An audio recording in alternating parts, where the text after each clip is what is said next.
this name being later extended to the whole group. Tr. A barrio of Tanawan, Batangas, noted for the manufacture of horsewhips. Tr. Chapter 40. Right and Might. 10 o'clock at night, the last rockets rose lazily in the dark sky where a few paper balloons recently inflated with smoke and hot air still glimmered like new stars. Some of those adorned with fireworks took fire, threatening all the houses, so there might be seen on the ridges of the roofs men armed with pails of water and long poles with pieces of cloth on the ends. Their black silhouettes stood out in the vague clearness of the air like phantoms that had descended from space to witness the rejoicings of men.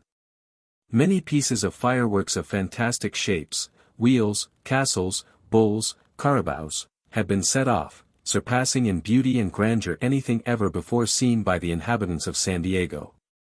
Now the people were moving in crowds toward the plaza to attend the theater for the last time.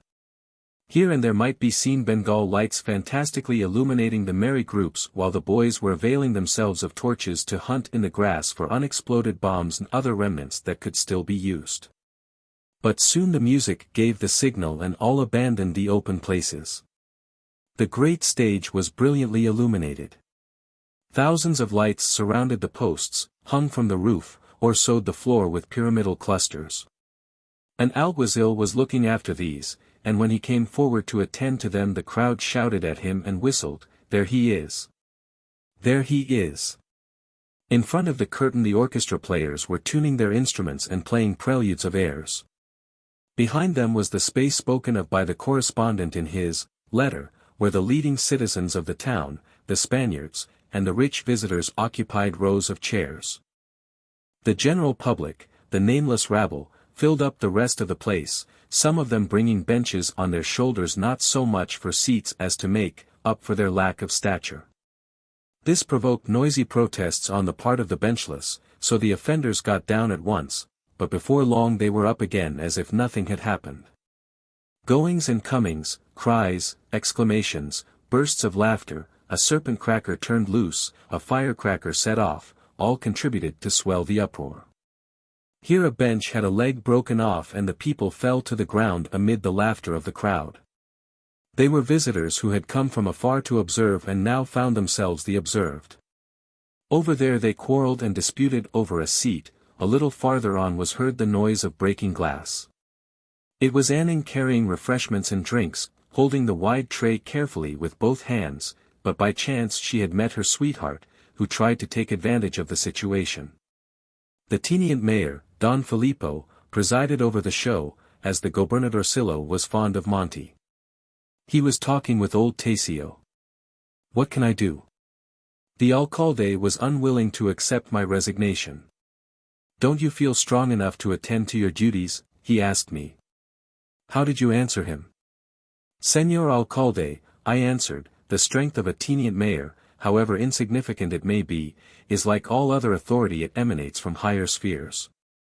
The king himself receives his strength from the people and the people theirs from God.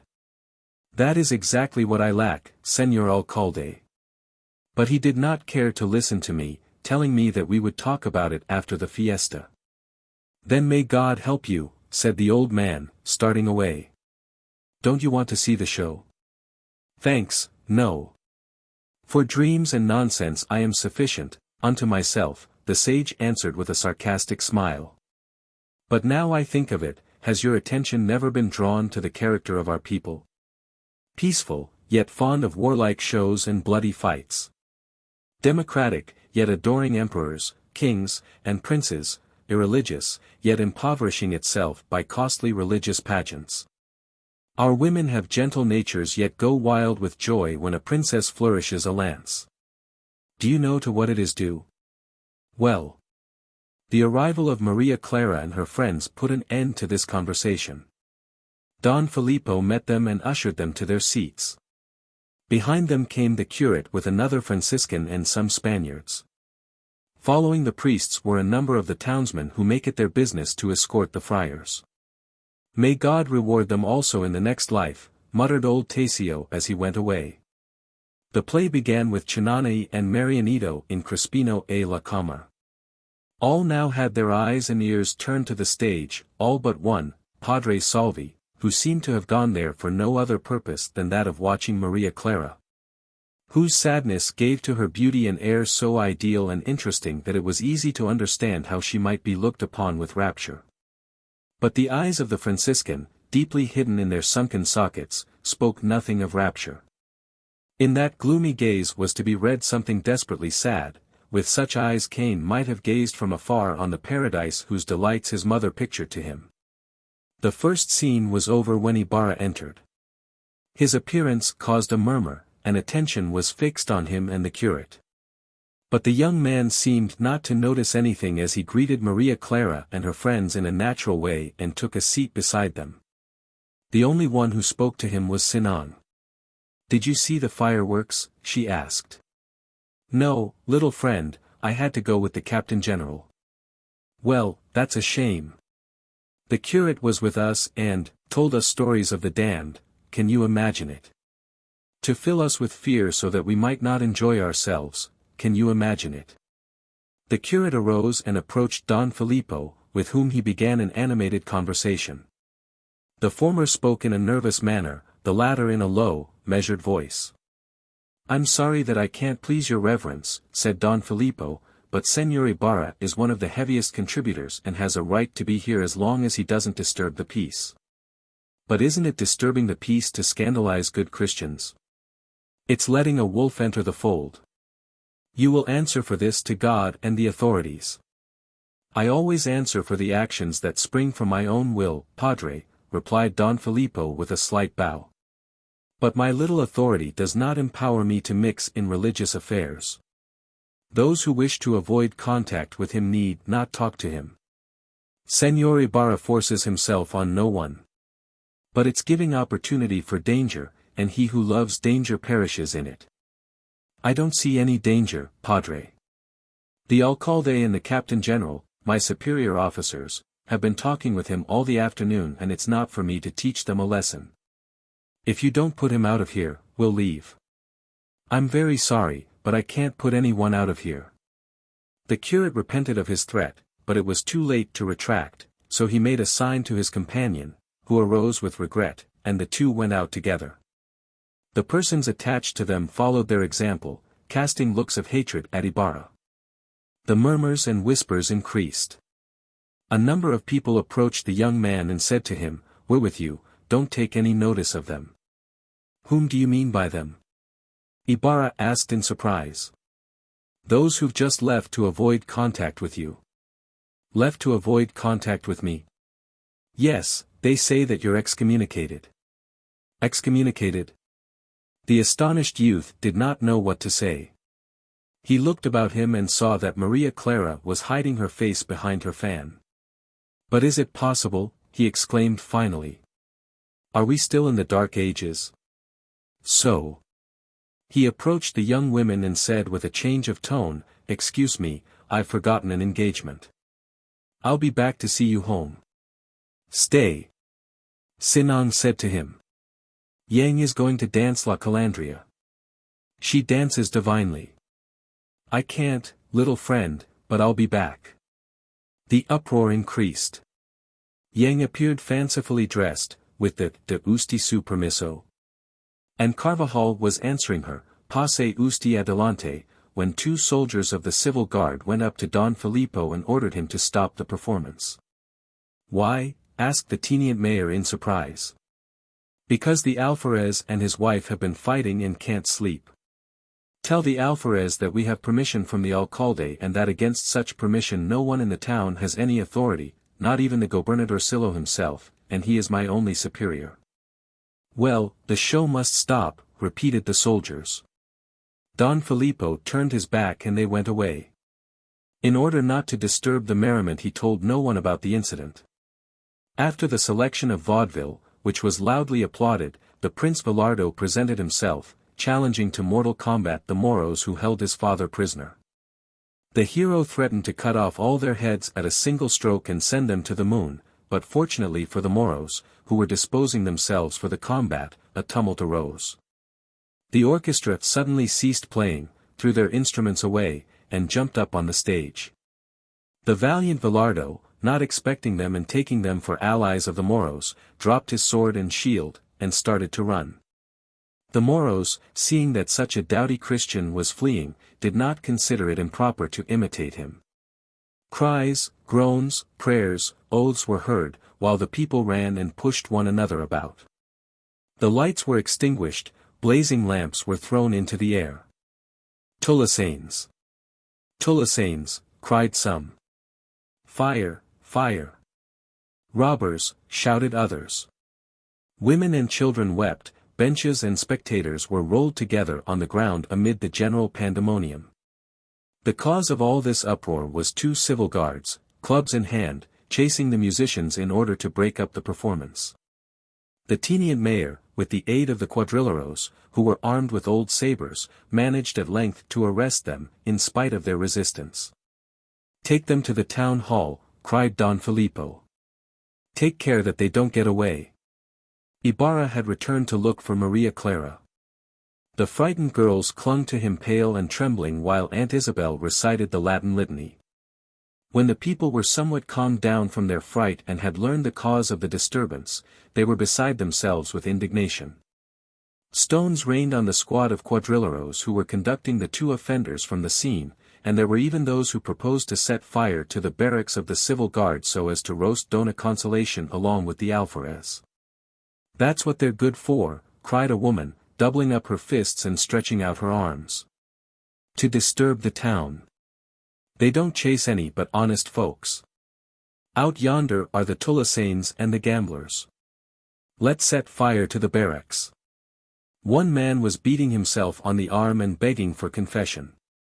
Plaintive sounds issued from under the overturned benches. It was a poor musician. The stage was crowded with actors and spectators, all talking at the same time. There was Chinani dressed as Leonor in Il Trovatore, talking in the language of the markets to Rudia in the costume of a schoolmaster. Yang, wrapped in a silk shawl, was clinging to the Prince Villardo.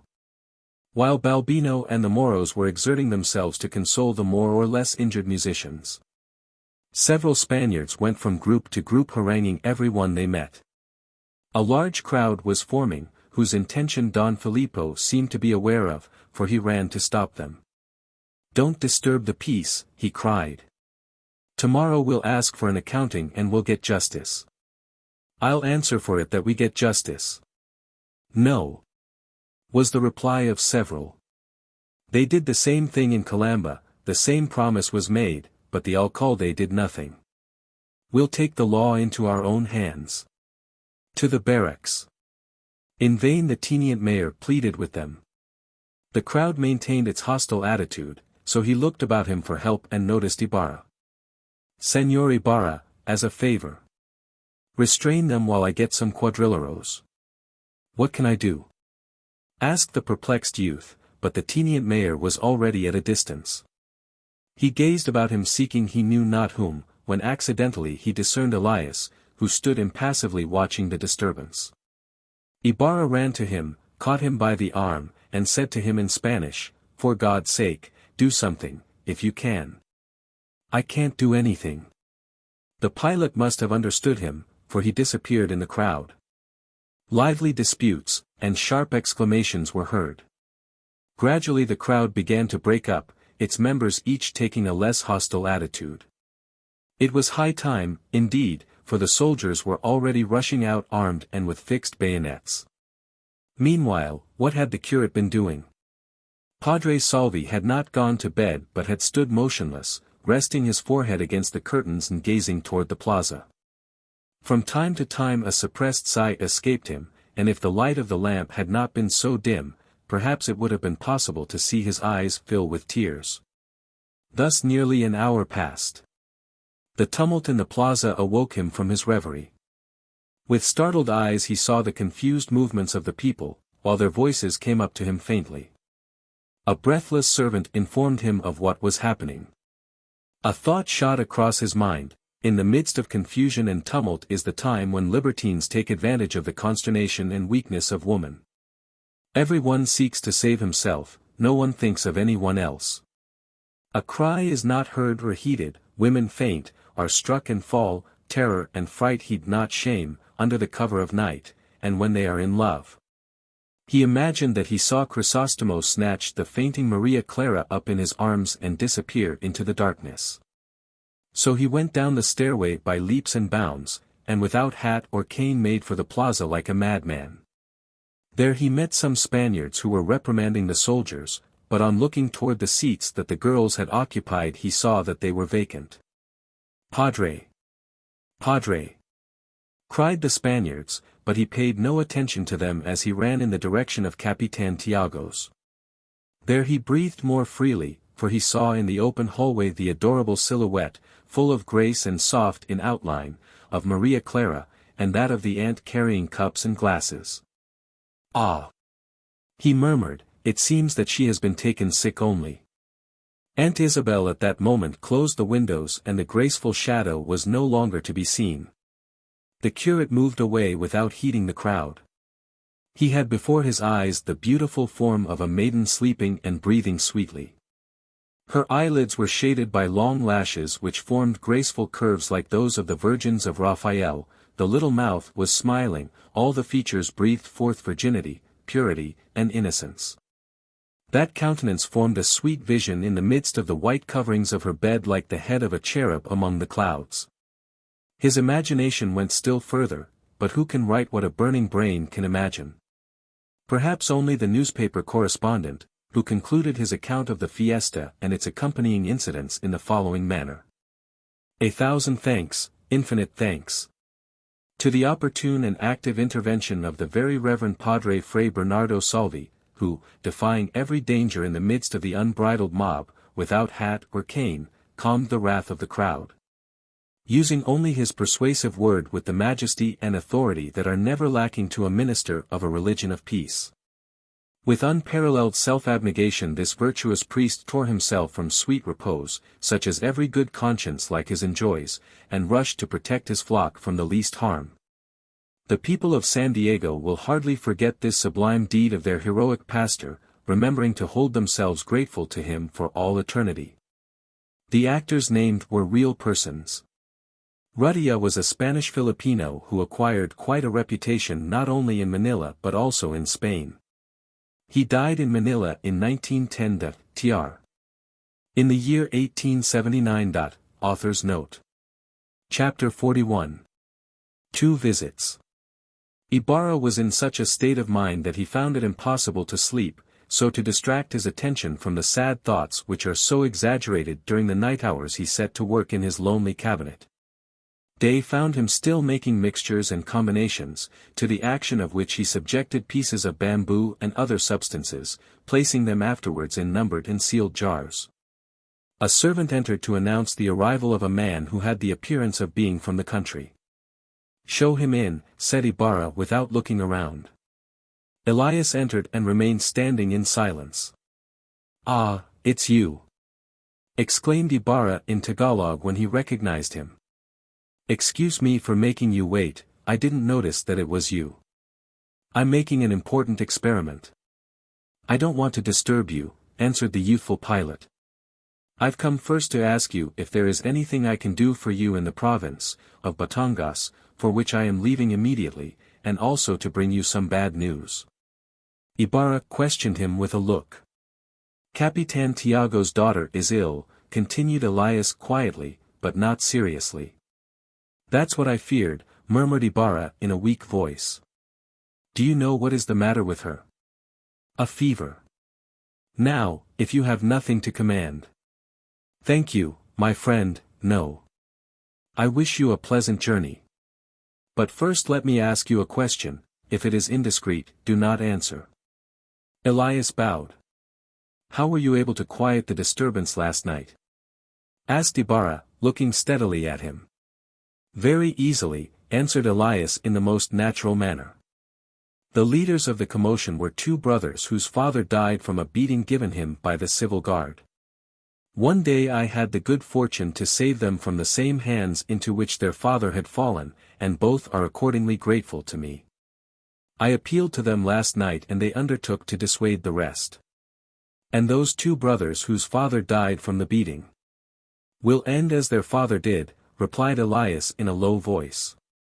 When misfortune has once singled out a family, all its members must perish. When the lightning strikes a tree, the whole is reduced to ashes. Ibarra fell silent on hearing this, so Elias took his leave. When the youth found himself alone, he lost the serene self-possession he had maintained in the pilot's presence. His sorrow pictured itself on his countenance. I have made her suffer," he murmured. He dressed himself quickly and descended the stairs. A small man, dressed in mourning, with a large scar on his left cheek, saluted him humbly, and detained him on his way. "What do you want?" asked Ibarra. "Sir, my name is Lucas, and I'm the brother of the man who was killed yesterday." "Ah, you have my sympathy." "Well?" "Sir, I want to know how much you're going to pay my brother's family." "Pay?" repeated the young man, unable to conceal his disgust. "We'll talk of that later. Come back this afternoon, I'm in a hurry now." "Only tell me how much you're willing to pay," insisted Lucas. "I've told you that we'll talk about that some other time." "I haven't time now," repeated Ibarra impatiently. "You haven't time now, sir?" asked Lucas bitterly, placing himself in front of the young man. "You haven't time to consider the dead?" "Come this afternoon, my good man," replied Ibarra, restraining himself. "I'm on my way now to visit a sick person." "Ah, for the sick you forget the dead. Do you think that because we are poor?" Ibarra looked at him and interrupted, "Don't try my patience," then went on his way. Lucas stood looking after him with a smile full of hate. "It's easy to see that you're the grandson of the man who tied my father out in the sun," he muttered between his teeth. "You still have the same blood." Then with a change of tone he added, "But, if you pay well, friends." Chapter 42. The Espadanas. The fiesta is over. The people of the town have again found, as in every other year, that their treasury is poorer, that they have worked, sweated, and stayed awake much without really amusing themselves, without gaining any new friends, and, in a word, that they have dearly bought their dissipation and their headaches. But this matters nothing, for the same will be done next year, the same the coming century, since it has always been the custom. In Capitan Tiago's house sadness reigns. All the windows are closed, the inmates move about noiselessly, and only in the kitchen do they dare to speak in natural tones. Maria Clara, the soul of the house, lies sick in bed, and her condition is reflected in all the faces, as the sorrows of the mind may be read in the countenance of an individual. "Which seems best to you, Isabel, shall I make a poor offering to the cross of Tunasan or to the cross of Matahong?" asks the afflicted father in a low voice. "The Tunasan cross grows while the Matahong cross sweats. Which do you think is more miraculous?" Aunt Isabel reflects, shakes her head, and murmurs, to grow is a greater miracle than to sweat. All of us sweat, but not all of us grow." "That's right, Isabel, but remember that to sweat for the wood of which bench legs are made to sweat, is not a small miracle. Come, the best thing will be to make poor offerings to both crosses, so neither will resent it, and Maria will get better sooner. Are the rooms ready? You know that with the doctors is coming a new gentleman, a distant relative of Padre Damasso's. Nothing should be lacking. At the other end of the dining room are the two cousins, Sinang and Victoria, who have come to keep the sick girl company. Anang is helping them clean a silver tea set. Do you know Dr. Espadana? The foster sister of Maria Clara asks Victoria curiously. No, replies the latter, the only thing that I know about him is that he charges high, according to Capitan Tiago. Then he must be good, exclaims Anang. The one who performed an operation on Dona Maria charged high, so he was learned. Silly, retorts Sinang. Everyone who charges high is not learned. Look at Dr. Guevara. After performing a bungling operation that cost the life of both mother and child, he charged the widower 50 pesos. The thing to know is how to charge. What do you know about it? Asks her cousin, nudging her. Don't I know? The husband, who is a poor sawyer, after losing his wife had to lose his home also, for the alcalde, being a friend of the doctor's, made him pay. Don't I know about it, when my father lent him the money to make the journey to Santa Cruz? The sound of a carriage stopping in front of the house put an end to these conversations. Capitan Tiago, followed by Aunt Isabel, ran down the steps to welcome the new arrivals, the Dr. Don Tiburcio de Espadana, his Senora the Doctora Dona Victorina de los Reyes de Espadana, and the young Spaniard of pleasant countenance and agreeable aspect. Dona Victorina was attired in a loose silk gown embroidered with flowers and a hat with a huge parrot half-crushed between blue and red ribbons. The dust of the road mingled with the rice powder on her cheeks seemed to accentuate her wrinkles. As at the time we saw her in Manila, she now supported her lame husband on her arm. I have the pleasure of introducing to you our cousin, Don Alfonso Linares de Espadana, said Dona Victorina, indicating their young companion. The gentleman is a godson of a relative of Padre Dameso's and has been private secretary to all the ministers. The young man bowed politely and Capitan Tiago came very near to kissing his hand. While their numerous trunks and traveling bags are being carried in and Capitan Tiago is conducting them to their rooms, let us talk a little of this couple whose acquaintance we made slightly in the first chapters. Dona Victorina was a lady of 45 winters, which were equivalent to 32 summers according to her arithmetical calculations. She had been beautiful in her youth, having had, as she used to say, good flesh, but in the ecstasies of contemplating herself she had looked with disdain on her many Filipino admirers, since her aspirations were toward another race. She had refused to bestow on anyone her little white hand, not indeed from distrust, for not a few times had she given jewelry and gems of great value to various foreign and Spanish adventurers. 6 months before the time of our story she had seen realized her most beautiful dream, the dream of her whole life, for which she might scorn the fond illusions of her youth and even the promises of love that Capitan Tiago had in other days whispered in her ear or sung in some serenade. Late, it is true, had the dream been realized, but Dona Victorina, who, although she spoke the language badly, was more Spanish than Augustina of Saragossa, understood the proverb, better late than never, and found consolation in repeating it to herself. Absolute happiness does not exist on earth, was another favorite proverb of hers, but she never used both together before other persons. Having passed her first, second, third, and fourth youth in casting her nets in the sea of the world for the object of her vigils, she had been compelled at last to content herself with what fate was willing to apportion her. Had the poor woman been only 31 instead of 32 summers, the difference according to her mode of reckoning was great, she would have restored to destiny the award it offered her to wait for another more suited to her taste. But since man proposes and necessity disposes, she saw herself obliged in her great need for a husband to content herself with a poor fellow who had been cast out from Estremadura and who, after wandering about the world for 6 or 7 years like a modern Ulysses, had at last found on the island of Luzon hospitality and a withered Calypso for his better half. This unhappy mortal, by name Tiburcio Espadana, was only 35 years of age and looked like an old man, yet he was, nevertheless, younger than Dona Victorina, who was only 32. The reason for this is easy to understand but dangerous to state. Don Tiburcio had come to the Philippines as a petty official in the customs, but such had been his bad luck that, besides suffering severely from seasickness and breaking a leg during the voyage, he had been dismissed within a fortnight, just at the time when he found himself without a cuarto.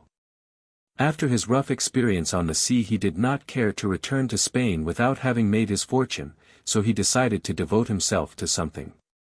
Spanish pride forbade him to engage in manual labor, although the poor fellow would gladly have done any kind of work in order to earn an honest living.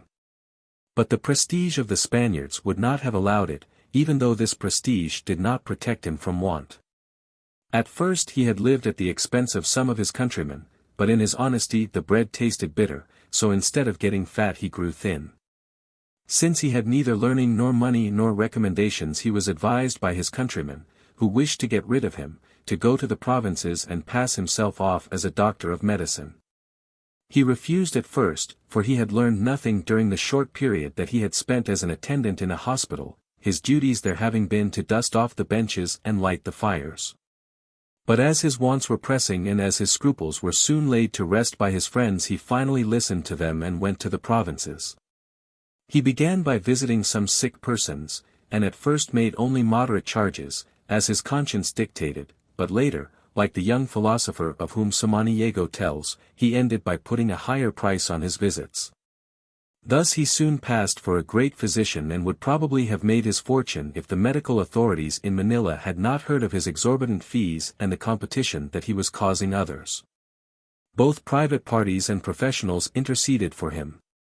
"Man," they said to the zealous medical official, "let him make his stake, and as soon as he has 6,000 or 7,000 pesos he can go back home and live there in peace. After all, what does it matter to you if he does deceive the unwary Indians? They should be more careful. He's a poor devil, don't take the bread from his mouth, be a good Spaniard." This official was a good Spaniard and agreed to wink at the matter, but the news soon reached the ears of the people and they began to distrust him. So in a little while he lost his practice and again saw himself obliged almost to beg his daily bread.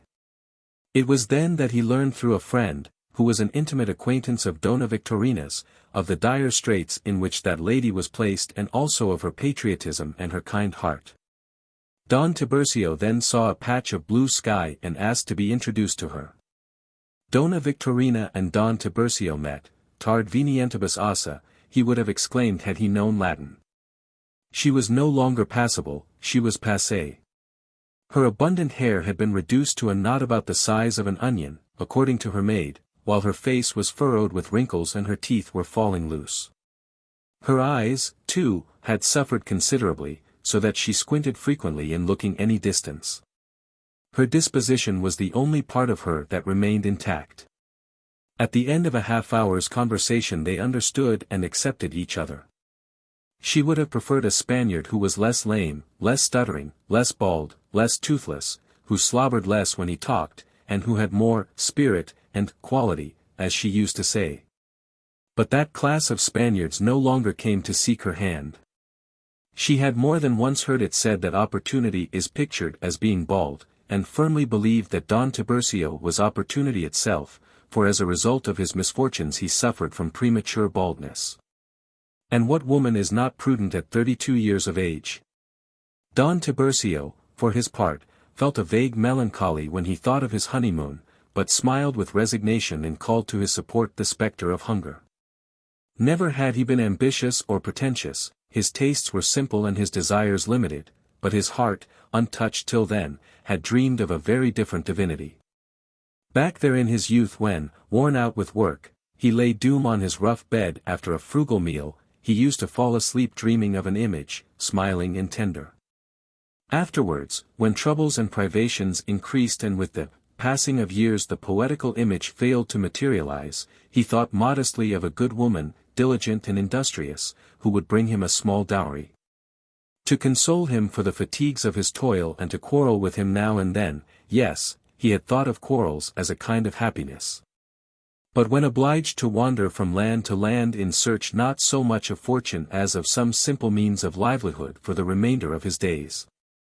When, deluded by the stories of his countrymen from overseas, he had set out for the Philippines, realism gave place to an arrogant mestiza or a beautiful Indian with big black eyes, gowned in silks and transparent draperies, loaded down with gold and diamonds, offering him her love, her carriages, her all. When he reached Manila he thought for a time that his dream was to be realized, for the young women whom he saw driving on the Luneta and the Malecon in silver-mounted carriages had gazed at him with some curiosity. Then after his position was gone, the mestiza and the Indian disappeared and with great effort he forced before himself the image of a widow, of course an agreeable widow. So when he saw his dream take shape in part he became sad, but with a certain touch of native philosophy said to himself, those were all dreams and in this world one does not live on dreams. Thus he dispelled his doubts. She used rice powder, but after their marriage he would break her of the habit. Her face had many wrinkles, but his coat was torn and patched. She was a pretentious old woman, domineering and mannish, but hunger was more terrible, more domineering and pretentious still, and anyway, he had been blessed with a mild disposition for that very end, and love softens the character. She spoke Spanish badly, but he himself did not talk it well, as he had been told when notified of his dismissal. Moreover, what did it matter to him if she was an ugly and ridiculous old woman? He was lame, toothless, and bald. Don Tiburcio preferred to take charge of her rather than to become a public charge from hunger. When some friends joked with him about it, he answered, "Give me bread and call me a fool." Don Tiburcio was one of those men who are popularly spoken of as unwilling to harm a fly. Modest, incapable of harboring an unkind thought, in bygone days he would have been made a missionary. His stay in the country had not given him the conviction of grand superiority, of great valor, and of elevated importance that the greater part of his countrymen acquire in a few weeks. His heart had never been capable of entertaining hate, nor had he been able to find a single filibuster. He saw only unhappy wretches whom he must despoil if he did not wish to be more unhappy than they were. When he was threatened with prosecution for passing himself off as a physician, he was not resentful, nor did he complain. Recognizing the justness of the charge against him, he merely answered, "But it's necessary to live." So they married, or rather, bagged each other, and went to Santa Ana to spend their honeymoon. But on their wedding night Dona Victorina was attacked by a horrible indigestion, and Don Tiburcio thanked God and showed himself solicitous and attentive. A few days afterward, however, he looked into a mirror and smiled a sad smile as he gazed at his naked gums, for he had aged 10 years at least. Very well satisfied with her husband, Dona Victorina had a fine set of false teeth made for him and called in the best tailors of the city to attend to his clothing. She ordered carriages, sent to Batangas and Albay for the best ponies, and even obliged him to keep a pair for the races. Nor did she neglect her own person while she was transforming him. She laid aside the native costume for the European and substituted false frizzes for the simple Filipino coiffure, while her gowns, which fitted her marvelously ill, disturbed the peace of all the quiet neighborhood.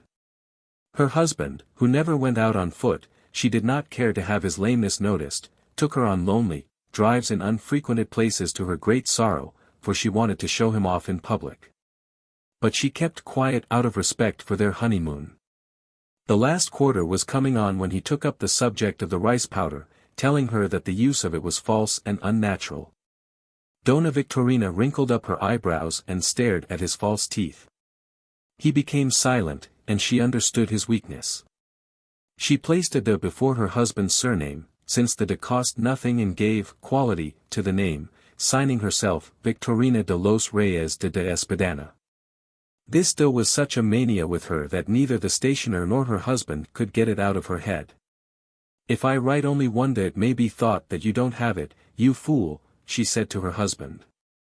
Soon she believed that she was about to become a mother, so she announced to all her acquaintances, "Next month de Espadana and I are going to the peninsula. I don't want our son to be born here and be called a revolutionist." She talked incessantly of the journey, having memorized the names of the different ports of call. So that it was a treat to hear her talk. "I'm going to see the isthmus in the Suez Canal. De Espadana thinks it very beautiful and de Espadana has traveled over the whole world. I'll probably not return to this land of savages. I wasn't born to live here, Aden or Port Said would suit me better, I've thought so ever since I was a girl." In her geography Dona Victorina divided the world into the Philippines and Spain. Rather differently from the clever people who divide it into Spain and America or China for another name. Her husband realized that these things were barbarisms, but held his peace to escape a scolding or reminders of his stuttering. To increase the illusion of approaching maternity she became whimsical, dressed herself in colors with a profusion of flowers and ribbons, and appeared on the Escolta in a wrapper. But oh, the disenchantment! 3 months went by and the dream faded, and now, having no reason for fearing that her son would be a revolutionist, she gave up the trip. She consulted doctors, midwives, old women, but all in vain. Having to the great displeasure of Capitan Tiago jested about Saint Pascual Balin, she was unwilling to appeal to any saint. For this reason a friend of her husband's remarked to her, "Believe me, Señora, you are the only strong-spirited person in this tiresome country." She had smiled, without knowing what strong-spirited meant, but that night she asked her husband. "My dear," he answered, the strongest spirit that I know of is ammonia. My friend must have spoken figuratively. After that she would say on every possible occasion, I'm the only ammonia in this tiresome country, speaking figuratively. So Senor N, a peninsular gentleman of quality, told me. Whatever she said had to be done, for she had succeeded in dominating her husband completely. He on his part did not put up any great resistance and so was converted into a kind of lapdog of hers. If she was displeased with him she would not let him go out, and when she was really angry she tore out his false teeth, thus leaving him a horrible sight for several days. It soon occurred to her that her husband ought to be a doctor of medicine and surgery, and she so informed him. My dear, do you want me to be arrested? He asked fearfully. Don't be a fool. Leave me to arrange it, she answered. You're not going to treat anyone, but I want people to call you doctor and me doctora, see? So on the following day Rhodarita received an order, to engrave on a slab of black marble, Dr. D. Espada, specialist in all kinds of diseases. All the servants had to address them by their new titles, and as a result she increased the number of frizzes, the layers of rice powder, the ribbons and laces. And gazed with more disdain than ever on her poor and unfortunate countrywomen whose husbands belonged to a lower grade of society than hers did. Day by day she felt more dignified and exalted and, by continuing in this way, at the end of a year she would have believed herself to be of divine origin. These sublime thoughts, however, did not keep her from becoming older and more ridiculous every day. Every time Capitan Tiago saw her and recalled having made love to her in vain he forthwith sent a peso to the church for a mass of thanksgiving. Still, he greatly respected her husband on account of his title of specialist in all kinds of diseases and listened attentively to the few phrases that he was able to stutter out. For this reason and because this doctor was more exclusive than others, Capitan Tiago had selected him to treat his daughter. In regard to young Linares, that is another matter. When arranging for the trip to Spain, Dona Victorina had thought of having a peninsular administrator, as she did not trust the Filipinos. Her husband bethought himself of a nephew of his in Madrid who was studying law and who was considered the brightest of the family. So they wrote to him, paying his passage in advance, and when the dream disappeared he was already on his way. Such were the three persons who had just arrived. While they were partaking of a late breakfast, Padre Salvi came in. The Espadanas were already acquainted with him, and they introduced the blushing young Linares with all his titles. As was natural, they talked of María Clara, who was resting and sleeping. They talked of their journey, and Dona Victorina exhibited all her verbosity in criticizing the customs of the provincials, their nipa houses, their bamboo bridges.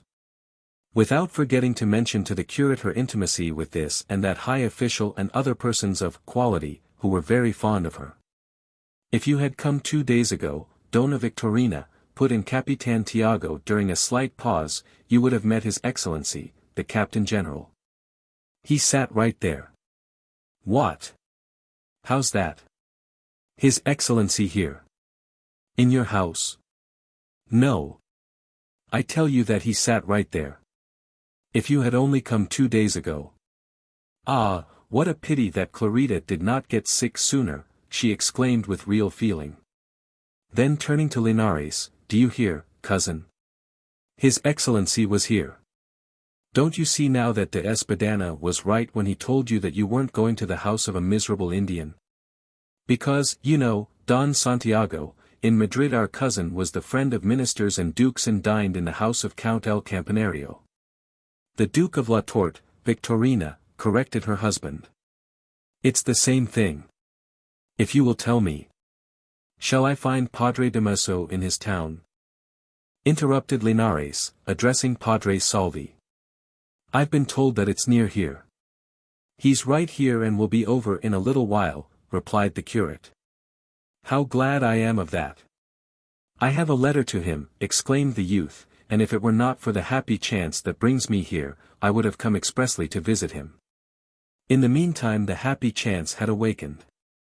De Espadana, said Dona Victorina, when the meal was over, shall we go in to see Clarita? Then to Capitan Tiago, only for you, Don Santiago, only 4, you. My husband only attends persons of quality, and yet.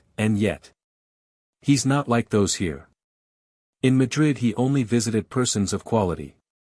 They adjourned to the sick girl's chamber. The windows were closed from fear of a draught, so the room was almost dark, being only dimly illuminated by 2 tapers which burned before an image of the Virgin of Antipolo. Her head covered with a handkerchief saturated in cologne, her body wrapped carefully in white sheets which swathed her youthful form with many folds, under curtains of Jussi and Pina, the girl lay on her camagon bed. Her hair formed a frame around her oval countenance and accentuated her transparent paleness, which was enlivened only by her large, sad eyes. At her side were her 2 friends and Anang with a bouquet of tuberoses. De Espadana felt her pulse, examined her tongue, asked a few questions, and said, as he wagged his head from side to side, she's sick, but she can be cured. Dona Victorina looked proudly at the bystanders. Lichen with milk in the morning, syrup of marshmallow, 2 Sinoglossum pills, ordered de Espadana. Cheer up, Clarita, said Dona Victorina, going up to her. We've come to cure you. I want to introduce our cousin. Linares was so absorbed in the contemplation of those eloquent eyes, which seemed to be searching for someone, that he did not hear Dona Victorina name him. Señor Linares, said the curate, calling him out of his abstraction, here comes Padre Damaso. It was indeed Padre Damaso, but pale and rather sad. On leaving his bed his first visit was for Maria Clara. Nor was it the Padre Damaso of former times, hearty and self-confident. Now he moved silently and with some hesitation. A similar incident occurred in Calamba. Author's note. The Maid of Saragossa, noted for her heroic exploits during the siege of that city by the French in 1808-09. Tr. A region in southwestern Spain, including the provinces of Badajoz and Cáceres. Tr. Author of a little book of fables in Castilian verse for the use of schools. The fable of the young philosopher illustrates the thought in Pope's well-known lines. Vice is a monster of so frightful mien, as to be hated needs but to be seen. Yet seen too oft, familiar with her face.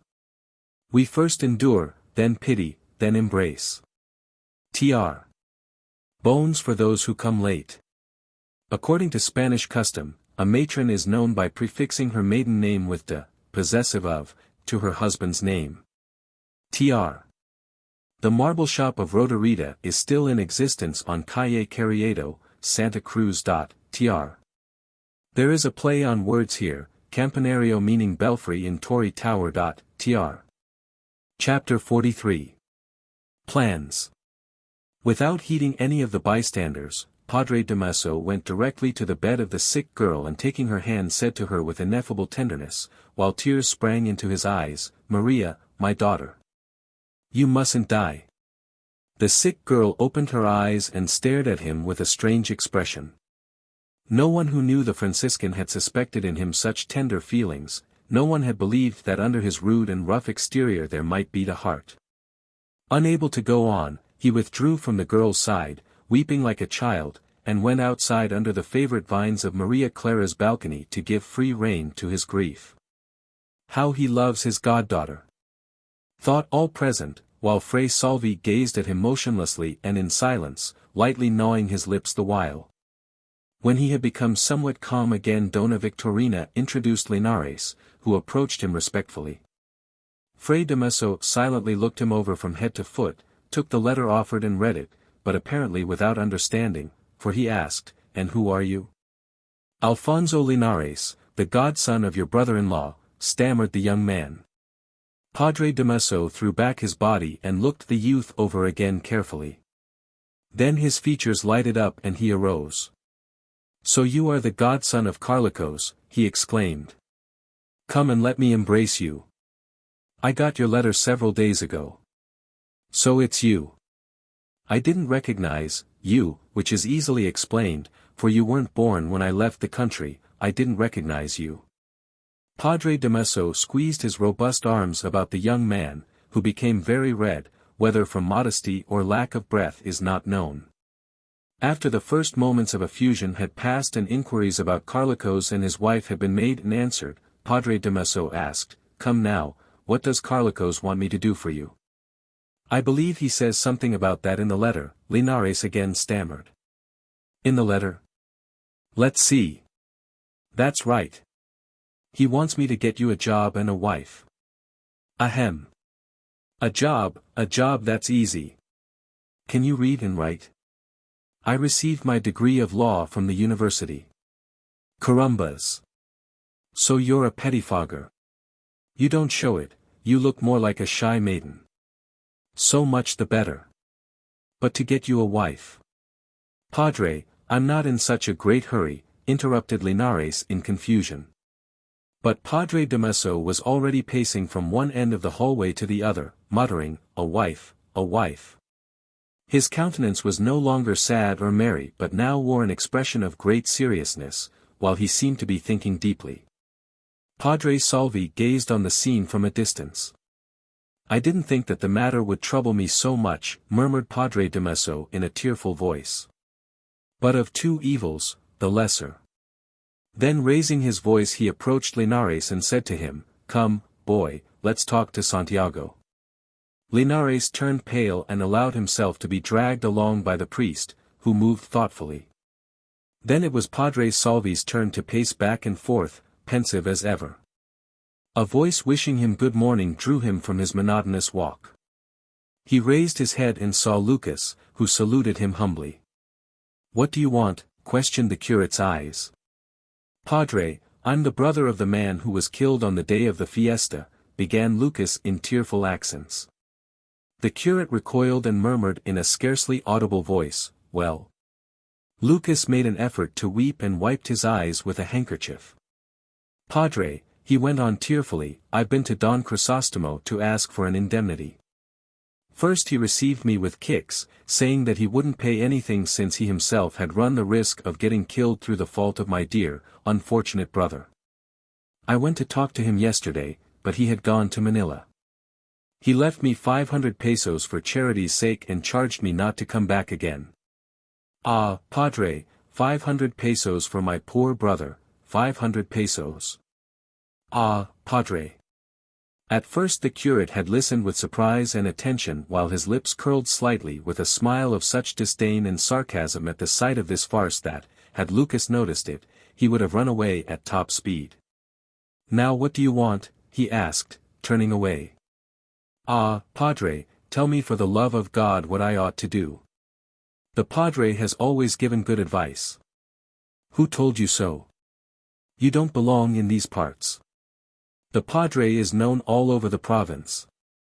With irritated looks Padre Salvi approached him and pointing to the street said to the now startled Lucas, "Go home and be thankful that Don Crisóstomo didn't have you sent to jail. Get out of here." Lucas forgot the part he was playing and murmured, "But I thought." "Get out of here," cried Padre Salvi nervously. "I would like to see Padre Damaso." "Padre Damaso is busy." "Get out of here," again ordered the curate imperiously.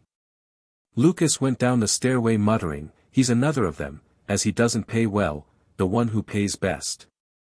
At the sound of the curate's voice all had hurried to the spot, including Padre Damaso, Capitan Tiago, and Linares. "An insolent vagabond who came to beg and who doesn't want to work," explained Padre Salvi, picking up his hat and cane to return to the convento. Chapter 44. An examination of conscience. Long days and weary nights passed at the sick girl's bed. After having confessed herself, Maria Clara had suffered a relapse, and in her delirium she uttered only the name of the mother whom she had never known. But her girl friends, her father, and her aunt kept watch at her side. Offerings and alms were sent to all the miraculous images. Capitan Tiago vowed a gold cane to the Virgin of Antipolo, and at length the fever began to subside slowly and regularly. Dr. de Espadana was astonished at the virtues of the syrup of marshmallow and the infusion of lichen, prescriptions that he had not varied. Donna Victorina was so pleased with her husband that one day when he stepped on the train of her gown she did not apply her penal code to the extent of taking his set of false teeth away from him, but contented herself with merely exclaiming, "If you weren't lame you'd even step on my corset." An article of apparel she did not wear. One afternoon while Sinan and Victoria were visiting their friend, the curate, Capitan Tiago, and Donna Victorina's family were conversing over their lunch in the dining room. "Well, I feel very sorry about it," said the doctor. "Padre Damaso also will regret it very much." "Where do you say they're transferring him to?" Linares asked the curate. "To the province of Tayabas," replied the curate negligently. "One who will be greatly affected by it is Maria Clara, when she learns of it," said Capitan Tiago. "She loves him like a father." Fray Salvi looked at him askance. "I believe, Padre," continued Capitan Tiago, "that all her illness is the result of the trouble on the last day of the fiesta. I'm of the same opinion, and think that you've done well not to let Señor Ibarra see her. She would have got worse. If it wasn't for us," put in Donna Victorina, "Clarita would already be in heaven singing praises to God." "Amen." Capitan Tiago thought it his duty to exclaim. "It's lucky for you that my husband didn't have any patient of greater quality, for then you'd have had to call in another, and all those here are ignoramuses." "My husband." Just as I was saying, the curate in turn interrupted, "I think that the confession that Maria Clara made brought on the favorable crisis which has saved her life. A clean conscience is worth more than a lot of medicine. Don't think that I deny the power of science, above all, that of surgery, but a clean conscience. Read the pious books and you'll see how many cures are effected merely by a clean confession." "Pardon me," objected the piqued Donna Victorina, "this power of the confessional, cure the Alferez's woman with a confession. A wound, madam, is not a form of illness which the conscience can affect," replied Padre Salvi severely. "Nevertheless, a clean confession will preserve her from receiving in the future such blows as she got this morning." "She deserves them," went on Donna Victorina as if she had not heard what Padre Salvi said. "That woman is so insolent. In the church she did nothing but stare at me. You can see that she's a nobody. Sunday I was going to ask her if she saw anything funny about my face, but who would lower oneself to speak to people that are not of rank?" The curate, on his part, continued just as though he had not heard this tirade. "Believe me, Don Santiago, to complete your daughter's recovery it's necessary that she take communion tomorrow. I'll bring the viaticum over here. I don't think she has anything to confess, but yet, if she wants to confess herself tonight. I don't know." Donna Victorina instantly took advantage of a slight hesitation on Padre Salvi's part to add, "I don't understand how there can be men capable of marrying such a fright as that woman is. It's easily seen where she comes from. She's just dying of envy, you can see it. How much does an Alferez get? Accordingly, Don Santiago, tell your cousin to prepare the sick girl for the communion tomorrow. I'll come over tonight to absolve her of her peccadillos." Seeing Aunt Isabel come from the sick room, he said to her in Tagalog, "Prepare your niece for confession tonight. Tomorrow I'll bring over the viaticum. With that she'll improve faster." "But, Padre," Linares gathered up enough courage to ask faintly, "you don't think that she's in any danger of dying?" "Don't you worry," answered the Padre without looking at him. "I know what I'm doing. I've helped take care of plenty of sick people before. Besides, she'll decide herself whether or not she wishes to receive the Holy Communion and you'll see that she says yes." Capitan Tiago immediately agreed to everything, while Aunt Isabel returned to the sick girl's chamber. Maria Clara was still in bed, pale, very pale, and at her side were her two friends. "Take one more grain," Sinan whispered, as she offered her a white tablet that she took from a small glass tube. "He says that when you feel a rumbling or buzzing in your ears you are to stop the medicine." "Hasn't he written to you again?" asked the sick girl in a low voice. "No, he must be very busy." "Hasn't he sent any message?" "He says nothing more than that he's going to try to get the Archbishop to absolve him from the excommunication, so that This conversation was suspended at the aunt's approach. "The padre says for you to get ready for confession, daughter," said the latter. "You girls must leave her so that she can make her examination of conscience." "But it hasn't been a week since she confessed," protested Sinang. "I'm not sick and I don't sin as often as that." "ABA. Don't you know what the curate says, the righteous sin 7 times a day? Come, what book shall I bring you, the Ancora, the Ramilite, or the Camino Recto para ir al cielo?" Maria Clara did not answer. "Well, you mustn't tire yourself," added the good aunt to console her. "I'll read the examination myself and you'll have only to recall your sins." "Write to him not to think of me any more," murmured Maria Clara in Sinang's ear as the latter said goodbye to her. "What?" But the aunt again approached, and Sinang had to go away without understanding what her friend had meant. The good old aunt drew a chair up to the light, put her spectacles on the end of her nose, and opened a booklet. "Pay close attention, daughter. I'm going to begin with the 10 Commandments. I'll go slow so that you can meditate. If you don't hear well, tell me so that I can repeat. You know that in looking after your welfare I'm never weary." She began to read in a monotonous and snuffling voice the considerations of cases of sinfulness. At the end of each paragraph she made a long pause in order to give the girl time to recall her sins and to repent of them. Maria Clara stared vaguely into space. After finishing the first commandment, to love God above all things, Aunt Isabel looked at her over her spectacles and was satisfied with her sad and thoughtful mien. She coughed piously and after a long pause began to read the second commandment. The good old woman read with unction, and when she had finished the commentaries looked again at her niece, who turned her head slowly to the other side. "Bah," said Aunt Isabel to herself. "With taking his holy name in vain the poor child has nothing to do. Let's pass on to the third." The third commandment was analyzed and commented upon. After citing all the cases in which one can break it, she again looked toward the bed. But now she lifted up her glasses and rubbed her eyes, for she had seen her niece raise a handkerchief to her face as if to wipe away tears. Ahem. The poor child once went to sleep during the sermon. Then replacing her glasses on the end of her nose, she said, "Now let's see if, just as you failed to keep holy the Sabbath, you failed to honor your father and mother." So she read the fourth commandment in an even slower and more snuffling voice, thinking thus to give solemnity to the act, just as she had seen many friars do. Aunt Isabel had never heard a Quaker preach, or she would also have trembled. The sick girl, in the meantime, raised the handkerchief to her eyes several times and her breathing became more noticeable. "What a good soul," thought the old woman. "She who is so obedient and submissive to every one. I've committed more sins and yet I've never been able really to cry." She then began the fifth commandment with greater pauses and even more pronounced snuffling, if that were possible, and with such great enthusiasm that she did not hear the stifled sobs of her niece. Only in a pause which she made after the comments on homicide, by violence did she notice the groans of the sinner.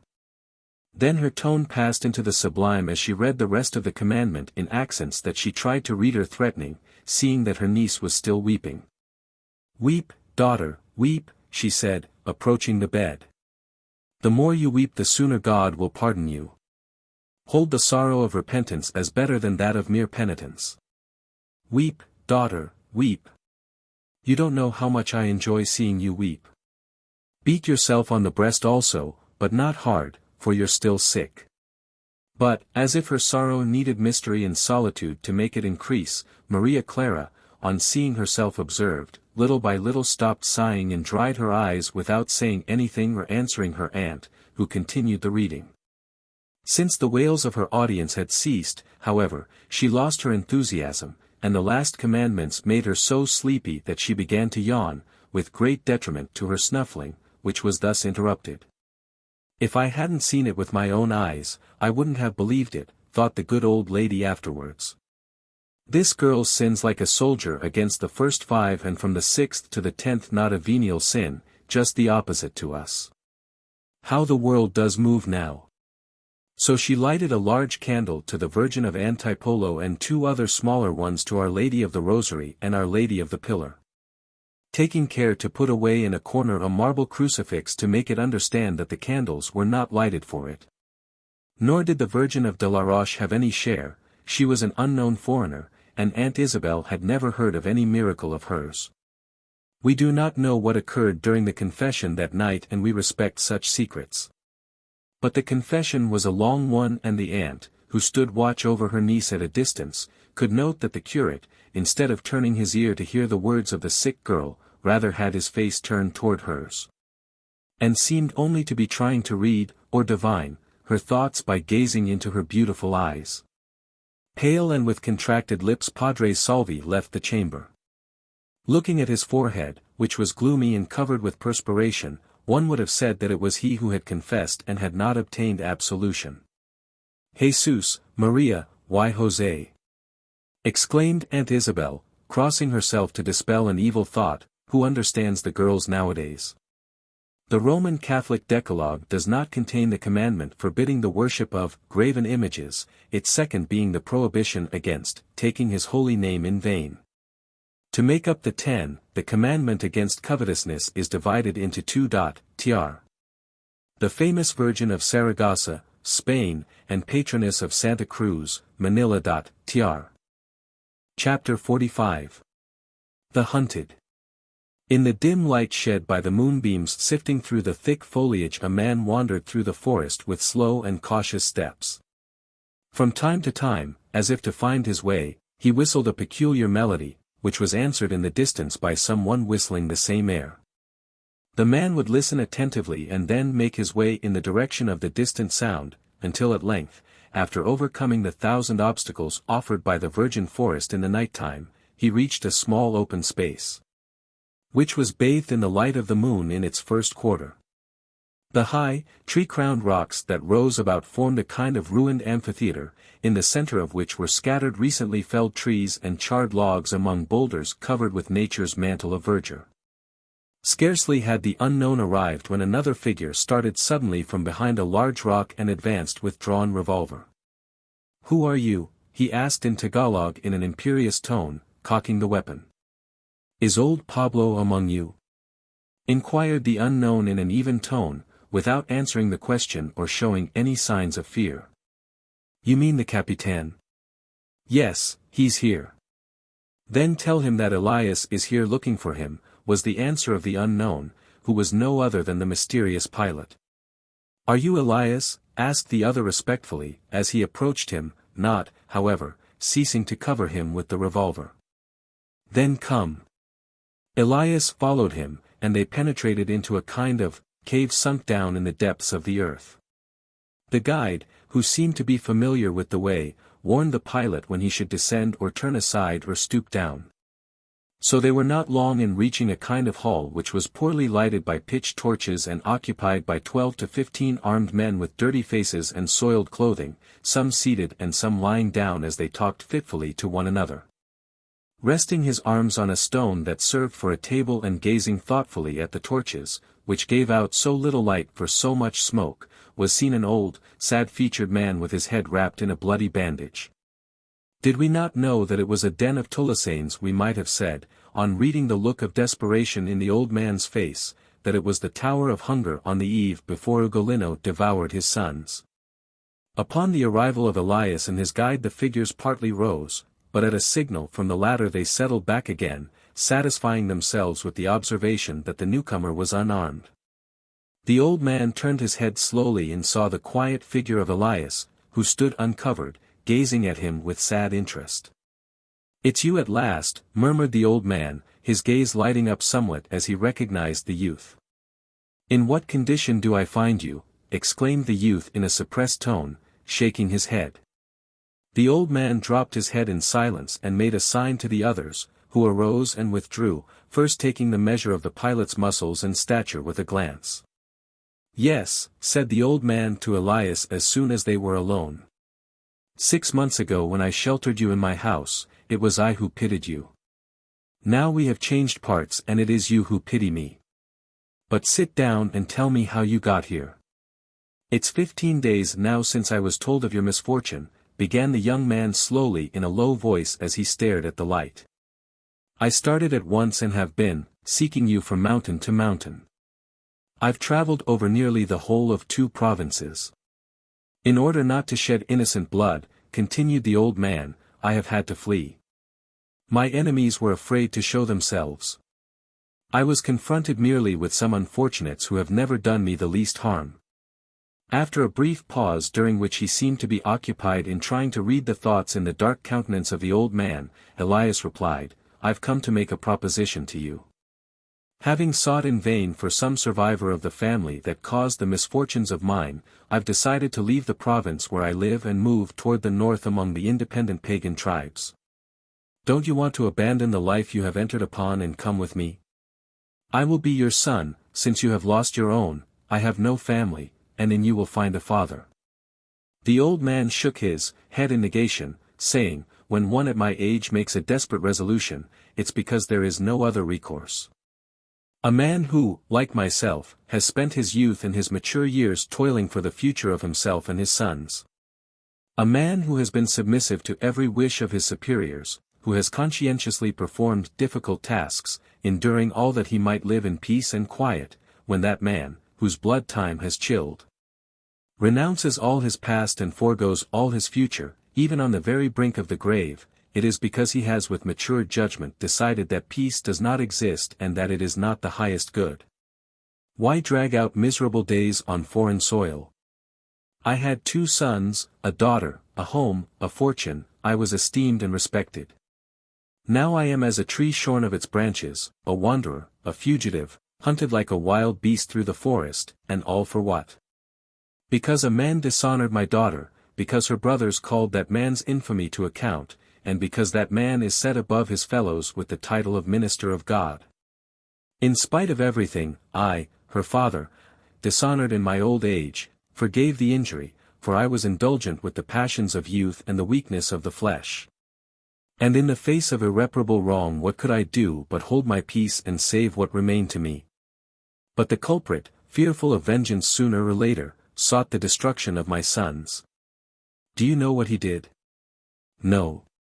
You don't know, then, that he pretended that there had been a robbery committed in the convento and that one of my sons figured among the accused. The other could not be included because he was in another place at the time. Do you know what tortures they were subjected to? You know of them, for they are the same in all the towns. I saw my son hanging by the hair, I heard his cries, I heard him call upon me, and I, coward and lover of peace, hadn't the courage either to kill or to die. Do you know that the theft was not proved, that it was shown to be a false charge, and that in punishment the curate was transferred to another town, but that my son died as a result of his tortures? The other, the one who was left to me, was not a coward like his father, so our persecutor was still fearful that he would wreak vengeance on him, and, under the pretext of his not having his cedula, which he had not carried with him just at that time, had him arrested by the civil guard, mistreated him, enraged and harassed him with insults until he was driven to suicide. And I have outlived so much shame, but if I had not the courage of a father to defend my sons, there yet remains to me a heart burning for revenge, and I will have it. The discontented are gathering under my command, my enemies increase my forces, and on the day that I feel myself strong enough I will descend to the lowlands, and in flames sate my vengeance and end my own existence. And that day will come or there is no God." The old man arose trembling. With fiery look and hollow voice, he added, tearing his long hair, "Curses, curses upon me that I restrained the avenging hands of my sons, I have murdered them. Had I let the guilty perish, had I confided less in the justice of God and men, I should now have my sons, fugitives, perhaps, but I should have them, they would not have died under torture. I was not born to be a father, so I have them not. Curses upon me that I had not learned with my years to know the conditions under which I lived. But in fire and blood by my own death I will avenge them." In his paroxysm of grief the unfortunate father tore away the bandage, reopening a wound in his forehead from which gushed a stream of blood. "I respect your sorrow," said Elias, "and I understand your desire for revenge. I, too, am like you, and yet from fear of injuring the innocent the first prefer to forget my misfortunes. You can forget because you are young and because you haven't lost a son, your last hope. But I assure you that I shall injure no innocent one. Do you see this wound? Rather than kill a poor quadrillero, who was doing his duty, I let him inflict it. But look, urged Elias, after a moment's silence, look what a frightful catastrophe you are going to bring down upon our unfortunate people. If you accomplish your revenge by your own hand, your enemies will make terrible reprisals, not against you, not against those who are armed, but against the peaceful, who as usual will be accused, and then the eases of injustice. Let the people learn to defend themselves, let each one defend himself. You know that that is impossible. Sir, I knew you in other days when you were happy. Then you gave me good advice, will you now permit me?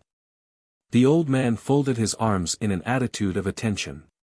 Sir, continued Elias, weighing his words well, I have had the good fortune to render a service to a young man who is rich, generous, noble, and who desires the welfare of his country. They say that this young man has friends in Madrid, I don't know myself, but I can assure you that he is a friend of the Captain General's.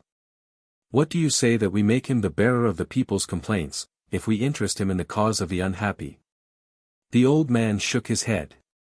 You say that he is rich? The rich think only of increasing their wealth, pride and show blind them, and as they are generally safe, above all when they have powerful friends, none of them troubles himself about the woes of the unfortunate. I know all, because I was rich. But the man of whom I speak is not like the others. He is a son who has been insulted over the memory of his father, and a young man who, as he is soon to have a family, thinks of the future, of a happy future for his children. Then he is a man who is going to be happy. Our cause is not for happy men. But it is for men who have feelings. Perhaps, replied the old man, seating himself. Suppose that he agrees to carry our cry even to the Captain General, suppose that he finds in the Cortes delegates who will plead for us, do you think that we shall get justice? Let us try it before we resort to violent measure, answered Elias. You must be surprised that I, another unfortunate, young and strong, should propose to you, old and weak, peaceful measures, but it's because I've seen, as much misery caused by us as by the tyrants. The defenseless are the ones who pay. And if we accomplish nothing? Something we shall accomplish, believe me, for all those who are in power are not unjust. But if we accomplish nothing, if they disregard our entreaties, if man has become deaf to the cry of sorrow from his kind, then I will put myself under your orders. The old man embraced the youth enthusiastically. I accept your proposition, Elias. I know that you will keep your word. You will come to me, and I shall help you to revenge your ancestors, you will help me to revenge my sons that were like you. In the meantime, sir, you will refrain from violent measures? You will present the complaints of the people, you know them. When shall I know your answer? In 4 days send a man to the beach at San Diego and I will tell him what I shall have learned from the person in whom I place so much hope. If he accepts, they will give us justice, and if not, I'll be the first to fall in the struggle that we will begin. Elias will not die, Elias will be the leader when Capitan Pablo fails, satisfied in his revenge, concluded the old man, as he accompanied the youth out of the cave into the open air. In 1883 the old system of tribute was abolished and in its place a graduated personal tax imposed. The certificate that this tax had been paid, known as the cédula personal, which also served for personal identification, could be required at any time or place, and failure to produce it was cause for summary arrest. It therefore became, in unscrupulous hands, a fruitful source of abuse, since any undesirable against whom no specific charge could be brought might be put out of the way by this means. Tr. Tanawan or Pateros, author's note. The former is a town in Batangas province, the latter a village on the northern shore of the Lake of Bay, in what is now Rizal province. Tr. The Spanish Parliament. Tr. Chapter 46. The Cockpit. To keep holy the afternoon of the Sabbath, one generally goes to the cockpit in the Philippines, just as to the bullfights in Spain. Cockfighting, a passion introduced into the country and exploited for a century past, is one of the vices of the people, more widely spread than opium smoking among the Chinese. There the poor man goes to risk all that he has, desirous of getting rich without work. There the rich man goes to amuse himself, using the money that remains to him from his feasts and his masses of thanksgiving. The fortune that he gambles is his own, the cock is raised with much more care perhaps than his son and successor in the cockpit, so we have nothing to say against it. Since the government permits it and even in a way recommends it, by providing that the spectacle may take place only in the public plazas, on holidays, in order that all may see it and be encouraged by the example. From the high mass until nightfall, 8 hours, let us proceed thither to seek out some of our acquaintances. The cockpit of San Diego does not differ from those to be found in other towns, except in some details. It consists of 3 parts, the first of which, the entrance, is a large rectangle some 20 meters long by 14 wide. On one side is the gateway, generally tended by an old woman whose business it is to collect the sa pintu, or admission fee. Of this contribution, which every one pays, the government receives a part, amounting to some hundreds of thousands of pesos a year. It is said that with this money, with which vice pays its license, magnificent schoolhouses are erected, bridges and roads are constructed. Prizes for encouraging agriculture and commerce are distributed. Blessed be the vice that produces such good results. In this first enclosure are the vendors of bios, cigars, sweetmeats, and foodstuffs. There swarm the boys in company with their fathers or uncles, who carefully initiate them into the secrets of life. This enclosure communicates with another of somewhat larger dimensions, a kind of foyer where the public gathers while waiting for the combats. There are the greater part of the fighting cocks tied with cords which are fastened to the ground by means of a piece of bone or hard wood. There are assembled the gamblers, the devotees, those skilled in tying on the gaffs, there they make agreements, they deliberate, they beg for loans, they curse, they swear, they laugh boisterously. That one fondles his chicken, rubbing his hand over its brilliant plumage, this one examines and counts the scales on its legs, they recount the exploits of the champions. There you will see many with mournful faces carrying by the feet corpses picked of their feathers. The creature that was the favorite for months, petted and cared for day and night, on which were founded such flattering hopes, is now nothing more than a carcass to be sold for a peseta or to be stewed with ginger and eaten that very night. Sic transit gloria mundi. The loser returns to the home where his anxious wife and ragged children await him, without his money or his chicken. Of all that golden dream, of all those vigils during months from the dawn of day to the setting of the sun, of all those fatigues and labors, there results only a peseta, the ashes left from so much smoke. In this foyer even the least intelligent takes part in the discussion, while the man of most hasty judgment conscientiously investigates the matter, weighs, examines, extends the wings, feels the muscles of the cocks. Some go very well dressed, surrounded and followed by the partisans of their champions. Others who are dirty and bear the imprint of vice on their squalid features anxiously follow the movements of the rich to note the bets, since the purse may become empty but the passion never satiated. No countenance here but is animated, not here is to be found the indolent, apathetic, silent Filipino, all is movement, passion, eagerness. It may be, one would say, that they have that thirst which is quickened by the water of the swamp. From this place one passes into the arena, which is known as the rueda, the wheel. The ground here, surrounded by bamboo stakes, is usually higher than that in the 2 other divisions. In the back part, reaching almost to the roof, are tiers of seats for the spectators, or gamblers, since these are the same. During the fights these seats are filled with men and boys who shout, clamor, sweat, quarrel, and blaspheme. Fortunately, hardly any women get in this far. In the rueda are the men of importance, the rich, the famous bettors, the contractor, the referee. On the perfectly leveled ground the cocks fight, and from their destiny apportions to the family's smiles or tears, feast or famine. At the time of entering we see the gobernadorcillo, Capitan Pablo, Capitan Basilio, and Lucas, the man with the sear on his face who felt so deeply the death of his brother. Capitan Basilio approaches one of the townsmen and asks, "Do you know which cock Capitan Tiago is going to bring?" "I don't know, sir. This morning two came, one of them the Lazak that whipped the consul's Talisane. Do you think that my Bulik is a match for it?" "I should say so. I'll bet my house and my camisa on it."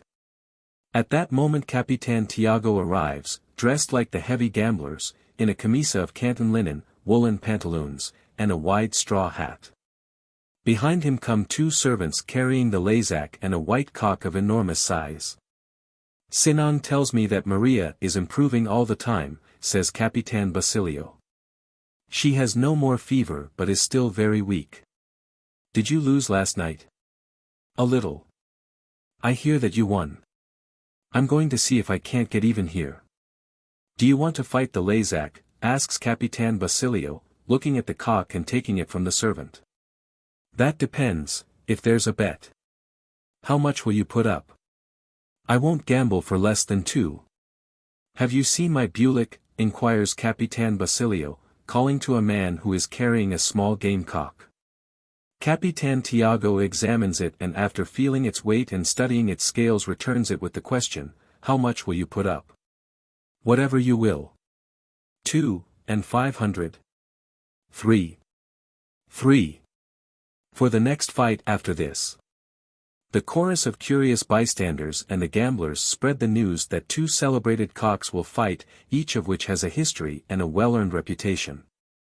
All wished to see and examine the two celebrities, opinions are offered, prophecies are made. Meanwhile, the murmur of the voices grows, the confusion increases, the rueda is broken into, the seats are filled. The skilled attendants carry the two cocks into the arena, a white and a red, already armed but with the gaffs still sheathed. Cries are heard, "On the white! On the white!" while some other voice answers, "On the red!" The odds are on the white, he is the favorite, the red is the outsider, the dejado. Members of the civil guard move about in the crowd. They are not dressed in the uniform of that meritorious corps, but neither are they in civilian costume. Trousers of gingham with a red stripe, a camisa stained blue from the faded blouse, and a service cap, make up their costume. In keeping with their deportment, they make bets and keep watch, they raise disturbances and talk of keeping the peace. While the spectators are yelling, waving their hands, flourishing and clinking pieces of silver. While they search in their pockets for the last coin, or, in the lack of such, try to pledge their word, promising to sell the carabao or the next crop, two boys, brothers apparently, follow the betters with wistful eyes, loiter about. Murmur timid words to which no one listens, become more and more gloomy in gaze at one another ill-humoredly and dejectedly. Lucas watches them covertly, smiles malignantly, jingles his silver, passes close to them, and gazing into the rueda, cries out. 50 to 20 on the white. The two brothers exchange glances. "I told you," muttered the elder, "that you shouldn't have put up all the money. If you had listened to me we should now have something to bet on the red." The younger timidly approached Lucas and touched him on the arm. "Oh, it's you!" exclaimed the latter, turning around with feigned surprise. "Does your brother accept my proposition or do you want to bet?" "How can we bet when we've lost everything?" "Then you accept." "He doesn't want to." "If you would lend us something, now that you say you know us." Lucas scratched his head, pulled at his camisa, and replied, "Yes, I know you. You are Tarsilo and Bruno, both young and strong. I know that your brave father died as a result of the 100 lashes a day those soldiers gave him. I know that you don't think of revenging him." "Don't meddle in our affairs," broke in Tarsilo, the elder. "That might lead to trouble. If it were not that we have a sister, we should have been hanged long ago." "Hanged? They only hang a coward, one who has no money or influence. And at all events the mountains are near." 100 to 20 on the white, cried a passer-by. "Lend us 4 pesos, 3, 2, begged the younger. "We'll soon pay them back double." The fight is going to commence. Lucas again scratched his head. Tush! This money isn't mine. Don Crisostomo has given it to me for those who are willing to serve him. But I see that you're not like your father, he was really brave, let him who is not so not seek amusement. So saying, he drew away from them a little. Let's take him up, what's the difference, said Bruno. It's the same to be shot as to be hanged. We poor folks are good for nothing else. You're right, but think of our sister. Meanwhile, the ring has been cleared and the combat is about to begin. The voices die away as the two starters, with the expert who fastens the gaffs, are left alone in the center. At a signal from the referee, the expert unsheathes the gaffs and the fine blades glitter threateningly. Sadly and silently the two brothers draw nearer to the ring until their foreheads are pressed against the railing. A man approaches them and calls into their ears, "Pair, 100-10 on the white." Tarsilo stares at him in a foolish way and responds to Bruno's nudge with a grunt. The starters hold the cocks with skillful delicacy, taking care not to wound themselves. A solemn silence reigns, the spectators seem to be changed into hideous wax figures. They present one cock to the other, holding his head down so that the other may peck at it and thus irritate him. Then the other is given a like opportunity, for in every duel there must be fair play, whether it is a question of Parisian cocks or Filipino cocks. Afterwards, they hold them up in sight of each other, close together, so that each of the enraged little creatures may see who it is that has pulled out a feather, and with whom he must fight. Their neck feathers bristle up as they gaze at each other fixedly with flashes of anger darting from their little round eyes. Now the moment has come, the attendants place them on the ground a short distance apart and leave them a clear field. Slowly they advance, their footfalls are audible on the hard ground. No one in the crowd speaks, no one breathes. Raising and lowering their heads as if to gauge one another with a look, the two cocks utter sounds of defiance and contempt. Each sees the bright blade throwing out its cold, bluish reflections. The danger animates them and they rush directly toward each other, but a pace apart they check themselves with fixed gaze and bristling plumage. At that moment their little heads are filled with a rush of blood, their anger flashes forth, and they hurl themselves together with instinctive valor. They strike beak to beak, breast to breast, gaff to gaff, wing to wing, but the blows are skillfully parried, only a few feathers fall. Again they size each other up, suddenly the white rises on his wings, brandishing the deadly knife, but the red has bent his legs and lowered his head, so the white smites only the empty air. Then on touching the ground the white, fearing a blow from behind, turns quickly to face his adversary. The red attacks him furiously, but he defends himself calmly. Not undeservedly is he the favorite of the spectators, all of whom tremulously and anxiously follow the fortunes of the fight, only here and there an involuntary cry being heard. The ground becomes strewn with red and white feathers dyed in blood, but the contest is not for the first blood. The Filipino, carrying out the laws dictated by his government, wishes it to be to the death or until one or the other turns tail and runs. Blood covers the ground, the blows are more numerous, but victory still hangs in the balance. At last, with a supreme effort, the white throws himself forward for a final stroke, fastens his gaff in the wing of the red and catches it between the bones. But the white himself has been wounded in the breast and both are weak and feeble from loss of blood. Breathless, their strength spent, caught one against the other, they remain motionless until the white, with blood pouring from his beak, falls, kicking his death throes. The red remains at his side with his wing caught, then slowly doubles up his legs and gently closes his eyes. Then the referee, in accordance with the rule prescribed by the government, declares the red the winner. A savage yell greets the decision, a yell that is heard over the whole town, even and prolonged. He who hears this from afar then knows that the winner is the one against which the odds were placed, or the joy would not be so lasting. The same happens with the nations. When a small one gains a victory over a large one, it is sung and recounted from age to age. You see now, said Bruno dejectedly to his brother, if you had listened to me we should now have 100 pesos. You're the cause of our being penniless. Tarsilo did not answer, but gazed about him as if looking for someone. There he is, talking to Pedro, added Bruno. He's giving him money, lots of money. True, it was that Lucas was counting silver coins into the hand of Cice's husband. The two then exchanged some words in secret and separated, apparently satisfied. Pedro must have agreed. That's what it is to be decided, sighed Bruno. Tarsilo remained gloomy and thoughtful, wiping away with the cuff of his camisa the perspiration that ran down his forehead. Brother, said Bruno, I'm going to accept, if you don't decide. The law continues, the LXIII must win and we ought not to lose any chance. I want to bet on the next fight. What's the difference? We'll revenge our father.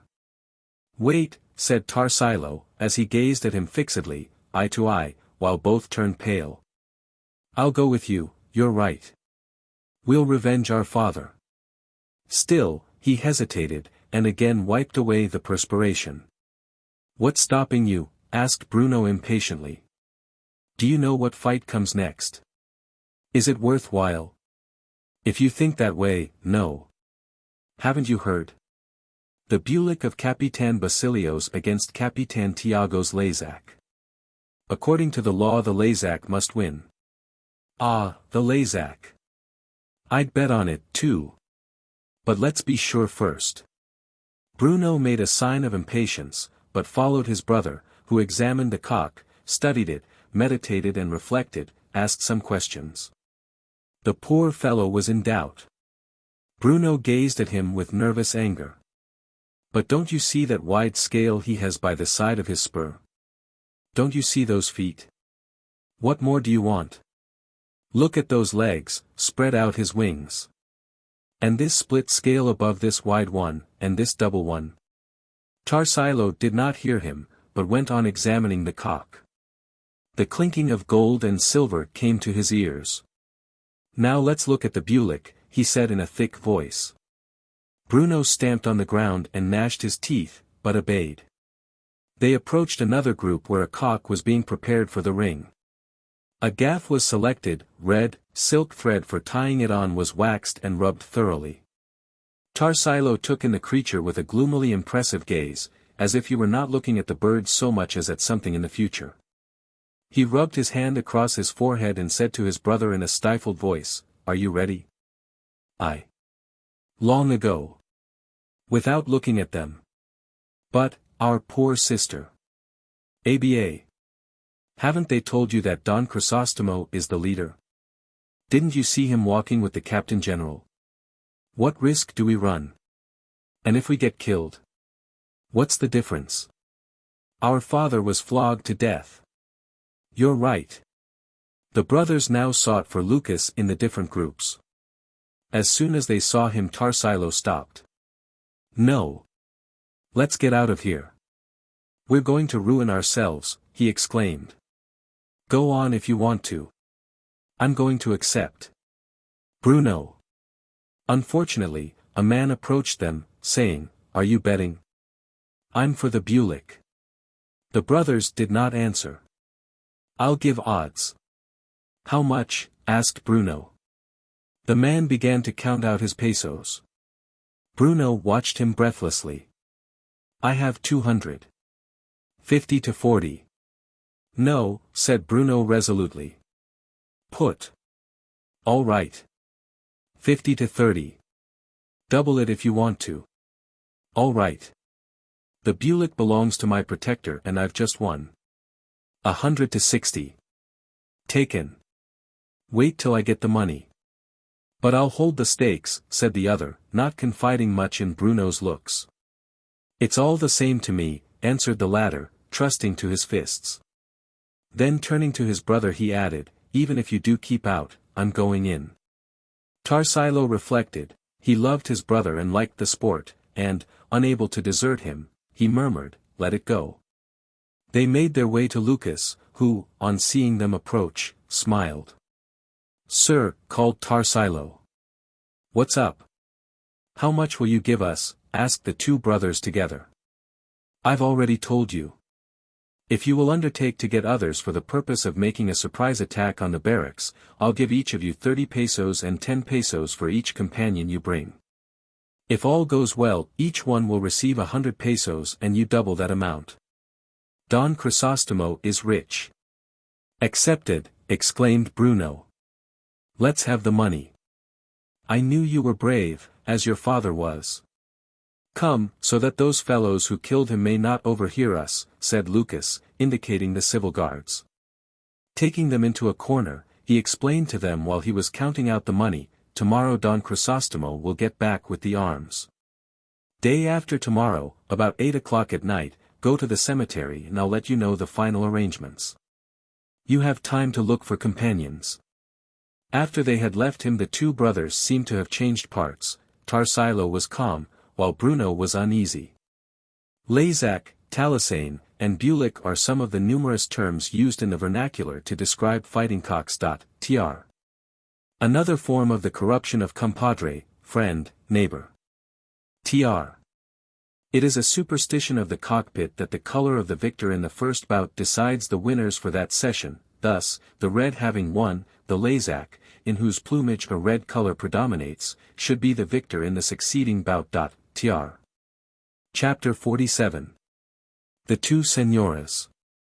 While Capitan Tiago was gambling on his Lazak, Dona Victorina was taking a walk through the town for the purpose of observing how the indolent Indians kept their houses and fields.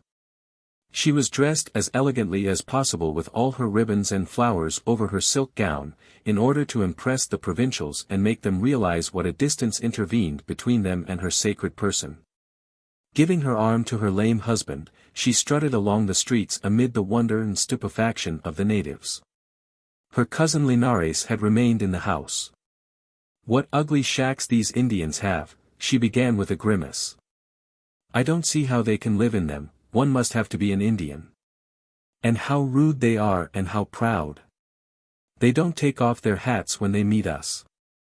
Hit them over the head as the curates and the officers of the civil guard do, teach them politeness. And if they hit me back, ask Dr. de Espadana. That's what you're a man for. But, I'm lame. Dona Victorina was falling into a bad humor. The streets were unpaved and the train of her gown was covered with dust.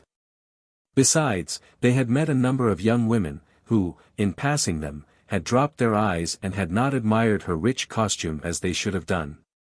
Sinang's cachero, who was driving Sinang and her cousin in an elegant carriage, had the impudence to yell, "Tabi," in such a commanding tone that she had to jump out of the way, and could only protest, "Look at that brute of a cachero. I'm going to tell his master to train his servants better." "Let's go back to the house," she commanded to her husband, who, fearing a storm, wheeled on his crutch in obedience to her mandate. They met and exchanged greetings with the alferez. This increased Dona Victorina's ill humor, for the officer not only did not proffer any compliment on her costume, but even seemed to stare at it in a mocking way. "You ought not to shake hands with a mere alferez," she said to her husband as the soldier left them. "He scarcely touched his helmet while you took off your hat. You don't know how to maintain your rank. He's the boss here. What do we care for that? We are Indians, perhaps." "You're right," he assented, not caring to quarrel. They passed in front of the officer's dwelling. Dona Consolation was at the window, as usual, dressed in flannel and smoking her cigar. As the house was low, the two señoras measured one another with looks. Dona Victorina stared while the muse of the civil guard examined her from head to foot, and then, sticking out her lower lip, turned her head away and spat on the ground. This used up the last of Dona Victorina's patience. Leaving her husband without support, she planted herself in front of the alfereza, trembling with anger from head to foot and unable to speak. Dona Consolation slowly turned her head, calmly looked her over again, and once more spat, this time with greater disdain. "What's the matter with you, Dona?" she asked. "Can you tell me, Señora, why you look at me so? Are you envious?" Dona Victorina was at length able to articulate. "I, envious of you, drawled the muse. "Yes, I envy you those frizzes. Come, woman, pleaded the doctor. Don't take any notice. Let me teach this shameless slattern a lesson, replied his wife, giving him such a shove that he nearly kissed the ground. Then she again turned to Dona Consolation. Remember who you're dealing with, she exclaimed. Don't think that I'm a provincial or a soldier's querida. In my house in Manila the alfereces don't eat her, they wait at the door. Oh ho, excellentissima senora. Alfereces don't enter, but cripples do, like that one, ha, ha, ha. Had it not been for the rouge, Dona Victorian would have been seen to blush. She tried to get to her antagonist, but the sentinel stopped her. In the meantime the street was filling up with a curious crowd. Listen, I lower myself talking to you, people of quality, don't you want to wash my clothes? I'll pay you well. Do you think that I don't know that you were a washerwoman? Dona Consolation straightened up furiously. The remark about washing hurt her. Do you think that we don't know who you are and what class of people you belong with? Get out, my husband has already told me. Senora, I at least have never belonged to more than one, but you. One must be dying of hunger to take the leavings, the mop of the whole world. This shot found its mark with Dona Victorina. She rolled up her sleeves, clenched her fists, and gritted her teeth. Come down, old sow, she cried. I'm going to smash that dirty mouth of yours. Querida of a battalion, filthy hag. The muse immediately disappeared from the window and was soon seen running down the stairs flourishing her husband's whip. Don Tiburcio interposed himself supplicatingly, but they would have come to blows had not the alferez arrived on the scene. Ladies! Don Tiburcio! Train your woman better, buy her some decent clothes, and if you haven't any money left, rob the people, that's what you've got soldiers for, yelled Dona Victorina. Here I am, senora. Why doesn't your excellency smash my mouth? Your only tongue and spittle, Dona Excellencia. Senora, cried the alferez furiously to Dona Victorina, be thankful that I remember that you're a woman or else I'd kick you to pieces, frizzes, ribbons, and all. Senor alferez. Get out, you quack. You don't wear the pants. The women brought into play words and gestures, insults and abuse, dragging out all the evil that was stored in the recesses of their minds. Since all four talked at once and said so many things that might hurt the prestige of certain classes by the truths that were brought to light, we forbear from recording what they said. The curious spectators, while they may not have understood all that was said, got not a little entertainment out of the scene and hoped that the affair would come to blows. Unfortunately for them, the curate came along and restored order. Senors! Senoras! What a shame! Senor Alferez! What are you doing here, you hypocrite, Carlist? Don Tiburcio, take your wife away. Senora, hold your tongue. Say that to these robbers of the poor. Little by little the lexicon of epithets was exhausted, the review of shamelessness of the two couples completed, and with threats and insults they gradually drew away from one another. Fray Salvi moved from one group to the other, giving animation to the scene. Would that our friend the correspondent had been present. This very day we'll go to Manila and see the Captain General, declared the raging Dona Victorina to her husband. You're not a man. It's a waste of money to buy trousers for you. Be but, woman, the G-guards. I'm lame. You must challenge him for pistol or sword, or, Dona Victorina stared fixedly at his false teeth. My dear, I've never had hold of a. But she did not let him finish. With a majestic sweep of her hand she snatched out his false teeth and trampled them in the street. Thus, he half crying and she breathing fire, they reached the house. Linares was talking with Maria Clara, Sinang, and Victoria, and as he had heard nothing of the quarrel, became rather uneasy at sight of his cousins. Maria Clara, lying in an easy chair among pillows and wraps, was greatly surprised to see the new physiognomy of her doctor. Cousin, began Dona Victorina, you must challenge the alferez right away, or... Why? Asked the startled Linares. You challenge him right now or else I'll tell everybody here who you are. But, Donna Victorina. The three girls exchanged glances. You'll see. The alferez has insulted us and said that you are what you are. His old hag came down with a whip and he, this thing here, permitted the insult, a man. ABA, exclaimed Sinang, there had a fight and we didn't see it. The alferez smashed the doctor's teeth, observed Victoria. This very day we go to Manila. You stay here to challenge him or else I'll tell Don Santiago that all we're told him is a lie, I'll tell him. But, Donna Victorina, interrupted the now pallid Linares, going up to her, be calm. Don't call up, then he added in a whisper, don't be imprudent, especially just now.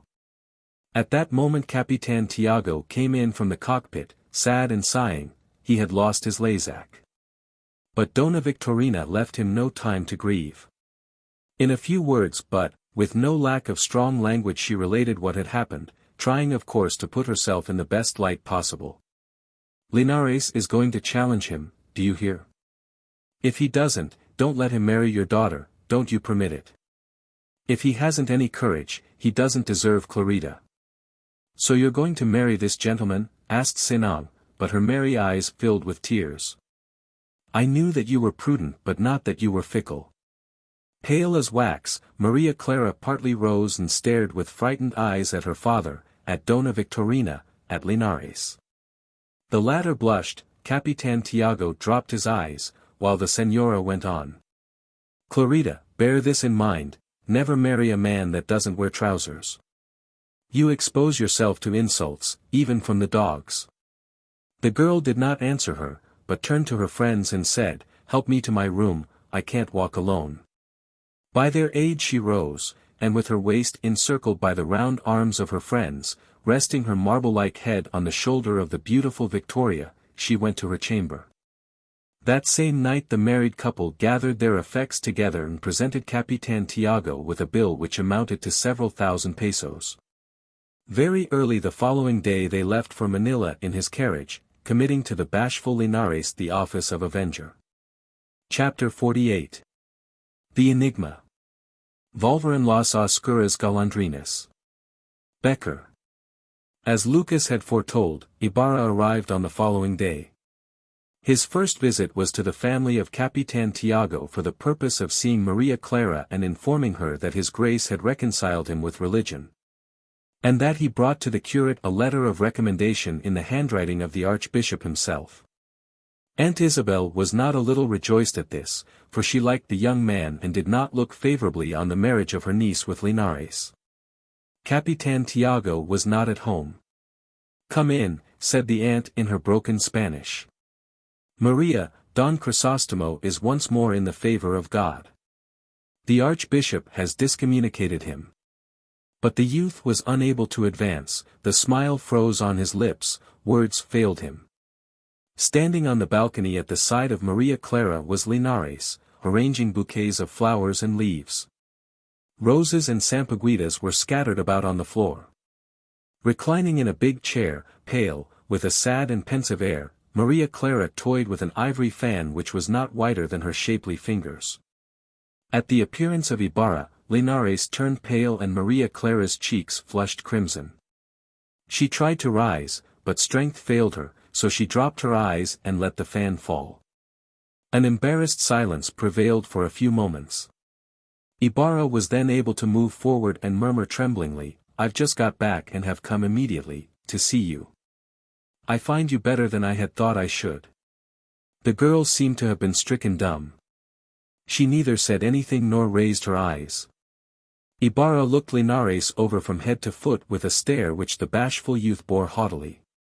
Well, I see that my arrival was unexpected, said Ibarra slowly. Maria, pardon me that I didn't have myself announced. At some other time I'll be able to make explanations to you about my conduct. We'll still see one another surely. These last words were accompanied by a look at Linares. The girl raised toward him her lovely eyes, full of purity and sadness. They were so beseeching and eloquent that Ibarra stopped in confusion. May I come tomorrow? You know that for my part you are always welcome, she answered faintly. Ibarra withdrew in apparent calm, but with a tempest in his head and ice in his heart. What he had just seen and felt was incomprehensible to him. Was it doubt, dislike, or faithlessness? Oh, only a woman after all, he murmured. Taking no note of where he was going, he reached the spot where the schoolhouse was under construction. The work was well advanced, nor Juan with his mile and plumb bob coming and going among the numerous laborers. Upon catching sight of Ibarra he ran to meet him. Don Crisóstomo, at last you've come. We've all been waiting for you. Look at the walls, they're already more than a meter high and within 2 days they'll be up to the height of a man. I've put in only the strongest and most durable woods, Molavi, Dungan, Ipil, Longil, and sent for the finest, Tindalo, Malatape, Pino, and Nara, for the finishings. Do you want to look at the foundations? The workmen saluted Ibarra respectfully, while Juan made voluble explanations. Here is the piping that I have taken the liberty to add, he said. These subterranean conduits lead to a sort of cesspool, 30 yards away. It will help fertilize the garden. There was nothing of that in the plan. Does it displease you? Quite the contrary, I approve what you've done and congratulate you. You are a real architect. From whom did you learn the business? From myself, sir, replied the old man modestly. Oh, before I forget about it, tell those who may have scruples, if perhaps there is anyone who fears to speak to me, that I'm no longer excommunicated. The Archbishop invited me to dinner. ABA, sir, we don't pay any attention to excommunications. All of us are excommunicated. Padre Damaso himself is and yet he stays fat. How's that? It's true, sir, for a year ago he caned the coadjutor, who is just as much a sacred person as he is. Who pays any attention to excommunications, sir? Among the laborers Ibarra caught sight of Elias, who, as he saluted him along with the others, gave him to understand by a look that he had something to say to him. Juan, said Ibarra, will you bring me your list of the laborers? Juan disappeared, and Ibarra approached Elias, who was by himself, lifting a heavy stone into a cart. If you can grant me a few hours' conversation, sir, walk down to the shore of the lake this evening and get into my banca. The youth nodded, and Elias moved away.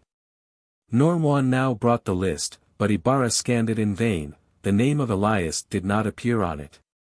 The dark swallows will return. Chapter 49. The Voice of the Hunted. As the sun was sinking below the horizon Ibarra stepped into Elias's banca at the shore of the lake. The youth looked out of humor. Pardon me, sir, said Elias sadly, on seeing him, that I have been so bold as to make this appointment. I wanted to talk to you freely and so I chose this means, for here we won't have any listeners. We can return within an hour. You're wrong, friend, answered Ibarra with a forced smile. You'll have to take me to that town whose belfry we see from here. A mischance forces me to this. A mischance? Yes. On my way here I met the alferez and he forced his company on me. I thought of you and remembered that he knows you, so to get away from him I told him that I was going to that town. I'll have to stay there all day, since he will look for me tomorrow afternoon. I appreciate your thoughtfulness, but you might simply have invited him to accompany you, answered Elias naturally. What about you? He wouldn't have recognized me, since the only time he ever saw me he wasn't in a position to take careful note of my appearance. I'm in bad luck, sighed Ibarra, thinking of Maria Clara. What did you have to tell me? Elias looked about him. They were already at a distance from the shore, the sun had set, and as in these latitudes there is scarcely any twilight, the shades were lengthening, bringing into view the bright disk of the full moon. Sir, replied Elias gravely, I am the bearer of the wishes of many unfortunates. Unfortunates? What do you mean? In a few words Elias recounted his conversation with the leader of the Tulasanes, omitting the latter's doubts and threats. Ibarra listened attentively and was the first to break the long silence that reigned after he had finished his story. So they want. Radical reforms in the armed forces, in the priesthood, and in the administration of justice. That is to say, they ask for paternal treatment from the government. Reforms? In what sense? For example, more respect for a man's dignity, more security for the individual, less force in the armed forces, fewer privileges for that corps which so easily abuses what it has. Elias, answered the youth, I don't know who you are, but I suspect that you are not a man of the people, you think and act so differently from others. You will understand me if I tell you that, however imperfect the condition of affairs may be now, it would be more so if it were changed. I might be able to get the friends that I have in Madrid to talk, by paying them. I might even be able to see the Captain General, but neither would the former accomplish anything nor has the latter sufficient power to introduce so many novelties. Nor would I ever take a single step in that direction, for the reason that, while I fully understand that it is true that these corporations have their faults, they are necessary at this time. They are what is known as a necessary evil. Greatly surprised, Elias raised his head and looked at him in astonishment. Do you, then, also believe in a necessary evil, sir? He asked in a voice that trembled, slightly. Do you believe that in order to do good it is necessary to do evil? No, I believe in it as in a violent remedy that we make use of when we wish to cure a disease. Now then, the country is an organism suffering from a chronic malady, and in order to cure it, the government sees the necessity of employing such means, harsh and violent if you wish, but useful and necessary. He is a bad doctor, sir, who seeks only to destroy or stifle the symptoms without an effort to examine into the origin of the malady, or, when knowing it, fears to attack it. The civil guard has only this purpose, the repression of crime by means of terror and force, a purpose that it does not fulfill or accomplishes only incidentally. You must take into account the truth that society can be severe with individuals only when it has provided them with the means necessary for their moral perfection. In our country, where there is no society, since there is no unity between the people and the government, the latter should be indulgent, not only because indulgence is necessary but also because the individual, abandoned and uncared for by it, has less responsibility, for the very reason that he has received less guidance. Besides, following out your comparison, the treatment that is applied to the ills of the country is so destructive that it is felt only in the sound parts of the organism, whose vitality is thus weakened and made receptive of evil. Would it not be more rational to strengthen the diseased parts of the organism and lessen the violence of the remedy a little? To weaken the civil guard would be to endanger the security of the towns. The security of the towns! Exclaimed Elias bitterly. It will soon be 15 years since the towns have had their civil guard, and look, still we have tulisanes, still we hear that they sack towns, that they infest the highways. Robberies continue and the perpetrators are not hunted down, crime flourishes, and the real criminal goes scot-free, but not so the peaceful inhabitant of the town. Ask any honorable citizen if he looks upon this institution as a benefit, a protection on the part of the government, and not as an imposition, a despotism whose outrageous acts do more damage than the violent deeds of criminals. These latter are indeed serious, but they are rare, and against them one has the right to defend himself, but against the molestations of legal force he is not even allowed a protest. And if they are not serious they are nevertheless continued and sanctioned. What effect does this institution produce among our people? It paralyzes communication because all are afraid of being abused on trifling pretexts. It pays more attention to formalities than to the real nature of things, which is the first symptom of incapacity. Because one has forgotten his cedula he must be manacled and knocked about, regardless of the fact that he may be a decent and respectable citizen. The superiors hold it their first duty to make people salute them, either willingly or forcibly, even in the darkness of the night, and their inferiors imitate them by mistreating and robbing the country folk, nor are pretexts lacking to this end. Sanctity of the home does not exist. Not long ago in Calamba they entered, by forcing their way through the windows, the house of a peaceful inhabitant to whom their chief owed money and favors. There is no personal security. When they need to have their barracks or houses cleaned they go out and arrest anyone who does not resist them, in order to make him work the whole day. Do you care to hear more? During these holidays gambling, which is prohibited by law, has gone on while they forcibly broke up the celebrations permitted by the authorities. You saw what the people thought about these things. What have they got by repressing their anger and hoping for human justice? Ah, sir, if that is what you call keeping the peace. I agree with you that there are evils, replied Ibarra, but let us bear with those evils on account of the benefits that accompany them. This institution may be imperfect, but, believe me, by the fear that it inspires it keeps the number of criminals from increasing. Say rather that by this fear the number is increased, corrected Elias. Before the creation of this corps almost all the evildoers, with the exception of a very few, were criminals from hunger. They plundered and robbed in order to live, but when their time of want was past, they again left the highways clear. Sufficient to put them to flight were the poor, but brave quadrilleros, they who have been so calumniated by the writers about our country, who have for a right, death, for duty, fighting, and for reward, jests. Now there are Tulasanes who are such for life. A single fault, a crime inhumanly punished, resistance against the outrages of this power, fear of atrocious tortures, east them out forever from society and condemn them to slay or be slain.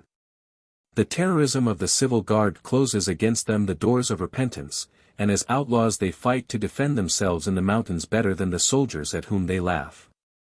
The result is that we are unable to put an end to the evil that we have created. Remember what the prudence of the Captain General de la Torre accomplished. The amnesty granted by him to those unhappy people has proved that in those mountains there still beat the hearts of men and that they only wait for pardon.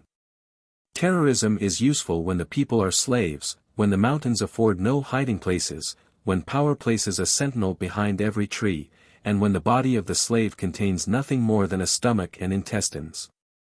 But when in desperation he fights for his life, feeling his arm strong, his heart throb, his whole being fill with hate, how can terrorism hope to extinguish the flame to which it is only adding fuel? I am perplexed, Elias, to hear you talk thus, and I should almost believe that you were right had I not my own convictions. But note this fact, and don't be offended, for I consider you an exception. Look who the men are that ask for these reforms, nearly all criminals or on the way to be such. Criminals now, or future criminals, but why are they such? Because their peace has been disturbed, their happiness destroyed, their dearest affections wounded, and when they have asked justice for protection, they have become convinced that they can expect it only from themselves. But you are mistaken, sir, if you think that only the criminals ask for justice. Go from town to town, from house to house, listen to the secret sighings in the bosoms of the families, and you will be convinced that the evils which the civil guard corrects are the same as, if not less than, those it causes all the time. Should we decide from this that all the people are criminals? If so, then why defend some from the others, why not destroy them all? Some error exists here which I do not see just now, some fallacy in the theory to invalidate the practice, for in Spain, the mother country, this corps is displaying, and has ever displayed, great usefulness. I don't doubt it. Perhaps there, it is better organized, the men of better grade, perhaps also Spain needs it while the Philippines does not. Our customs, our mode of life, which are always invoked when there is a desire to deny us some right, are entirely overlooked and the desire is to impose something upon us. And tell me, sir, why have not the other nations, which from their nearness to Spain must be more like her than the Philippines is, adopted this institution? Is it because of this that they still have fewer robberies on their railway trains, fewer riots, fewer murders, and fewer assassinations in their great capitals? Ibarra bowed his head in deep thought, raising it after a few moments to reply, this question, my friend, calls for serious study. If my inquiries convince me that these complaints are well founded, I will write to my friends in Madrid, since we have no representatives. Meanwhile, believe me that the government needs a corps with strength enough to make itself respected and to enforce its authority. Yes, sir, when the government is at war with the country. But for the welfare of the government itself we must not have the people think that they are in opposition to authority. Rather, if such were true, if we prefer force to prestige, we ought to take care to whom we grant this unlimited power, this authority. So much power in the hands of men, ignorant men filled with passions, without moral training, of untried principles, is a weapon in the hands of a madman in a defenseless multitude. I concede and wish to believe with you that the government needs this weapon, but then let it choose this weapon carefully, let it select the most worthy instruments, and since it prefers to take upon itself authority, rather than have the people grant it, at least let it be seen that it knows how to exercise it. Elias spoke passionately, enthusiastically, in vibrating tones, his eyes flashed. A solemn pause followed. The banca, unimpelled by the paddle, seemed to stand still on the water. The moon shone majestically in a sapphire sky and a few lights glimmered on the distant shore. "What more do they ask for?" inquired Ibarra. "Reform in the priesthood," answered Elias in a sad and discouraged tone. "These unfortunates ask for more protection against the religious orders. Against their oppressors, sir. Has the Philippines forgotten what she owes to those orders? Has she forgotten the immense debt of gratitude that is due from her to those who snatched her from error to give her the true faith, to those who have protected her against the tyrannical acts of the civil power? This is the evil result of not knowing the history of our native land." The surprised Elias could hardly credit what he heard. "Sir," he replied in a grave tone, "you accuse these people of ingratitude. Let me, one of the people who suffer, defend them. Favors rendered, in order to have any claims to recognition, must be disinterested. Let us pass over its missionary work, the much-invoked Christian charity. Let us brush history aside and not ask what Spain has done with the Jewish people, who gave all Europe a book, a religion, and a God. What she has done with the Arabic people, who gave her culture, who were tolerant with her religious beliefs, and who awoke her lethargic national spirit, so nearly destroyed during the Roman and Gothic dominations. You say that she snatched us from error and gave us the true faith. Do you call faith these outward forms? Do you call religion this traffic in girdles and scapularies, truth these miracles and wonderful tales that we hear daily? Is this the law of Jesus Christ? For this it was hardly necessary that a God should allow himself to be crucified or that we should be obliged to show eternal gratitude. Superstition existed long before, it was only necessary to systematize it and raise the price of its merchandise. You will tell me that however imperfect our religion may be at present, it is preferable to what we had before. I believe that, too, and would agree with you in saying so, but the cost is too great, since for it we have given up our nationality, our independence. For it we have given over to its priests our best towns, our fields, and still give up our savings by the purchase of religious objects. An article of foreign manufacture has been introduced among us, we have paid well for it, and we are even. If you mean the protection that they afforded us against the encomenderos, I might answer that through them we fell under the power of the encomenderos. But no, I realized that a true faith and a sincere love for humanity guided the first missionaries to our shores. I realized the debt of gratitude we owe to those noble hearts. I know that at that time Spain abounded in heroes of all kinds, in religious as well as in political affairs, in civil and in military life. But because the forefathers were virtuous, should we consent to the abuses of their degenerate descendants? Because they have rendered us great service, should we be to blame for preventing them from doing us wrong? The country does not ask for their expulsion but only for reforms required by the changed circumstances and new needs. I love our native land as well as you can, Elias. I understand something of what it desires, and I have listened with attention to all you have said. But, after all, my friend, I believe that we are looking at things through rather impassioned eyes. Here, less than in other parts, do I see the necessity for reforms. Is it possible, sir, asked Elias, extending his arms in a gesture of despair, that you do not see the necessity for reforms, you, after the misfortunes of your family? Ah, I forget myself and my own troubles in the presence of the security of the Philippines, in the presence of the interests of Spain, interrupted Ibarra warmly. To preserve the Philippines it is meet that the friars continue as they are. On the union with Spain depends the welfare of our country. When Ibarra had ceased, Elias still sat in an attitude of attention with a sad countenance and eyes that had lost their luster. The missionaries conquered the country, it is true, he replied, but do you believe that by the friars the Philippines will be preserved? Yes, by them alone. Such is the belief of all who have written about the country. Oh!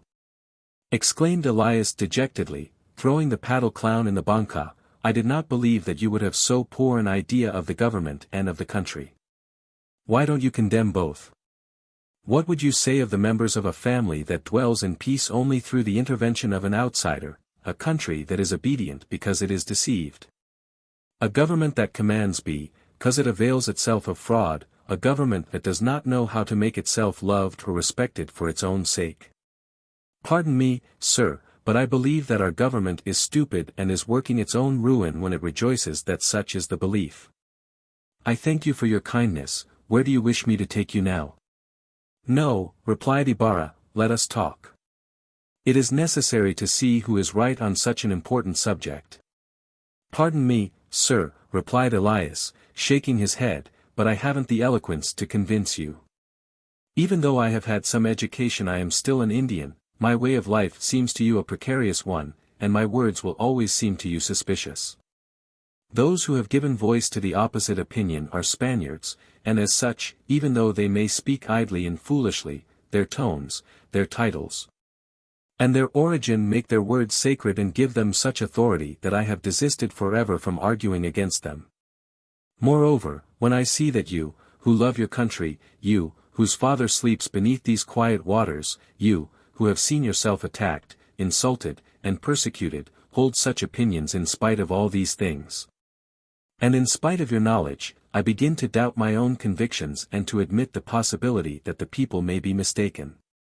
I'll have to tell those unfortunates who have put their trust in men that they must place it in God and their own strength. Again I thank you, tell me where I shall take you. Elias, your bitter words touch my heart and make me also doubt. What do you want? I was not brought up among the people, so I am perhaps ignorant of their needs. I spent my childhood in the Jesuit college, I grew up in Europe, I have been molded by books, learning only what men have been able to bring to light. What remains among the shadows, what the writers do not tell, that I am ignorant of.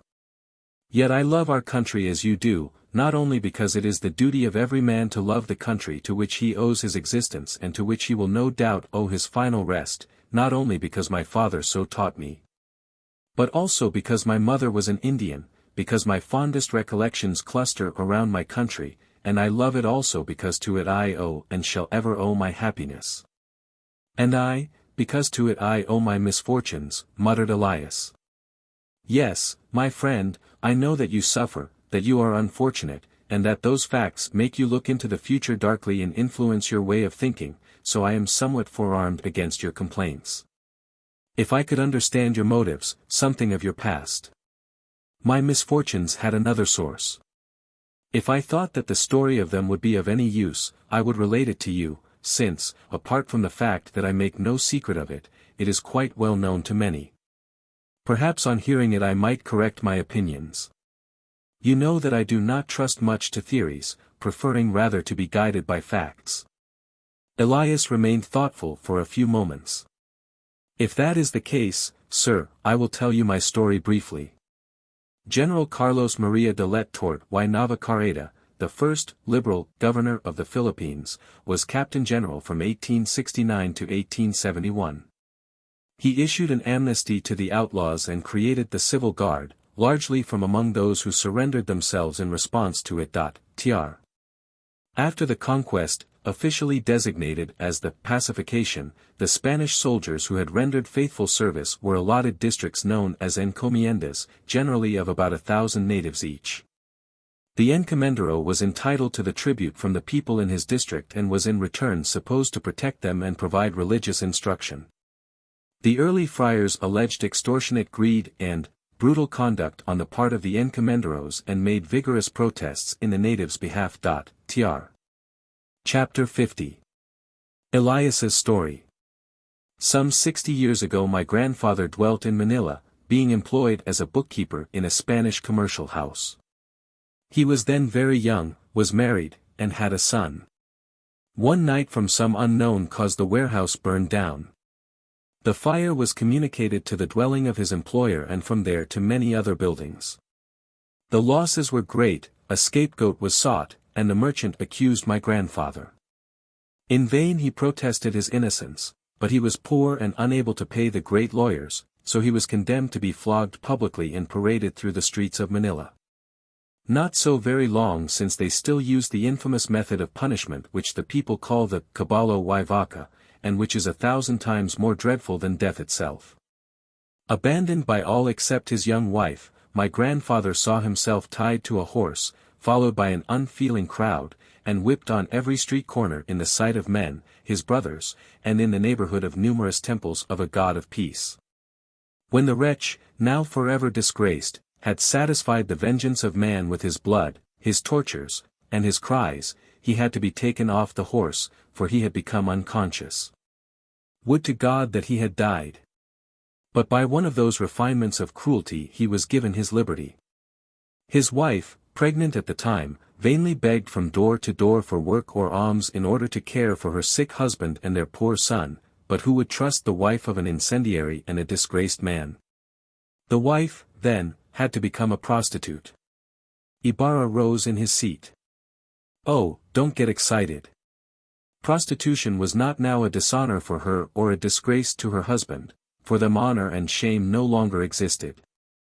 The husband recovered from his wounds and came with his wife and child to hide himself in the mountains of this province. Here they lived several months, miserable, alone, hated and shunned by all. The wife gave birth to a sickly child, which fortunately died. Unable to endure such misery and being less courageous than his wife, my grandfather, in despair at seeing his sick wife deprived of all care and assistance, hanged himself. His corpse rotted in sight of the son, who was scarcely able to care for his sick mother, and the stench from it led to their discovery. Her husband's death was attributed to her, for of what is the wife of a wretch, a woman who has been a prostitute besides, not believed to be capable? If she swears, they call her a perjurer; if she weeps, they say that she is acting. And that she blasphemes when she calls on God. Nevertheless, they had pity on her condition and waited for the birth of another child before they flogged her. You know how the friars spread the belief that the Indians can only be managed by blows. Read what Padre Gaspar de San Agustin says. A woman thus condemned will curse the day on which her child is born, and this, besides prolonging her torture, violates every maternal sentiment. Unfortunately, she brought forth a healthy child. 2 months afterwards, the sentence was executed to the great satisfaction of the men who thought that thus they were performing their duty. Not being at peace in these mountains, she then fled with her 2 sons to a neighboring province, where they lived like wild beasts, hating and hated. The elder of the 2 boys still remembered, even amid so much misery, the happiness of his infancy, so he became a Tolizan as soon as he found himself strong enough.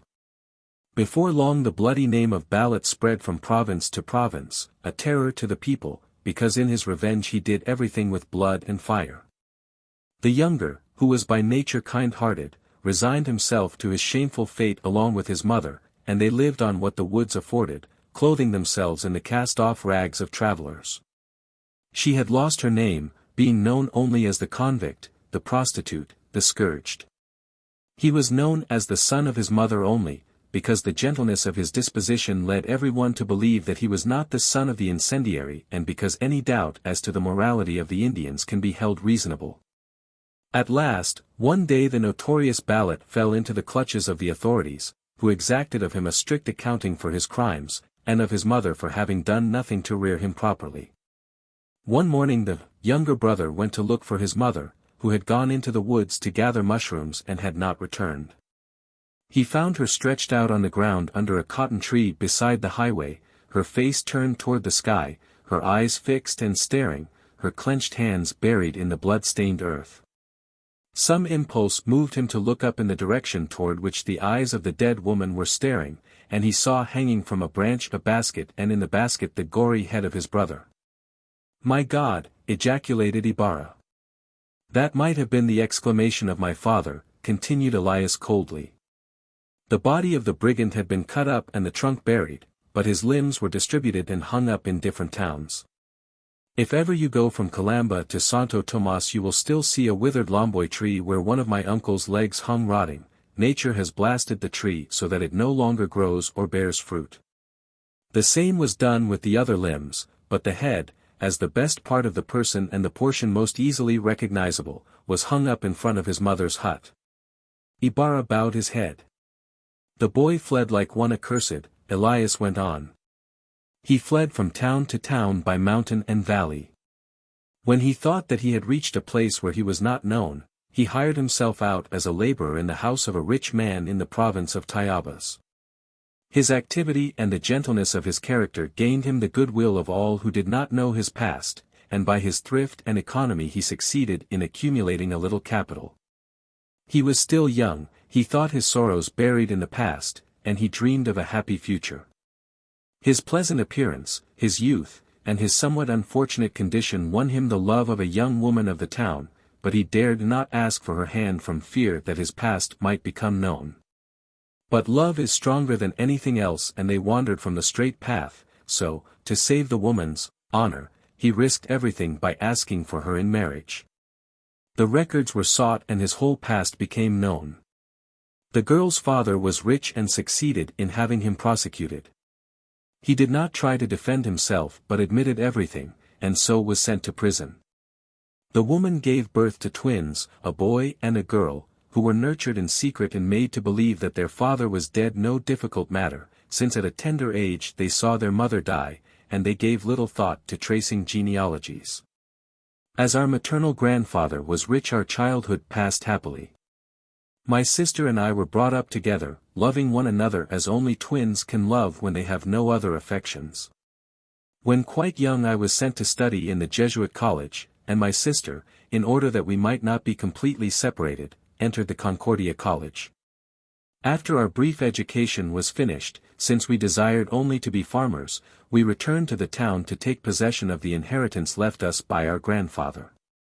We lived happily for a time, the future smiled on us, we had many servants, our fields produced abundant harvests, and my sister was about to be married to a young man whom she adored and who responded equally to her affection. But in a dispute over money and by reason of my haughty disposition at that time, I alienated the goodwill of a distant relative, and one day he eased in my face my doubtful birth and shameful descent. I thought it all a slander and demanded satisfaction. The tomb which covered so much rottenness was again opened and to my consternation the whole truth came out to overwhelm me.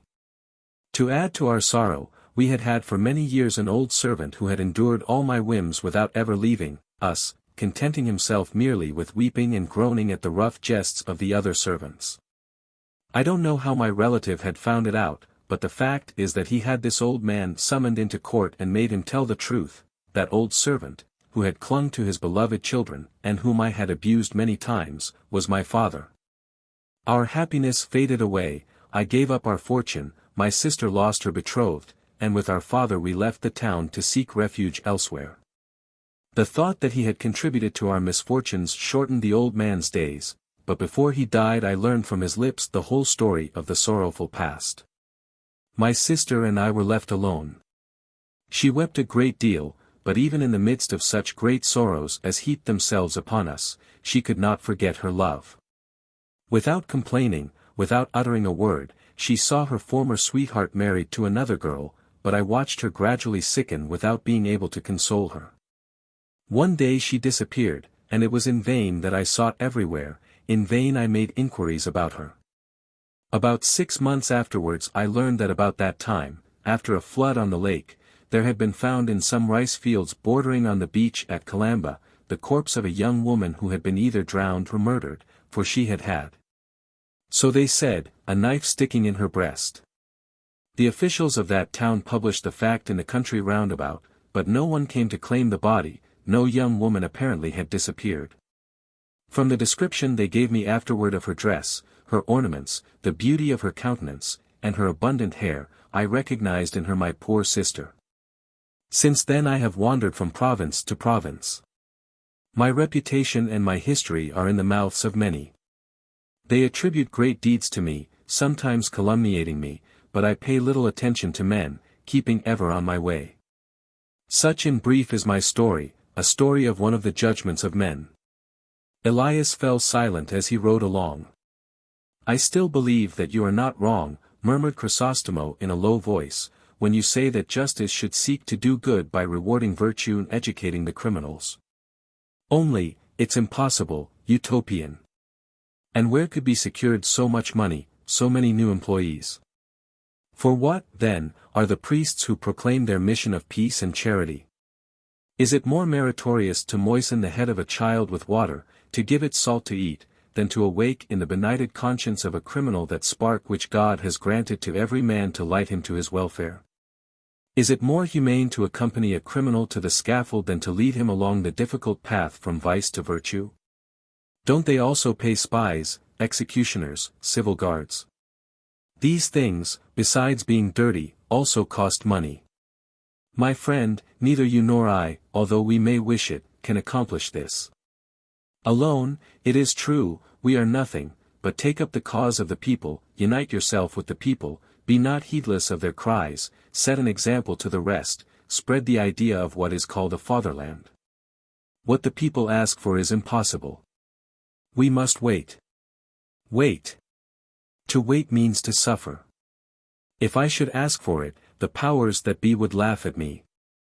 But if the people supported you? Never. I will never be the one to lead the multitude to get by force what the government does not think proper to grant, no. If I should ever see that multitude armed, I would place myself on the side of the government, for in such a mob I should not see my countrymen. I desire the country's welfare, therefore I would build a schoolhouse. I seek it by means of instruction, by progressive advancement. Without light there is no road. Neither is there liberty without strife, answered Elias. The fact is that I don't want that liberty. The fact is that without liberty there is no light, replied the pilot with warmth. You say that you are only slightly acquainted with your country, and I believe you. You don't see the struggle that is preparing, you don't see the cloud on the horizon. The fight is beginning in the sphere of ideas, to descend later into the arena, which will be dyed with blood. I hear the voice of God, woe unto them who would oppose it. For them history has not been written. Elias was transfigured, standing uncovered, with his manly face illuminated by the moon. There was something extraordinary about him. He shook his long hair, and went on. Don't you see how everything is awakening? The sleep has lasted for centuries, but one day the thunderbolt struck, and in striking, infused life. Since then new tendencies are stirring our spirits, and these tendencies, today scattered, will someday be united, guided by the God who has not failed other peoples and who will not fail us, for his cause is the cause of liberty. A solemn silence followed these words, while the banca, carried along insensibly by the waves, neared the shore. Elias was the first to break the silence. What shall I tell those who sent me? He asked with a change from his former tone. I've already told you, I greatly deplore their condition, but they should wait. Evils are not remedied by other evils, and in our misfortunes each of us has his share of blame. Elias did not again reply, but dropped his head and rode along until they reached the shore, where he took leave of Ibarra. I thank you, sir, for the condescension you have shown me. Now, for your own good, I beg of you that in the future you forget me and that you do not recognize me again, no matter in what situation you may find me. So saying, he drew away in the banca, rowing toward a thicket on the shore. As he covered the long distance he remained silent, apparently intent upon nothing but the thousands of phosphorescent diamonds that the oar caught up and dropped back into the lake, where they disappeared mysteriously into the blue waves. When he had reached the shadow of the thicket a man came out of it and approached the banca. What shall I tell the Capitan? He asked. Tell him that Elias, if he lives, will keep his word, was the sad answer. When will you join us, then? When your Capitan thinks that the hour of danger has come. Very well. Goodbye. If I don't die first, added Elias in a low voice. Horse and cow. Fray Gaspar de San Agustin, O.S.A., who came to the Philippines in 1668 and died in Manila in 1724, was the author of a history of the conquest. But his chief claim to immortality comes from a letter written in 1720 on the character and habits of the Indian inhabitants of these islands, a letter which was widely circulated and which has been extensively used by other writers. In it the writer with senile querulousness harped up and down the whole gamut of abuse in describing and commenting upon the vices of the natives, very artlessly revealing the fact in many places, however, that his observations were drawn principally from the conduct of the servants in the conventos and homes of Spaniards. To him in this letter is due the credit of giving its wide popularity to the specious couplet. El Bijuco crece. The rattan thrives. Donde el indio nace. Where the Indian lives. Which the holy men who delighted in quoting it took as an additional evidence of the wise dispensation of the God of nature. Rather inconsistently, overlooking its incongruity with the teachings of him in whose name they assumed their holy office. It seems somewhat strange that a spiritual father should have written in such terms about his charges until the fact appears that the letter was addressed to an influential friend in Spain for use in opposition to a proposal to carry out the provisions of the Council of Trent by turning the parishes in the islands over to the secular and hence, native, clergy. A translation of this bilious tirade, with copious annotations showing to what a great extent it has been used by other writers, appears in volume XL of Blair and Robertson's The Philippine Islands. Tr. The Colegio de la Inmaculada Concepción Concordia, situated near Santa Ana in the suburbs of Manila, was founded in 1868 for the education of native girls, by a pious Spanish Filipino lady, who donated a building and grounds. Besides bearing the expense of bringing out 7 Sisters of Charity to take charge of it. Tr. The execution of the Filipino priests Burgos, Gomez, and Zamora, in 1872. Tr. Chapter 51. Exchanges. The bashful Linares was anxious and ill at ease. He had just received from Dona Victorina a letter which ran thus. Dear cousin, within 3 days I expect to hear from you if the alferez has killed you or you him. I don't want another day to pass before that brute has his punishment if that Tim passes in. You haven't challenged him. I'll tell Don Santiago you was never secretary nor joked with Canova nor went on a spree with the General Don Arsino Martinez. I'll tell Clarita it's all a humbug and I'll not give you a cent more if you challenge him. I promise all. You want, so let's see you challenge him. I warn you there must be no excuses nor delays. Your cousin who loves you. Victorina de los Reyes de Espadana. Sampaloc, Monday 7 in the evening. The affair was serious. He was well enough acquainted with the character of Dona Victorina to know what she was capable of. To talk to her of reason was to talk of honesty and courtesy to a revenue carbineer when he proposes to find contraband where there is none. To plead with her would be useless. To deceive her worse, there was no way out of the difficulty but to send the challenge. But how? Suppose he receives me with violence, he soliloquized as he paced to and fro. Suppose I find him with his señora? Who will be willing to be my second? The curate? Capitan Tiago? Damn the hour in which I listened to her advice. The old toady. To oblige me to get myself tangled up, to tell lies, to make a blustering fool of myself. What will the young lady say about me? Now I'm sorry that I've been secretary to all the ministers. While the good Linares was in the midst of his soliloquy, Padre Salvi came in. The Franciscan was even thinner and paler than usual, but his eyes gleamed with a strange light and his lips wore a peculiar smile.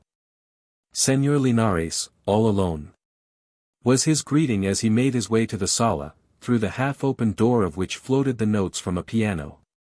Linares tried to smile. Where is Don Santiago? Continued the curate. Capitan Tiago at that moment appeared, kissed the curate's hand, and relieved him of his hat and cane, smiling all the while like one of the blessed. Come, come!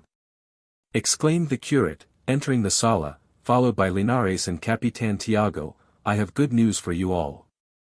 I've just received letters from Manila which confirm the one Señor Ibarra brought me yesterday. So, Don Santiago, the objection is removed. María Clara, who was seated at the piano between her two friends, partly rose, but her strength failed her, and she fell back again. Linares turned pale and looked at Capitan Tiago, who dropped his eyes. "That young man seems to me to be very agreeable," continued the curate. "At first I misjudged him, he's a little quick-tempered, but he knows so well how to atone for his faults afterwards that one can't hold anything against him. If it were not for Padre Damaso."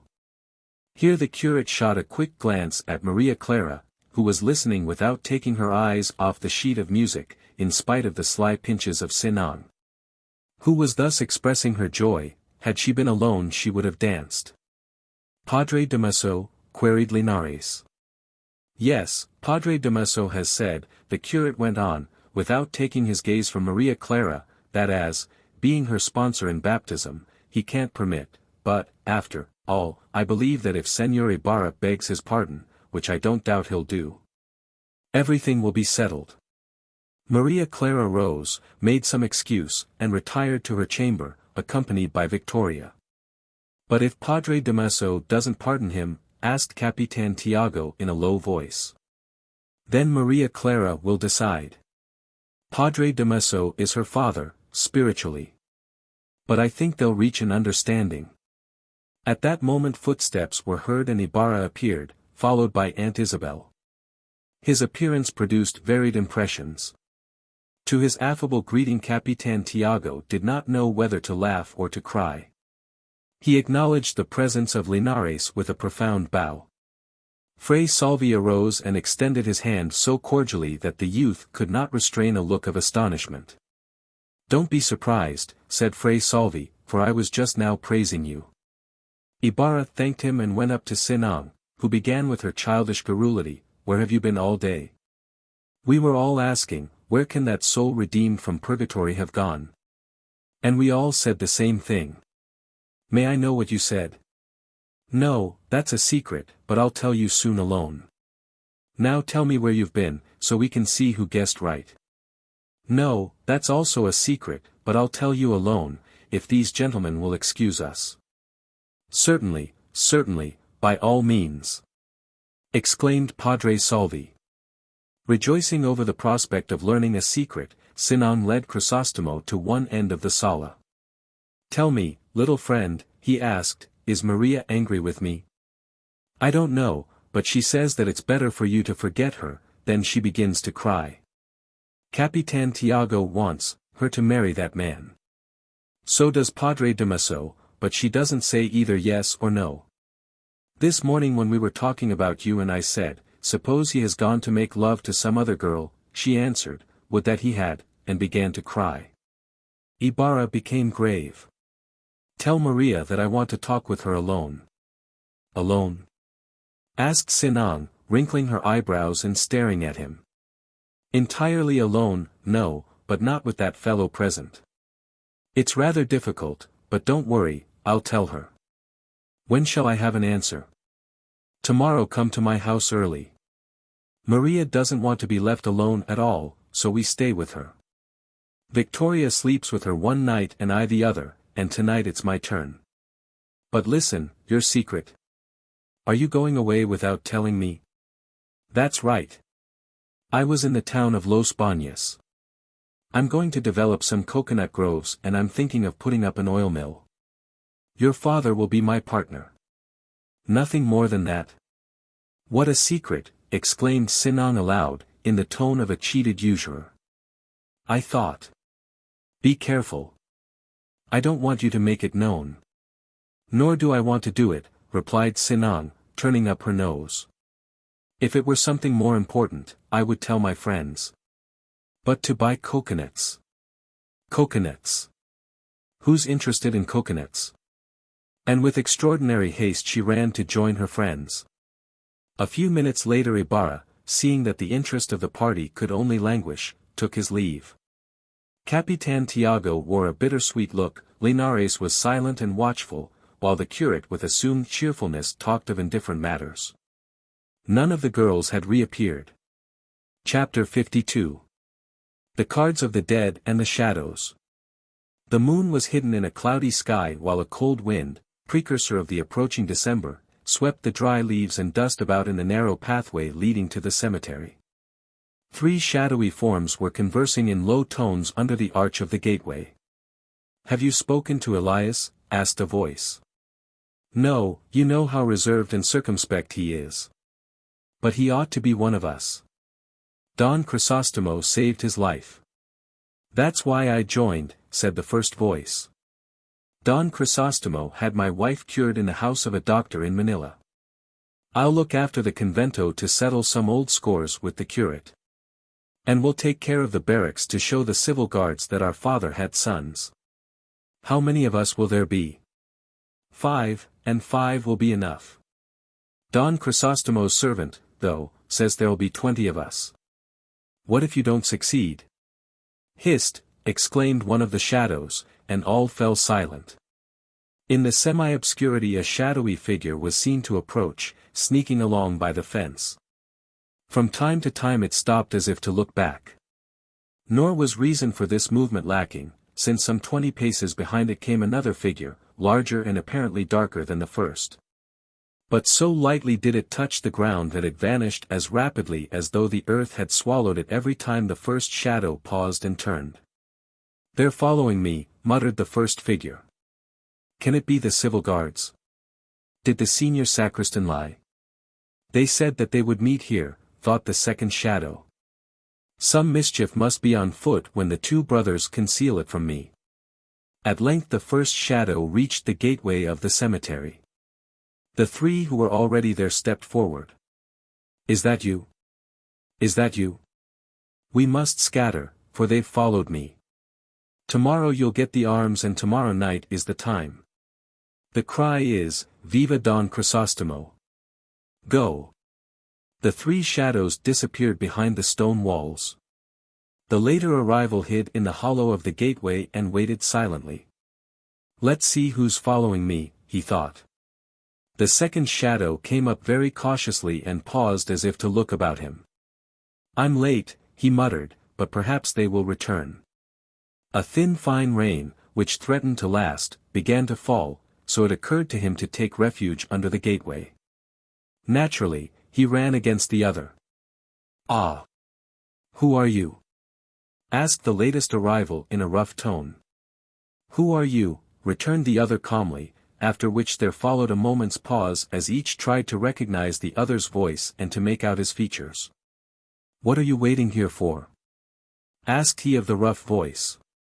"For the clock to strike 8 so that I can play cards with the dead." "I want to win something tonight," answered the other in a natural tone. "And you, what have you come for?" For the same purpose." "ABA. I'm glad of that, I'll not be alone. I've brought cards. At the first stroke of the bell I'll make the lay, at the second I'll deal. The cards that move are the cards of the dead and we'll have to cut for them. Have you brought cards?" "No." "Then how?" "It's simple enough, just as you're going to deal for them, so I expect them to play for me." "But what if the dead don't play? What can we do? Gambling hasn't yet been made compulsory among the dead." A short silence ensued. "Are you armed? How are you going to fight with the dead?" "With my fists," answered the larger of the two. "Oh, the devil. Now I remember, the dead won't bet when there's more than one living person, and there are 2 of us. Is that right? Well, I don't want to leave." "Nor I. I'm short of money," answered the smaller. "But let's do this, let's play for it, the one who loses to leave." "All right," agreed the other, rather ungraciously. "Then let's get inside.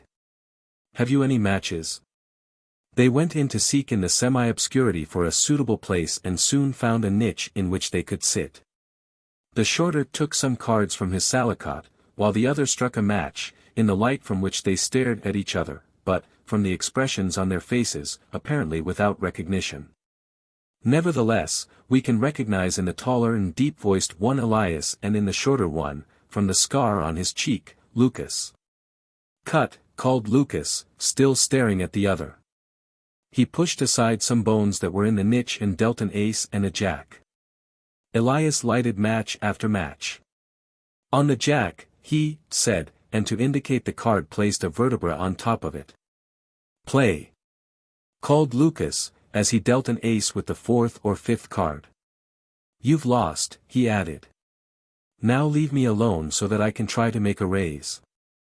Elias moved away without a word and was soon swallowed up in the darkness. Several minutes later the church clock struck 8 and the bell announced the hour of the souls, but Lucas invited no one to play nor did he call on the dead, as the superstition directs. Instead, he took off his hat and muttered a few prayers, crossing and recrossing himself with the same fervor with which, at that same moment, the leader of the Brotherhood of the Holy Rosary was going through a similar performance. Throughout the night a drizzling rain continued to fall. By 9 o'clock the streets were dark and solitary. The coconut oil lanterns, which the inhabitants were required to hang out, scarcely illuminated a small circle around each, seeming to be lighted only to render the darkness more apparent. 2 civil guards paced back and forth in the street near the church. "It's cold," said one in Tagalog with a Visayan accent. "We haven't caught any sacristan, so there is no one to repair the alferez's chicken coop. They're all scared out by the death of that other one. This makes me tired." "Me, too," answered the other. "No one commits robbery, no one raises a disturbance, but, thank God, they say that Elias is in town. The alferez says that whoever catches him will be exempt from floggings for 3 months. "Aha! Do you remember his description?" asked the Visayan. "I should say so. Height, tall, according to the alferez, medium, according to Padre Damaso. Color, brown, eyes, black, nose, ordinary, beard, none, hair, black." "Aha! But special marks?" "Black shirt, black pantaloons, woodcutter." "Aha, he won't get away from me. I think I see him now. I wouldn't mistake him for anyone else, even though he might look like him." Thus the 2 soldiers continued on their round. By the light of the lanterns we may again see 2 shadowy figures moving cautiously along, one behind the other. An energetic, "Quien vive?" stops both, and the first answers, "España," in a trembling voice. The soldiers seize him and hustle him toward a lantern to examine him. It is Lucas, but the soldiers seem to be in doubt, questioning each other with their eyes. "The alferez didn't say that he had a scar," whispered the Visayan. "Where you going?" "To order a mass for tomorrow." "Haven't you seen Elias?" "I don't know him, sir," answered Lucas. "I didn't ask you if you know him, you fool." "Neither do we know him. I'm asking you if you've seen him." "No, sir." "Listen, I'll describe him: height, sometimes tall, sometimes medium, hair and eyes, black. All the other features, ordinary," recited the Visayan. "Now do you know him?" "No, sir," replied Lucas stupidly. "Then get away from here. Brute. Dolt." And they gave him a shove. "Do you know why Elias is tall to the alferez and of medium height to the curate?" asked the Tagalog thoughtfully. "No," answered the Visayan. "Because the alferez was down in the mudhole when he saw him and the curate was on foot." "That's right," exclaimed the Visayan. "You're talented. Blow, is it that you're a civil guard?" "I wasn't always one, I was a smuggler," answered the Tagalog with a touch of pride. But another shadowy figure diverted their attention. They challenged this one also and took the man to the light. This time it was the real Elias. "Where you going?"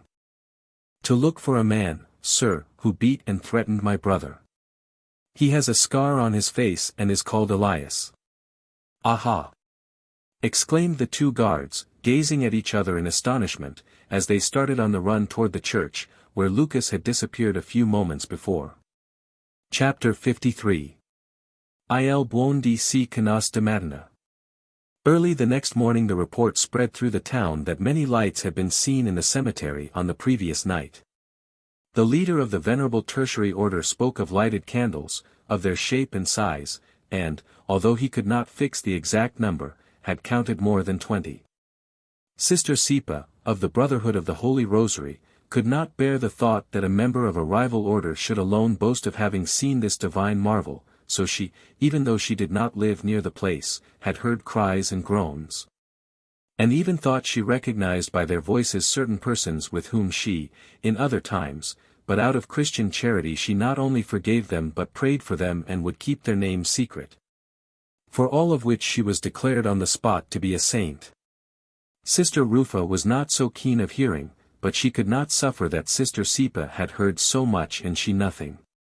So she related a dream in which there had appeared before her many souls, not only of the dead but even of the living, souls in torment who begged for a part of those indulgences of hers which were so carefully recorded and treasured. She could furnish names to the families interested and only asked for a few alms to succor the Pope in his needs. A little fellow, a herder, who dared to assert that he had seen nothing more than one light and two men in salicots had difficulty in escaping with mere slaps and scoldings. Vainly he swore to it. There were his carabaos with him and could verify his statement. Do you pretend to know more than the warden and the sisters, Paracmason, heretic? He was asked amid angry looks. The curate went up into the pulpit and preached about purgatory so fervently that the pesos again flowed forth from their hiding places to pay for masses.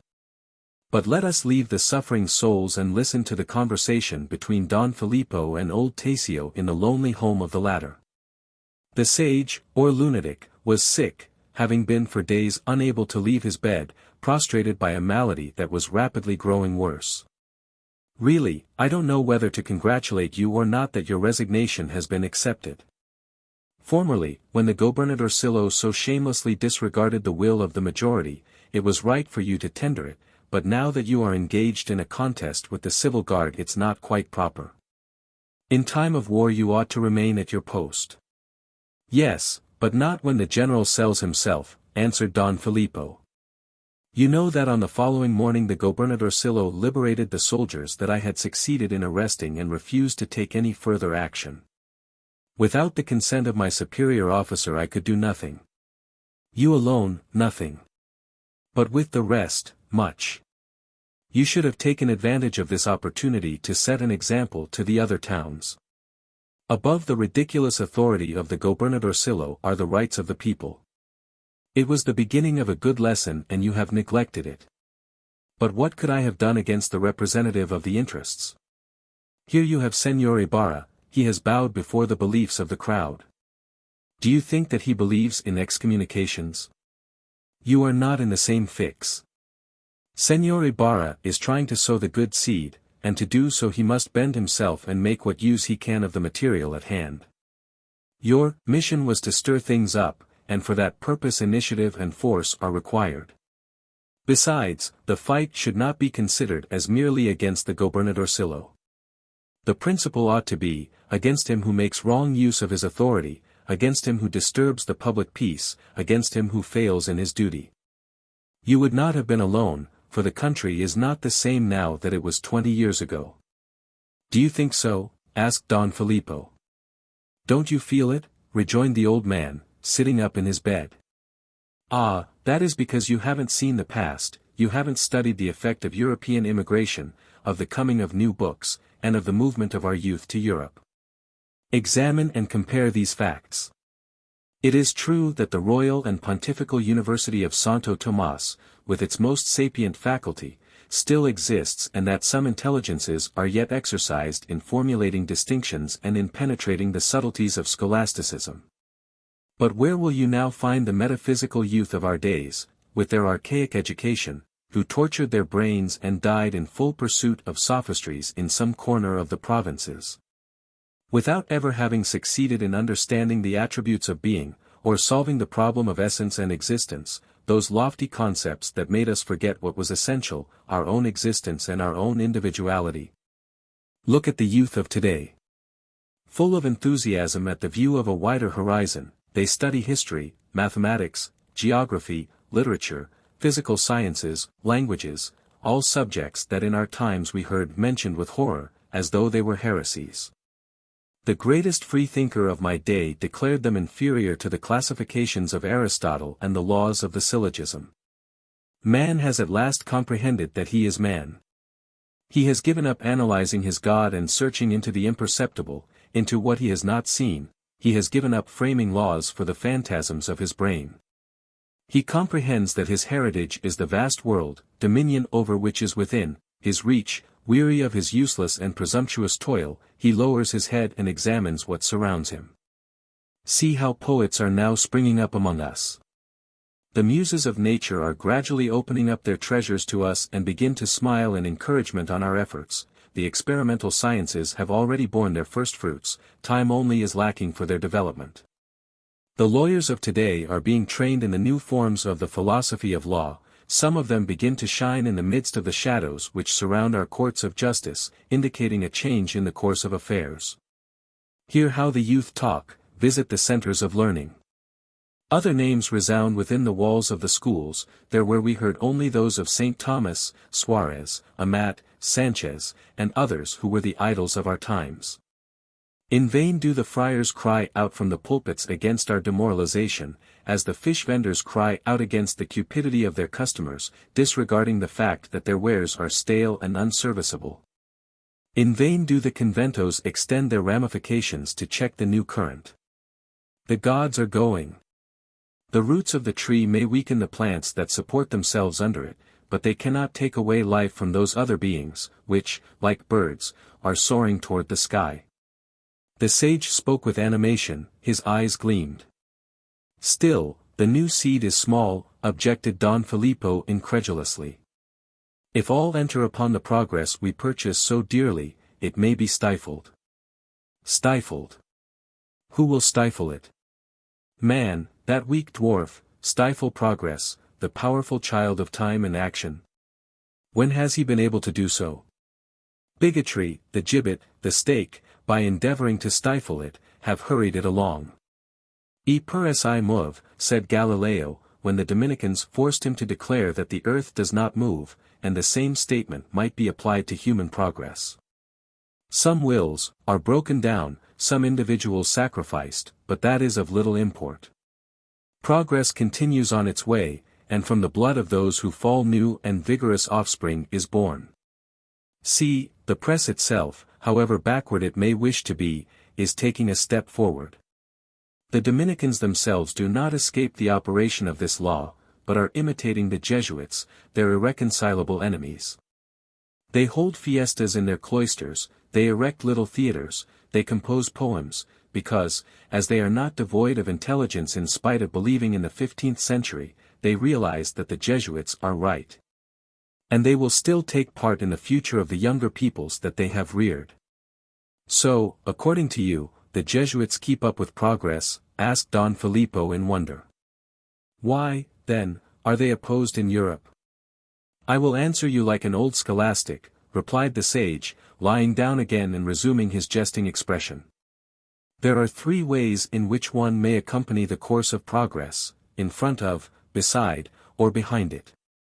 The first guide it, the second suffer themselves to be carried along with it, and the last are dragged after it, and to these last the Jesuits belong. They would like to direct it, but as they see that it is strong and has other tendencies, they capitulate, preferring to follow rather than to be crushed or left alone among the shadows by the wayside. Well now, we in the Philippines are moving along at least 3 centuries behind the car of progress, we are barely beginning to emerge from the Middle Ages. Hence the Jesuits, who are reactionary in Europe, when seen from our point of view, represent progress. To them the Philippines owes her dawning system of instruction in the natural sciences, the soul of the 19th century, as she owed to the Dominican scholasticism, already dead in spite of Leo XIII. For there is no pope who can revive what common sense has judged and condemned. But where are we getting to? He asked with a change of tone. Ah, we were speaking of the present condition of the Philippines. Yes, we are now entering upon a period of strife, or rather, should say that you are, for my generation belongs to the night, we are passing away. This strife is between the past, which seizes and strives with curses to cling to the tottering feudal castle, and the future, whose song of triumph may be heard from afar amid the splendors of the coming dawn, bringing the message of good news from other lands. Who will fall and be buried in the moldering ruins? The old man paused. Noticing that Don Filippo was gazing at him thoughtfully, he said with a smile, "I can almost guess what you are thinking." "Really?" "You are thinking of how easily I may be mistaken," was the answer with a sad smile. "Today I am feverish, and I am not infallible. Homo sum iti nihil humani ami alienam puto," said Terence, "and if at any time one is allowed to dream, why not dream pleasantly in the last hours of life? And after all, I have lived only in dreams." "You are right, it is a dream. Our youths think only of love affairs and dissipations, they expend more time and work harder to deceive and dishonor a maiden than in thinking about the welfare of their country. Our women, in order to care for the house and family of God, neglect their own, our men are active only in vice and heroic only in shame. Childhood develops amid ignorance and routine, youth lives its best years without ideals, and a sterile manhood serves only as an example for corrupting youth. Gladly do I die. Claudite I am rivos, pueri. Don't you want some medicine?" asked Don Filippo in order to change the course of the conversation, which had darkened the old man's face. "The dying need no medicines, you who remain need them. Tell Don Crisóstomo to come and see me tomorrow, for I have some important things to say to him. In a few days I am going away. The Philippines is in darkness."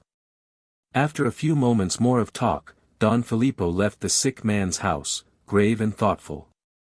The fair day is foretold by the morn. Paracmason, i.e. Freemason. Scholastic theologians. Tr. And yet it does move. I am a man and nothing that concerns humanity do I consider foreign to me. A portion of the closing words of Virgil's third eclogue, equivalent here to, "Let the curtain drop." Tr. Chapter 54. Revelations. Quidquid latet, ad perbit. Nil annultum remanebit. The vesper bells are ringing, and at the holy sound all pause, drop their tasks, and uncover. The laborer returning from the fields ceases the song with which he was pacing his carabao and murmurs a prayer. The women in the street cross themselves and move their lips affectedly so that none may doubt their piety. A man stops caressing his gamecock and recites the Angelus to bring better luck, while inside the houses they pray aloud. Every sound but that of the Ave Maria dies away, becomes hushed. Nevertheless, the curate, without his hat, rushes across the street, to the scandalizing of many old women, and, greater scandal still, directs his steps toward the house of the alferez. The devout women then think it time to cease the movement of their lips in order to kiss the curate's hand, but Padre Salvi takes no notice of them. This evening he finds no pleasure in placing his bony hand on his Christian nose that he may slip it down dissemblingly, as Dona Consolation has observed, over the bosom of the attractive young woman who may have bent over to receive his blessing. Some important matter must be engaging his attention when he thus forgets his own interests and those of the church. In fact, he rushes headlong up the stairway and knocks impatiently at the alferez's door. The latter puts in his appearance, scowling, followed by his better half, who smiles like one of the damned. "Ah, Padre, I was just going over to see you. That old goat of yours. I have a very important matter. I can't stand for his running about and breaking down the fence. I'll shoot him if he comes back. That is, if you are alive tomorrow," exclaimed the panting curate as he made his way toward the sala. "What, do you think that puny doll will kill me? I'll bust him with a kick." Padre Salvi stepped backward with an involuntary glance toward the alferez's feet.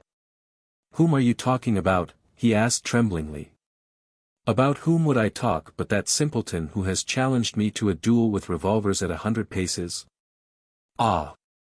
sighed the curate, then he added, "I've come to talk to you about a very urgent matter." "Enough of urgent matters. It'll be like that affair of the two boys."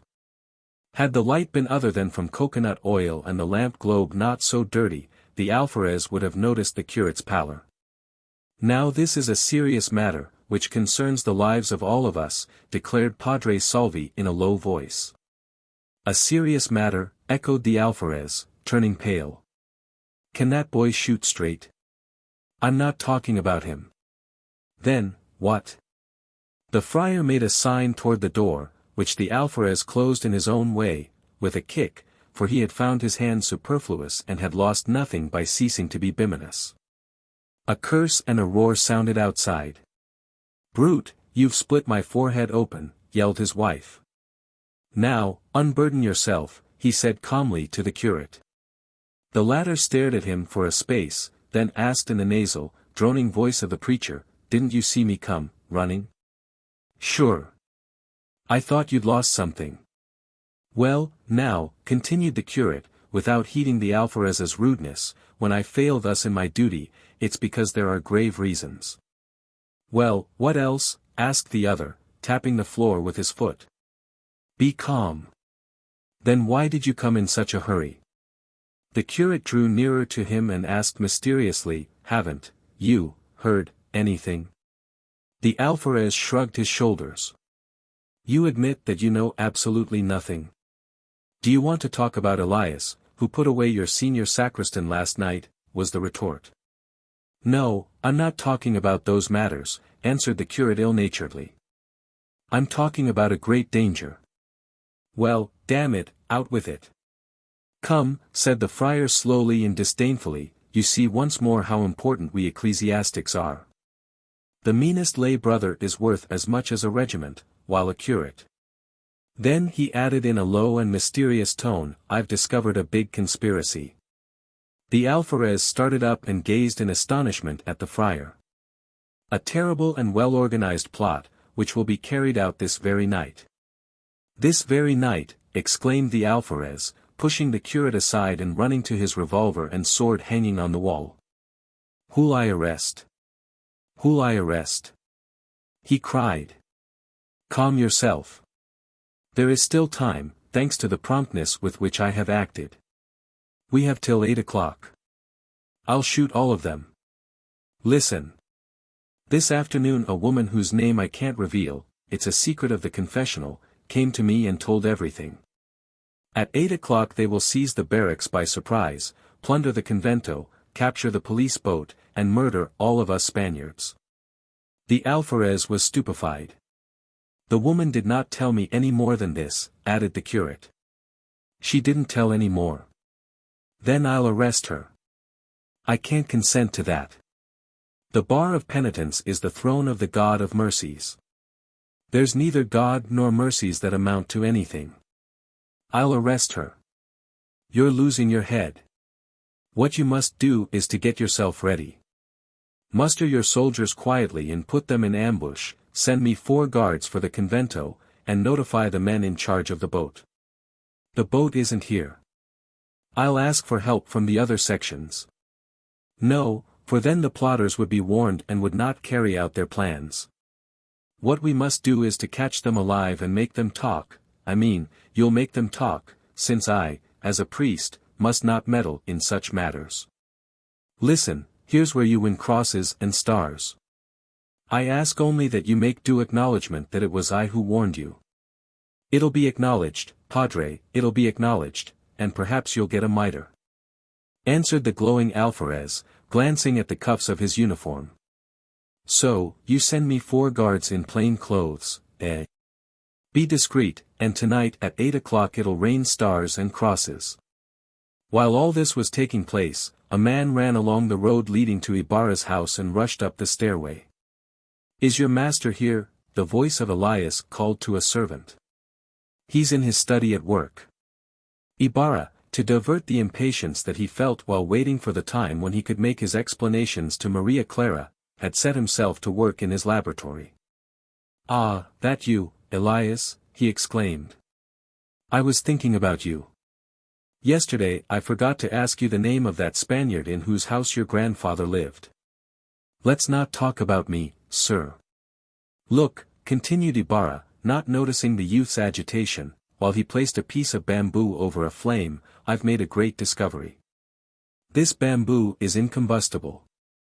It's not a question of bamboo now, sir, it's a question of your collecting your papers and fleeing at this very moment." Ibarra glanced at him in surprise and, on seeing the gravity of his countenance, dropped the object that he held in his hands. Burn everything that may compromise you and within an hour put yourself in a place of safety. Why? Ibarra was at length able to ask. Put all your valuables in a safe place. Why? Burn every letter written by you or to you, the most innocent thing may be wrongly construed. But why all this? Why? Because I've just discovered a plot that is to be attributed to you in order to ruin you. A plot? Who is forming it?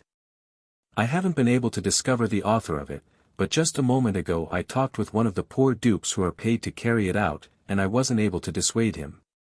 But didn't he tell you who is paying him? Yes. Under a pledge of secrecy he said that it was you. My God, exclaimed the terrified Ibarra. There's no doubt of it, sir. Don't lose any time, for the plot will probably be carried out this very night. Ibarra, with his hands on his head and his eyes staring unnaturally, seemed not to hear him. The blow cannot be averted, continued Elias. I've come late, I don't know who the leaders are.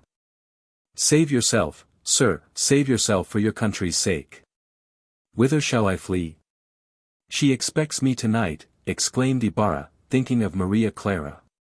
To any town whatsoever, to Manila, to the house of some official, but anywhere so that they may not say that you are directing this movement. Suppose that I myself report the plot. You an informer? Exclaimed Elias, stepping back and staring at him. You would appear as a traitor and coward in the eyes of the plotters and faint-hearted in the eyes of others. They would say that you planned the whole thing to curry favor. They would say. But what's to be done? I've already told you. Destroy every document that relates to your affairs, flee, and await the outcome. And Maria Clara, exclaimed the young man. No, I'll die first. Elias wrung his hands, saying, well then, at least parry the blow. Prepare for the time when they accuse you. Ibarra gazed about him in bewilderment. Then help me. There in that writing desk are all the letters of my family. Select those of my father, which are perhaps the ones that may compromise me. Read the signatures. So the bewildered and stupefied young man opened and shut boxes, collected papers, read letters hurriedly, tearing up some and laying others aside. He took down some books and began to turn their leaves. Elias did the same, if not so excitedly, yet with equal eagerness. But suddenly he paused, his eyes bulged, he turned the paper in his hand over and over, then asked in a trembling voice. Was your family acquainted with Don Pedro Ibarramendia? I should say so. Answered Ibarra, as he opened a chest and took out a bundle of papers. He was my great-grandfather.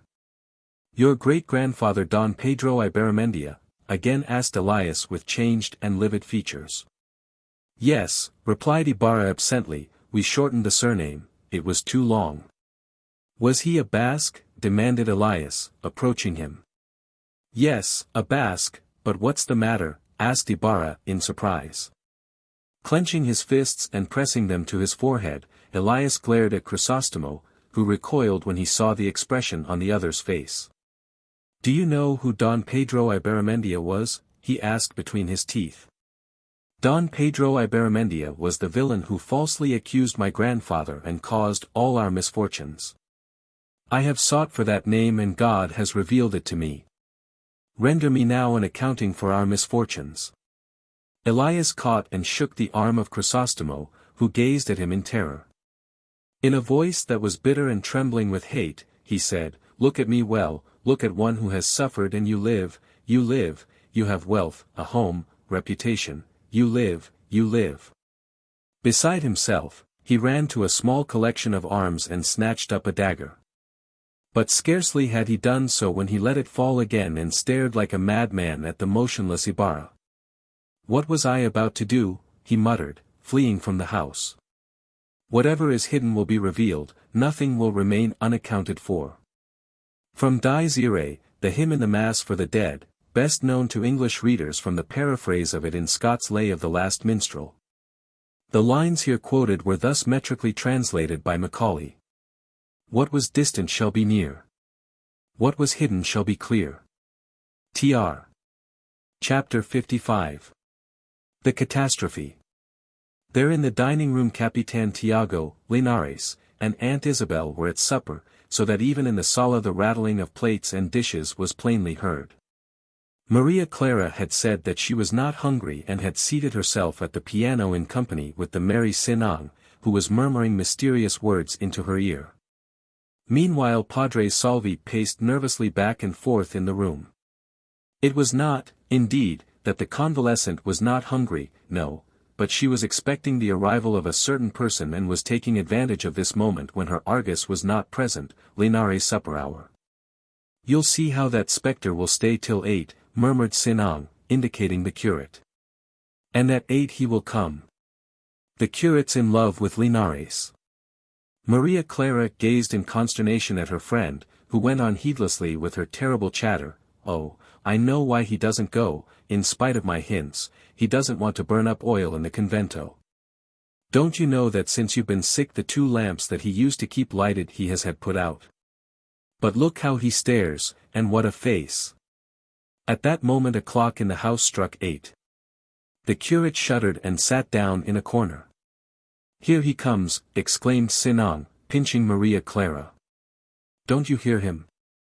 The church bell boomed out the hour of 8 and all rose to pray. Padre Salvi offered up a prayer in a weak and trembling voice, but as each was busy with his own thoughts no one paid any attention to the priest's agitation. Scarcely had the prayer ceased when Ibarra appeared. The youth was in mourning not only in his attire but also in his face, to such an extent that, on seeing him, Maria Clara arose and took a step toward him to ask what the matter was. But at that instant the report of firearms was heard. Ibarra stopped, his eyes rolled, he lost the power of speech. The curate had concealed himself behind a post. More shots, more reports were heard from the direction of the convento, followed by cries and the sound of persons running. Capitan Tiago, Aunt Isabel, and Linares rushed in pell-mell, crying, "Tulizan! Tulizan!" Anning followed, flourishing the gridiron as she ran toward her foster sister. Aunt Isabel fell on her knees weeping and reciting the Kyrie eleison. Capitan Tiago, pale and trembling, carried on his fork a chicken liver which he offered tearfully to the Virgin of Antipolo. Linares with his mouth full of food was armed with a case knife. Sinang and Maria Clara were in each other's arms. While the only one that remained motionless, as if petrified, was Crisóstomo, whose paleness was indescribable. The cries and sound of blows continued, windows were closed noisily, the report of a gun was heard from time to time. Christi eleison. Santiago, let the prophecy be fulfilled. Shut the windows, groaned Aunt Isabel. 50 big bombs and 2 Thanksgiving masses, responded Capitan Tiago. Ora pro nobis. Gradually there prevailed a heavy silence which was soon broken by the voice of the alferez, calling as he ran, Padre Salvi, come here. Miserere. The alferez is calling for confession, cried Aunt Isabel. The alferez is wounded? Asked Linares hastily. Ah! Only then did he notice that he had not yet swallowed what he had in his mouth. Padre, come here. There's nothing more to fear, the alferez continued to call out. The pallid Fray Salvi at last concluded to venture out from his hiding place, and went down the stairs. The outlaws have killed the alferez. Maria, Sinang, go into your room and fasten the door. Kyrie eleison. Ibarra also turned toward the stairway, in spite of Aunt Isabel's cries, don't go out, you haven't been shriven, don't go out. The good old lady had been a particular friend of his mother's. But Ibarra left the house. Everything seemed to reel around him, the ground was unstable. His ears buzzed, his legs moved heavily and irregularly. Waves of blood, lights and shadows chased one another before his eyes, and in spite of the bright moonlight he stumbled over the stones and blocks of wood in the vacant and deserted street. Near the barracks he saw soldiers, with bayonets fixed, who were talking among themselves so excitedly that he passed them unnoticed. In the town hall were to be heard blows, cries, and curses, with the voice of the alferez dominating everything, to the stocks.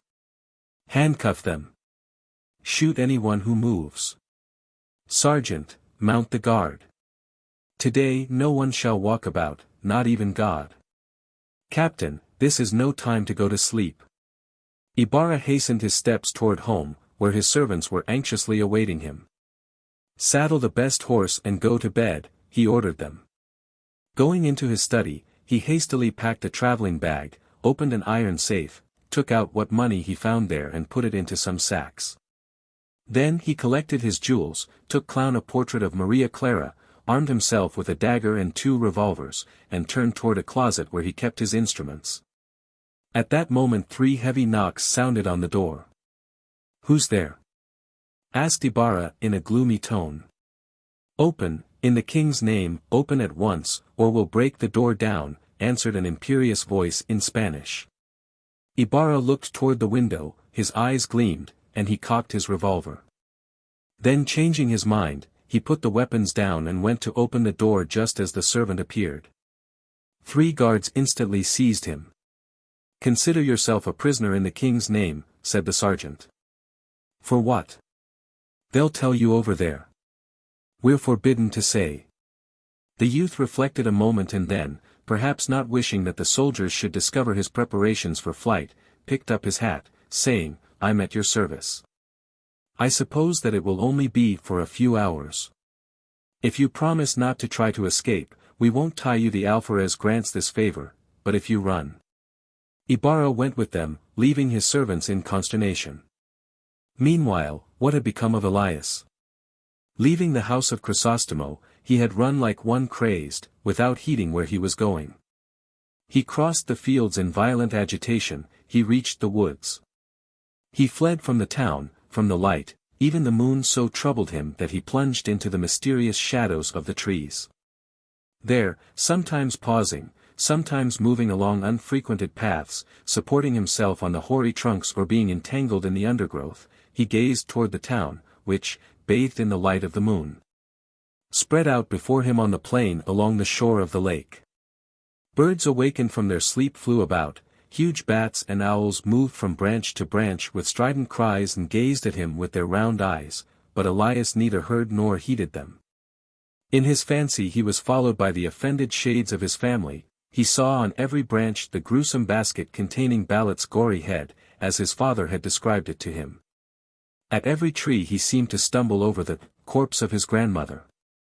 He imagined that he saw the rotting skeleton of his dishonored grandfather swinging among the shadows, and the skeleton and the corpse and the gory head cried after him, "Coward! Coward!" Leaving the hill, Elias descended to the lake and ran along the shore excitedly. There at a distance in the midst of the waters, where the moonlight seemed to form a cloud, he thought he could see a spectre rise and soar the shade of his sister with her breast bloody and her loose hair streaming about. He fell to his knees on the sand and extending his arms cried out, "You, too!" Then with his gaze fixed on the cloud he arose slowly and went forward into the water as if he were following someone. He passed over the gentle slope that forms the bar and was soon far from the shore. The water rose to his waist, but he plunged on like one fascinated, following, ever following, the ghostly charmer. Now the water covered his chest, a volley of rifle shots sounded, the vision disappeared, the youth returned to his senses. In the stillness of the night and the greater density of the air the reports reached him clearly and distinctly. He stopped to reflect and found himself in the water, over the peaceful ripples of the lake he could still make out the lights in the fishermen's huts. He returned to the shore and started toward the town, but for what purpose he himself knew not. The streets appeared to be deserted, the houses were closed, and even the dogs that were wont to bark through the night had hidden themselves in fear. The silvery light of the moon added to the sadness and loneliness.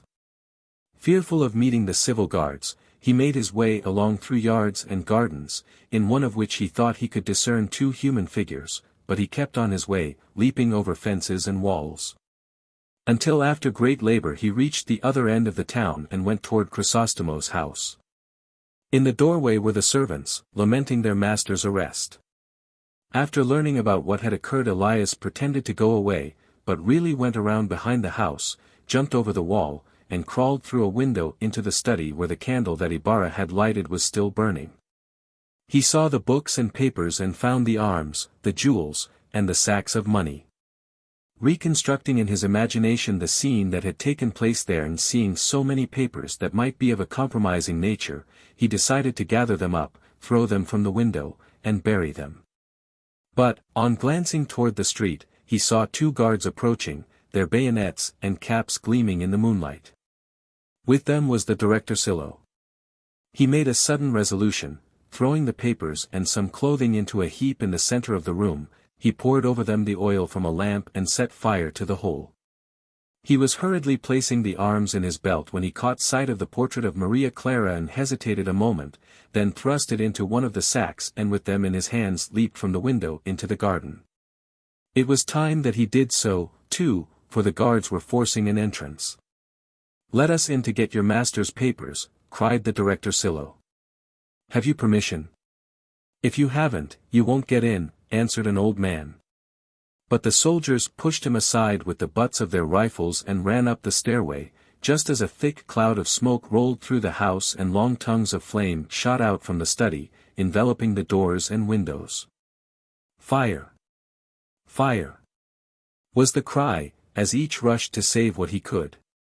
But the blaze had reached the little laboratory and caught the inflammable materials there, so the guards had to retire.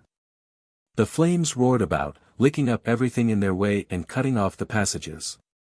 Vainly was water brought from the well and cries for help raised, for the house was set apart from the rest. The fire swept through all the rooms and sent toward the sky thick spirals of smoke. Soon the whole structure was at the mercy of the flames, fanned now by the wind, which in the heat grew stronger. Some few rustics came up, but only to gaze on this great bonfire, the end of that old building which had been so long respected by the elements. Chapter 56. Rumors and Beliefs. Day dawned at last for the terrified town.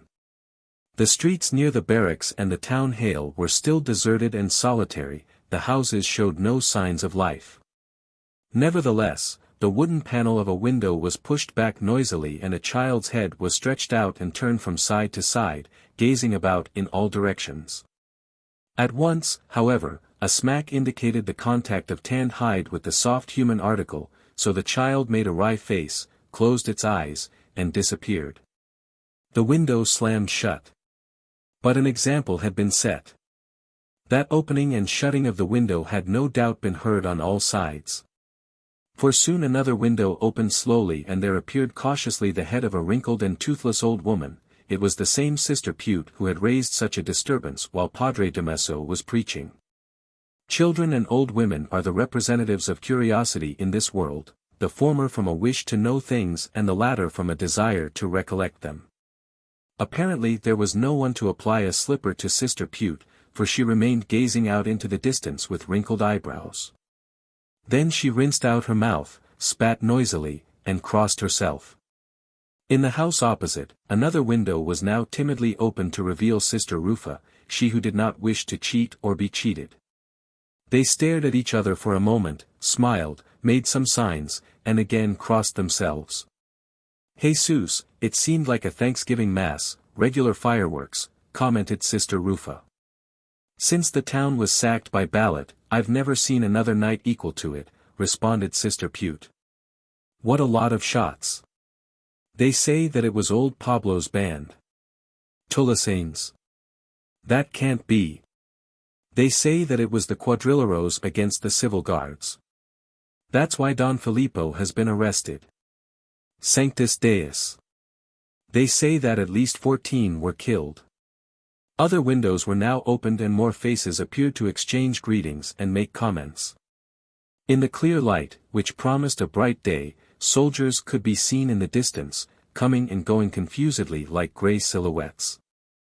"There goes one more corpse," was the exclamation from a window. "One. I see two."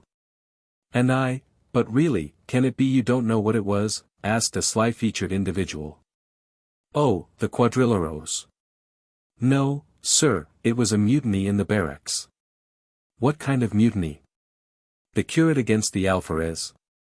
No, it was nothing of the kind, answered the man who had asked the first question. It was the Chinamen who have rebelled. With this he shut his window. The Chinamen? Echoed all in great astonishment. That's why not one of them is to be seen. They've probably killed them all. I thought they were going to do something bad. Yesterday. I saw it myself. Last night. What a pity, exclaimed Sister Rufa. To get killed just before Christmas when they bring around their presents. They should have waited until New Year's. Little by little the street awoke to life. Dogs, chickens, pigs, and doves began the movement, and these animals were soon followed by some ragged urchins who held fast to each other's arms as they timidly approached the barracks. Then a few old women with handkerchiefs tied about their heads and fastened under their chins appeared with thick rosaries in their hands, pretending to be at their prayers so that the soldiers would let them pass. When it was seen that one might walk about without being shot at, the men began to come out with assumed airs of indifference. First they limited their steps to the neighborhood of their houses, caressing their gamecocks, then they extended their stroll, stopping from time to time, until at last they stood in front of the town hall. In a quarter of an hour other versions of the affair were in circulation. Ibarra with his servants had tried to kidnap María Clara, and Capitan Tiago had defended her, aided by the civil guard. The number of killed was now not 14 but 30. Capitan Tiago was wounded and would leave that very day with his family for Manila.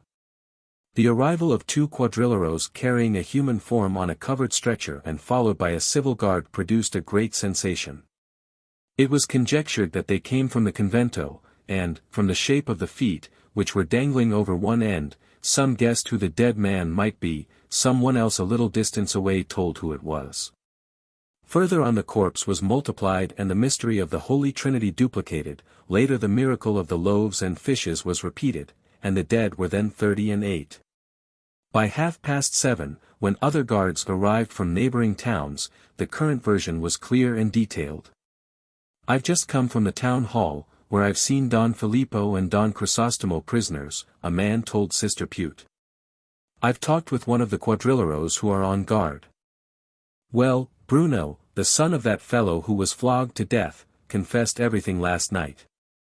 As you know, Capitan Tiago is going to marry his daughter to the young Spaniard, so Don Crisostomo in his rage, wanted to get revenge and tried to kill all the Spaniards, even the curate. Last night they attacked the barracks in the convento, but fortunately, by God's mercy, the curate was in Capitan Tiago's house. They say that a lot of them escaped. The civil guards burned Don Crisostomo's house down, and if they hadn't arrested him first they would have burned him also. They burned the house down. All the servants are under arrest. Look, you can still see the smoke from here. Answered the narrator, approaching the window. Those who come from there tell of many sad things. All looked toward the place indicated. A thin column of smoke was still slowly rising toward the sky. All made comments, more or less pitying, more or less accusing. Poor youth, exclaimed an old man, Pute's husband. Yes, she answered, but look how he didn't order a mass said for the soul of his father, who undoubtedly needs it more than others. But, woman, haven't you any pity? Pity for the excommunicated? It's a sin to take pity on the enemies of God, the curates say. Don't you remember? In the cemetery he walked about as if he was in a corral. But a corral and the cemetery are alike, replied the old man, only that into the former only one kind of animal enters. Shut up, cried Sister Pute. You'll still defend those whom God has clearly punished. You'll see how they'll arrest you, too. You're upholding a falling house. Her husband became silent before this argument. Yes, continued the old lady, after striking Padre Damaso there wasn't anything left for him to do but to kill Padre Salvi. But you can't deny that he was good when he was a little boy. Yes, he was good, replied the old woman, but he went to Spain. All those that go to Spain become heretics, as the curates have said. Oh ho! Exclaimed her husband, seeing his chance for a retort, and the curate, and all the curates, and the archbishop, and the pope, and the virgin, aren't they from Spain? Are they also heretics? ABA. Happily for Sister Pute, the arrival of a maidservant running, all pale and terrified, cut short this discussion. A man hanged in the next garden, she cried breathlessly. A man hanged, exclaimed all in stupefaction. The women crossed themselves. No one could move from his place. Yes, sir, went on the trembling servant. I was going to pick peas, I looked into our neighbor's garden to see if it was, I saw a man swinging, I thought it was Teo, the servant who always gives me, I went nearer to pick the peas, and I saw that it wasn't Teo, but a dead man. I ran and. Let's go see him, said the old man, rising.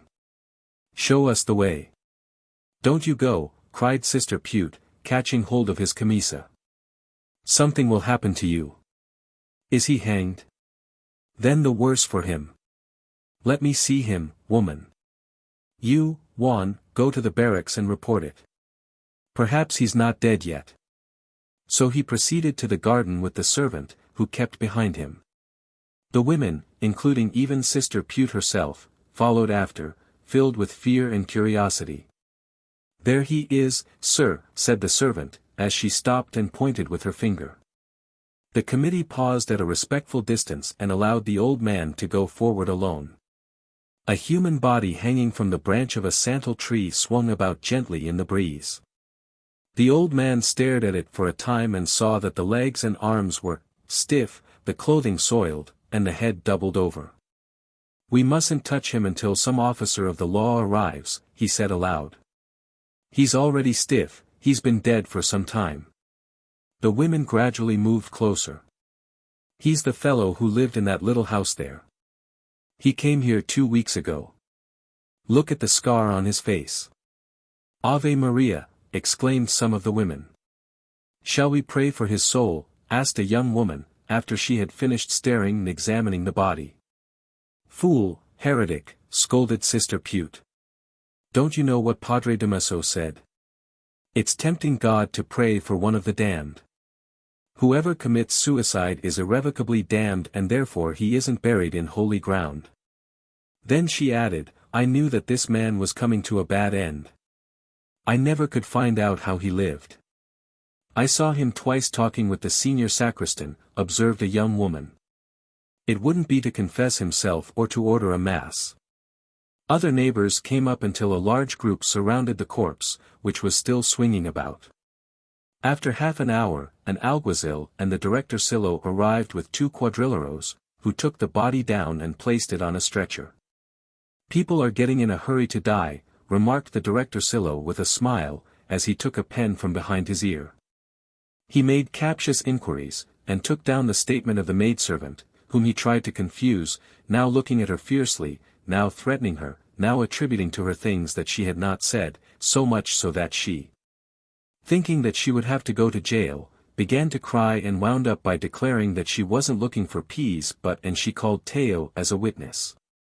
While this was taking place, a rustic in a wide salakot, with a big bandage on his neck was examining the corpse and the rope. The face was not more livid than the rest of the body, 2 scratches and 2 red spots were to be seen above the noose, the strands of the rope were white and had no blood on them. The curious rustic carefully examined the camisa and pantaloons, and noticed that they were very dusty and freshly torn in some parts. But what most caught his attention were the seeds of amoresicos that were sticking on the camisa even up to the collar. What are you looking at? The directorcillo asked him.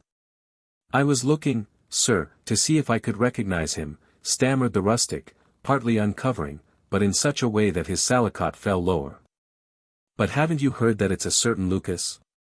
Were you asleep? The crowd laughed, while the abashed rustic muttered a few words and moved away slowly with his head down. Here, where you going? Cried the old man after him. That's not the way out. That's the way to the dead man's house. The fellow's still asleep, remarked the directorcillo facetiously. Better pour some water over him. Amid the laughter of the bystanders the rustic left the place where he had played such a ridiculous part and went toward the church. In the sacristy he asked for the senior sacristan. "He's still asleep," was the rough answer. "Don't you know that the convento was assaulted last night?" "Then I'll wait till he wakes up." This with a stupid stare at the sacristans, such as is common to persons who are used to rough treatment. In a corner which was still in shadow the one-eyed senior sacristan lay asleep in a big chair. His spectacles were placed on his forehead amid long locks of hair, while his thin, squalid chest, which was bare, rose and fell regularly. The rustic took a seat nearby, as if to wait patiently, but he dropped a piece of money and started to look for it, with the aid of a candle under the senior sacristan's chair. He noticed seeds of amores secos on the pantaloons and on the cuffs of the sleeper's camisa. The latter awoke, rubbed his one good eye, and began to scold the rustic with great ill humor. "I wanted to order a mass, sir," was the reply in a tone of excuse. "The masses are already over," said the sacristan, sweetening his tone a little at this. "If you want it for tomorrow, is it for the souls in purgatory?" "No, sir," answered the rustic, handing him a peso. Then gazing fixedly at the single eye, he added, "It's for a person who's going to die soon." Hereupon he left the sacristy. "I could have caught him last night." He sighed, as he took off the bandage and stood erect to recover the face and form of Elias. Chapter 57. Vi victis. Mi gozo en un pozo. Guards with forbidding mien paced to and fro in front of the door of the town hall, threatening with their rifle butts the bold urchins who rose on tiptoe or climbed up on one another to see through the bars. The hall itself did not present that agreeable aspect it wore when the program of the fiesta was under discussion. Now it was gloomy and rather ominous. The civil guards and quadrilleros who occupied it scarcely spoke and then with few words in low tones. At the table the directorcillo, 2 clerks, and several soldiers were rustling papers, while the alferez strode from one side to the other. At times gazing fiercely toward the door, prouder Themistocles could not have appeared in the Olympic Games after the Battle of Salamis. Dona Consolation yawned in a corner, exhibiting a dirty mouth and jagged teeth, while she fixed her cold, sinister gaze on the door of the jail, which was covered with indecent drawings. She had succeeded in persuading her husband, whose victory had made him amiable, to let her witness the inquiry and perhaps the accompanying tortures. The hyena smelt the carrion and licked herself, wearied by the delay. The gobernadorcillo was very compunctious. His seat, that large chair placed under His Majesty's portrait, was vacant, being apparently intended for someone else. About 9 o'clock the curate arrived, pale and scowling. "Well, you haven't kept yourself waiting," the alferez greeted him. "I should prefer not to be present," replied Padre Salvi in a low voice, paying no heed to the bitter tone of the alferez. "I'm very nervous. As no one else has come to fill the place, I judge that your presence, you know that they leave this afternoon. Young Ibarra and the teniente mayor." The alferez pointed toward the jail. "There are 8 there," he said. "Bruno died at midnight, but his statement is on record." The curate saluted Dona Consolation, who responded with a yawn, and took his seat in the big chair under His Majesty's portrait. "Let us begin," he announced. "Bring out those 2 who are in the stocks," ordered the alferez in a tone that he tried to make as terrible as possible. Then turning to the curate he added with a change of tone, "They are fastened in by skipping 2 holes. For the benefit of those who are not informed about these instruments of torture, we will say that the stocks are one of the most harmless. The holes in which the offender's legs are placed are a little more or less than a foot apart. By skipping 2 holes, the prisoner finds himself in a rather forced position with peculiar inconvenience to his ankles and a distance of about a yard between his lower extremities. It does not kill instantaneously, as may well be imagined. The jailer, followed by 4 soldiers, pushed back the bolt and opened the door. A nauseating odor and currents of thick, damp air escaped from the darkness within at the same time that laments and sighs were heard. A soldier struck a match, but the flame was choked in such a foul atmosphere, and they had to wait until the air became fresher. In the dim light of the candles several human forms became vaguely outlined, men hugging their knees or hiding their heads between them, some lying face downward, some standing, and some turned toward the wall. A blow, and a creak were heard, accompanied by curses. The stocks were opened, Dona Consolation bent forward with the muscles of her neck swelling and her bulging eyes fixed on the half-opened door. A wretched figure, Tarsilo, Bruno's brother, came out between two soldiers. On his wrists were handcuffs and his clothing was in shreds, revealing quite a muscular body. He turned his eyes insolently on the alferez's woman. "This is the one who defended himself with the most courage and told his companions to run," said the alferez to Padre Salvi. Behind him came another of miserable aspect, moaning and weeping like a child. He limped along exposing pantaloons spotted with blood. "Mercy, sir, mercy. I'll not go back into the yard," he whimpered. "He's a rogue," observed the alferez to the curate. "He tried to run, but he was wounded in the thigh. These are the only two that we took alive." "What's your name?" the alferez asked Tarsilo. "Tarsilo Alasigan." "What did Don Crisóstomo promise you for attacking the barracks?" "Don Crisóstomo never had anything to do with us." "Don't deny it. That's why you tried to surprise us." "You're mistaken. You beat our father to death and we were avenging him, nothing more. Look for your two associates." The alferez gazed at the sergeant in surprise. "They're over there in the gully where we threw them yesterday and where they'll rot. Now kill me, you'll not learn anything more." General surprise and silence, broken by the alferez. "You are going to tell who your other accomplices are," he threatened, flourishing a rattan whip. A smile of disdain curled the prisoner's lips. The alferez consulted with the curate in a low tone for a few moments, then turned to the soldiers. "Take him out where the corpses are," he commanded. On a cart in a corner of the yard were heaped 5 corpses, partly covered with a filthy piece of torn matting. A soldier walked about near them, spitting at every moment. "Do you know them?" asked the alferez, lifting up the matting. Tarsilo did not answer. He saw the corpse of the madwoman's husband with 2 others, that of his brother, slashed with bayonet thrusts, and that of Lucas with the halter still around his neck. His look became somber and a sigh seemed to escape from his breast. "Do you know them?" he was again asked, but he still remained silent. The air hissed and the rattan cut his shoulders. He shuddered, his muscles contracted. The blows were redoubled, but he remained unmoved. "Whip him until he bursts or talks," cried the exasperated alferez. "Talk now," the director Silo advised him. "They'll kill you anyhow." They led him back into the hall where the other prisoner, with chattering teeth and quaking limbs, was calling upon the saints. "Do you know this fellow?" asked Padre Salvi. "This is the first time that I've ever seen him," replied Tarsilo with a look of pity at the other. The alferez struck him with his fist and kicked him. "Tie him to the bench." Without taking off the handcuffs, which were covered with blood, they tied him to a wooden bench. The wretched boy looked about him as if seeking something and noticed Dona Consolation, at sight of whom he smiled sardonically. In surprise the bystanders followed his glance and saw the señora, who was lightly gnawing at her lips. "I've never seen an uglier woman," exclaimed Tarsilo in the midst of a general silence. "I'd rather lie down, on a bench as I do now than at her side as the alferez does." The muse turned pale. "You're going to flog me to death, Señor Alferez," he went on, "but tonight your woman will revenge me by embracing you." "Gag him!" yelled the furious alferez, trembling with wrath. Tarsilo seemed to have desired the gag, for after it was put in place his eyes gleamed with satisfaction.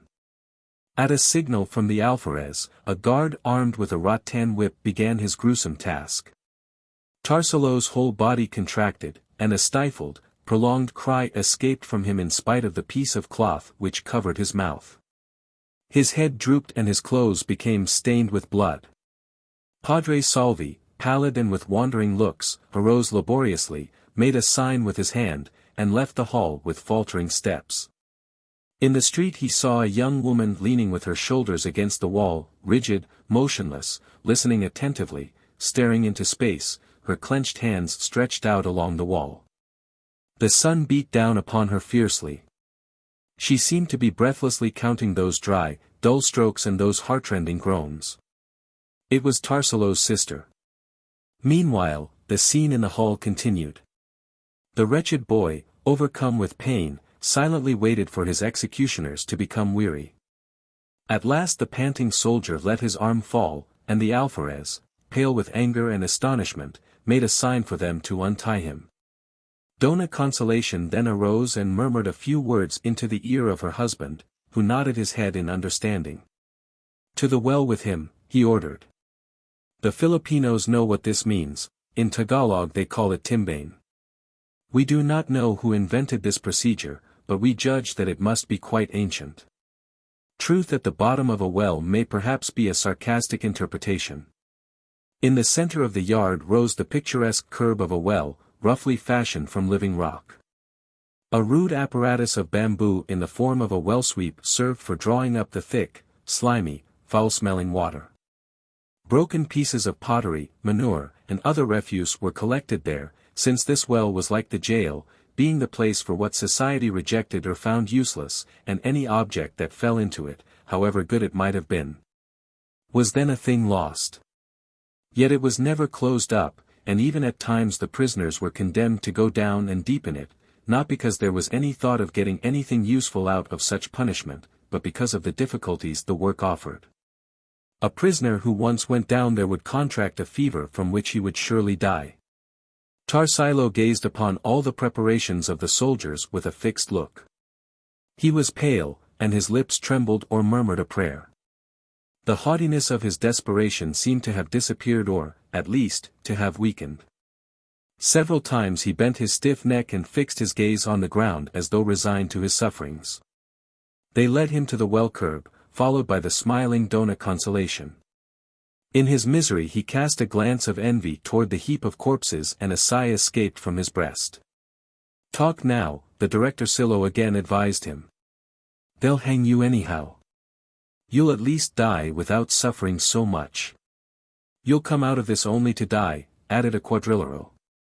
They took away the gag and hung him up by his feet, for he must go down head foremost and remain some time under the water, just as the bucket does, only that the man is left a longer time. While the alferez was gone to look for a watch to count the minutes, Tarsilo hung with his long hair streaming down and his eyes half closed. "If you are Christians, if you have any heart," he begged in a low voice, "let me down quickly or make my head strike against the side so that I'll die. God will reward you for this good deed, perhaps some day you may be as I am." The alferez returned, watch in hand, to superintend the lowering. "Slowly, slowly," cried Dona Consolation, as she kept her gaze fixed on the wretch. "Be careful." The well sweep moved gently downwards. Tarsilo rubbed against the jutting stones and filthy weeds that grew in the crevices. Then the sweep stopped while the alferez counted the seconds. "Lift him up," he ordered, at the end of a half-minute. The silvery and harmonious tinkling of the drops of water falling back indicated the prisoner's return to the light. Now that the sweep was heavier he rose rapidly. Pieces of stone and pebbles torn from the walls fell noisily. His forehead and hair smeared with filthy slime, his face covered with cuts and bruises, his body wet and dripping, he appeared to the eyes of the silent crowd. The wind made him shiver with cold. "Will you talk?" he was asked. "Take care of my sister," murmured the unhappy boy as he gazed beseechingly toward one of the quadrilleros. The bamboo sweep again creaked, and the condemned boy once more disappeared. Dona Consolation observed that the water remained quiet. The alferez counted a minute. When Tarsilo again came up his features were contracted and livid. With his bloodshot eyes wide open, he looked at the bystanders. "Are you going to talk?" the alferez again demanded in dismay. Tarsilo shook his head, and they again lowered him. His eyelids were closing as the pupils continued to stare at the sky where the fleecy clouds floated. He doubled back his neck so that he might still see the light of day, but all too soon he had to go down into the water, and that foul curtain shut out the sight of the world from him forever. A minute passed. The watchful muse saw large bubbles rise to the surface of the water. "He's thirsty," she commented with a laugh. The water again became still. This time the alferez did not give the signal for a minute and a half. Tarsalo's features were now no longer contracted. The half-raised lids left the whites of his eyes showing, from his mouth poured muddy water streaked with blood, but his body did not tremble in the chill breeze. Pale and terrified, the silent bystanders gazed at one another. The alferez made a sign that they should take the body down, and then moved away thoughtfully. Dona Consolation applied the lighted end of her cigar to the bare legs, but the flesh did not twitch and the fire was extinguished. "He strangled himself," murmured a quadrillero. "Look how he turned his tongue back as if trying to swallow it." The other prisoner, who had watched this scene, sweating and trembling, now stared like a lunatic in all directions. The alferez ordered the directorcillo to question him. Sir, he groaned, "I'll tell everything you want me to." "Good.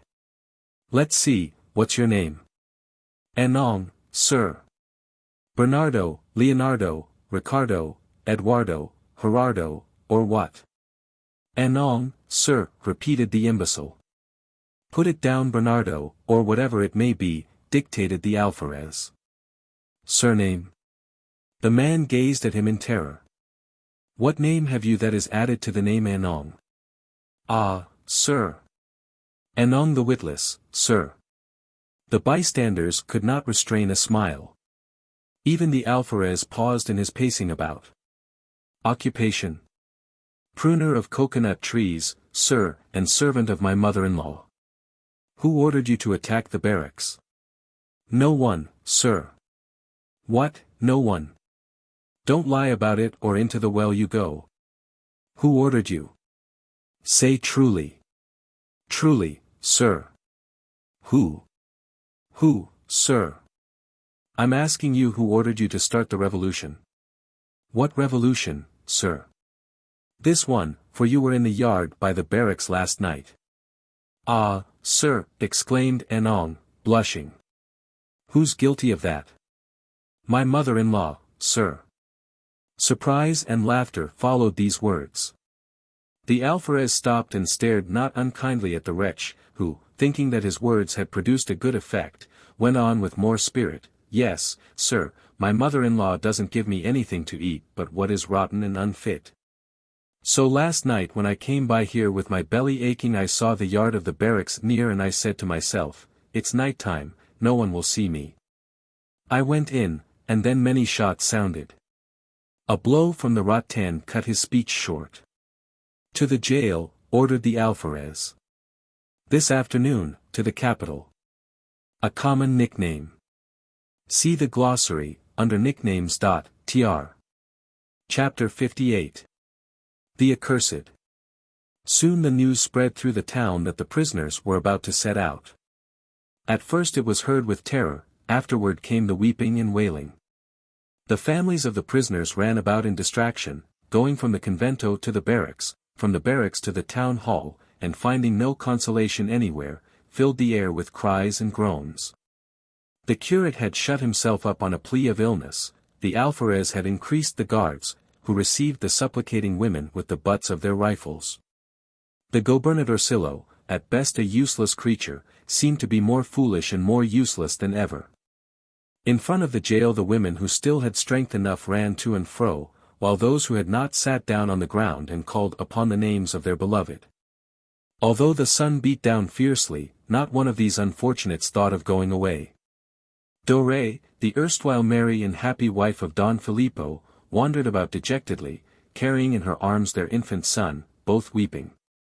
To the advice of friends that she go back home to avoid exposing her baby to an attack of fever, the disconsolate woman replied, "Why should he live, if he isn't going to have a father to rear him? Your husband is innocent. Perhaps he'll come back." "Yes, after we're all dead."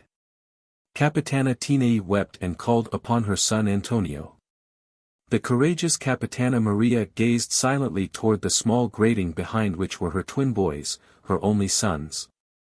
There was present also the mother-in-law of the pruner, of cocoa palms, but she was not weeping. Instead, she paced back and forth, gesticulating with uplifted arms, and haranguing the crowd. Did you ever see anything like it? To arrest my Anong, to shoot at him, to put him in the stocks, to take him to the capital, and only because he had a new pair of pantaloons. This calls for vengeance. The civil guards are committing abuses. I swear that if I ever again catch one of them in my garden, as has often happened, I'll chop him up, or else, let him try to chop me up. Few persons, however, joined in the protests of the Mussulmanish mother-in-law. Don Crisostomo is to blame for all this, sighed a woman. The schoolmaster was also in the crowd, wandering about bewildered. Nor Juan did not rub his hands, nor was he carrying his rule and plumb bob. He was dressed in black, for he had heard the bad news and, true to his habit of looking upon the future as already assured, was in mourning for Ibarra's death. At 2 o'clock in the afternoon an open cart drawn by 2 oxen stopped in front of the town hall. This was at once set upon by the people, who attempted to unhitch the oxen and destroy it. Don't do that, said Capitana Maria. Do you want to make them walk? This consideration acted as a restraint on the prisoners' relatives. 20 soldiers came out and surrounded the cart, then the prisoners appeared. The first was Don Filippo, bound. He greeted his wife smilingly, but Dore broke out into bitter weeping and 2 guards had difficulty in preventing her from embracing her husband. Antonio, the son of Capitana Tinei, appeared crying like a baby, which only added to the lamentations of his family. The witless Anong broke out into tears at sight of his mother-in-law, the cause of his misfortune. Albino, the quondam theological student, was also bound, as were Capitana Maria's twins. All 3 were grave and serious. The last to come out was Ibarra, unbound, but conducted between 2 guards. The pallid youth looked about him for a friendly face. He's the one that's to blame, cried many voices. He's to blame and he goes loose. My son-in-law hasn't done anything and he's got handcuffs on. Ibarra turned to the guards. Bind me, and bind me well, elbow to elbow, he said. We haven't any order. Bind me. And the soldiers obeyed. The alferez appeared on horseback, armed to the teeth, 10 or 15 more soldiers following him. Each prisoner had his family there to pray for him, to weep for him, to bestow on him the most endearing names, all save Ibarra, who had no one, even nor Juan and the schoolmaster having disappeared. Look what you've done to my husband and my son. Dore cried to him. Look at my poor son. You've robbed him of his father. So the sorrow of the families was converted into anger toward the young man, who was accused of having started the trouble. The alferez gave the order to set out. You're a coward, the mother-in-law of Anong cried after Ibarra. While others were fighting for you, you hid yourself, coward. May you be accursed, exclaimed an old man, running along beside him. Accursed be the gold amassed by your family to disturb our peace. Accursed. Accursed. May they hang you, heretic, cried a relative of Albino's. Unable to restrain himself, he caught up a stone and threw it at the youth. This example was quickly followed, and a rain of dirt and stones fell on the wretched young man. Without anger or complaint, impassively he bore the righteous vengeance of so many suffering hearts. This was the parting, the farewell, offered to him by the people among whom were all his affections. With bowed head, he was perhaps thinking, of a man whipped through the streets of Manila, of an old woman falling dead at the sight of her son's head, perhaps Elias's history was passing before his eyes. The alferez found it necessary to drive the crowd back, but the stone-throwing and the insults did not cease. One mother alone did not wreak vengeance on him for her sorrows, Capitana Maria. Motionless, with lips contracted and eyes full of silent tears, she saw her 2 sons move away. Her firmness, her dumb grief surpassed that of the fabled Niobe. So the procession moved on. Of the persons who appeared at the few open windows, those who showed most pity for the youth were the indifferent and the curious. All his friends had hidden themselves, even Capitan Basilio himself, who forbade his daughter Sinang to weep. Ibarra saw the smoking ruins of his house, the home of his fathers, where he was born, where clustered the fondest recollections of his childhood and his youth. Tears long repressed started into his eyes, and he bowed his head and wept without having the consolation of being able to hide his grief, tied as he was, nor of having any one in whom his sorrow awoke compassion. Now he had neither country, nor home, nor love, nor friends, nor future. From a slight elevation a man gazed upon the sad procession. He was an old man, pale and emaciated, wrapped in a woolen blanket, supporting himself with difficulty on a staff. It was the old sage, Taisio, who, on hearing of the event, had left his bed to be present, but his strength had not been sufficient to carry him to the town hall. The old man followed the cart with his gaze until it disappeared in the distance and then remained for some time afterward with his head bowed, deep in thought. Then he stood up and laboriously made his way toward his house, pausing to rest at every step. On the following day some herdsmen found him dead on the very threshold of his solitary home. Chapter 59. Patriotism and Private Interests. Secretly the telegraph transmitted the report to Manila, and 36 hours later the newspapers commented on it with great mystery and not a few dark hints, augmented, corrected, or mutilated by the censor. In the meantime, private reports, emanating from the convents, were the first to gain secret currency from mouth, to the great terror of those who heard them. The fact, distorted in 1,000 ways, was believed with greater or less ease according to whether it was flattering or worked contrary to the passions and ways of thinking of each hearer.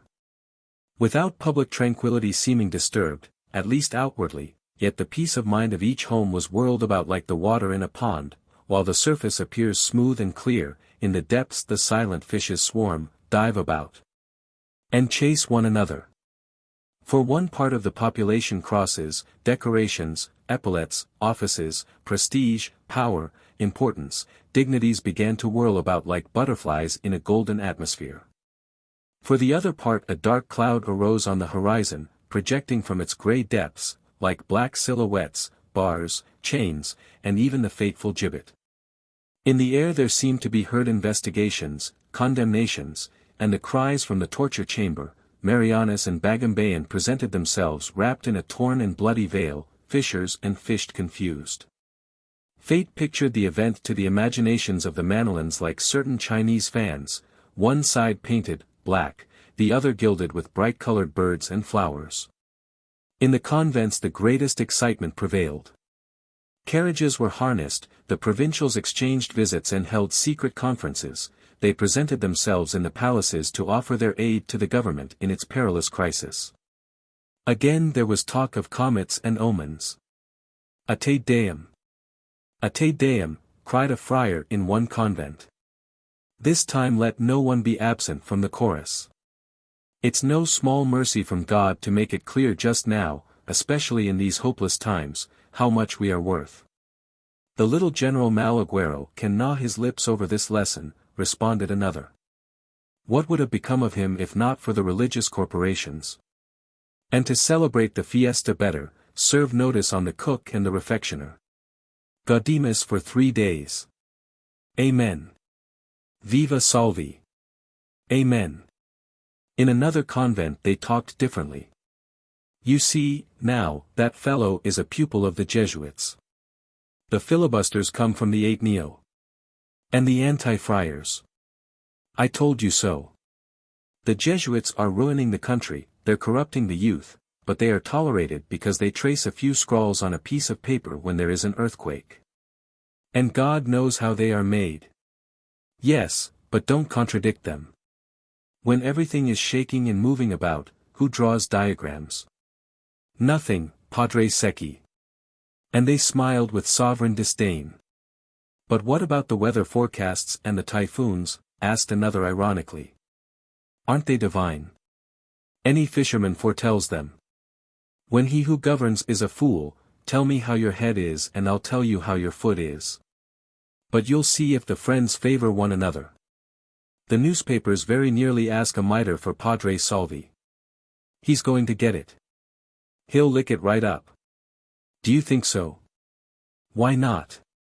Nowadays they grant one for anything whatsoever. I know of a fellow who got one for less. He wrote a cheap little work demonstrating that the Indians are not capable of being anything but mechanics. Pshaw, old fogyisms. That's right. So much favoritism injures religion, exclaimed another.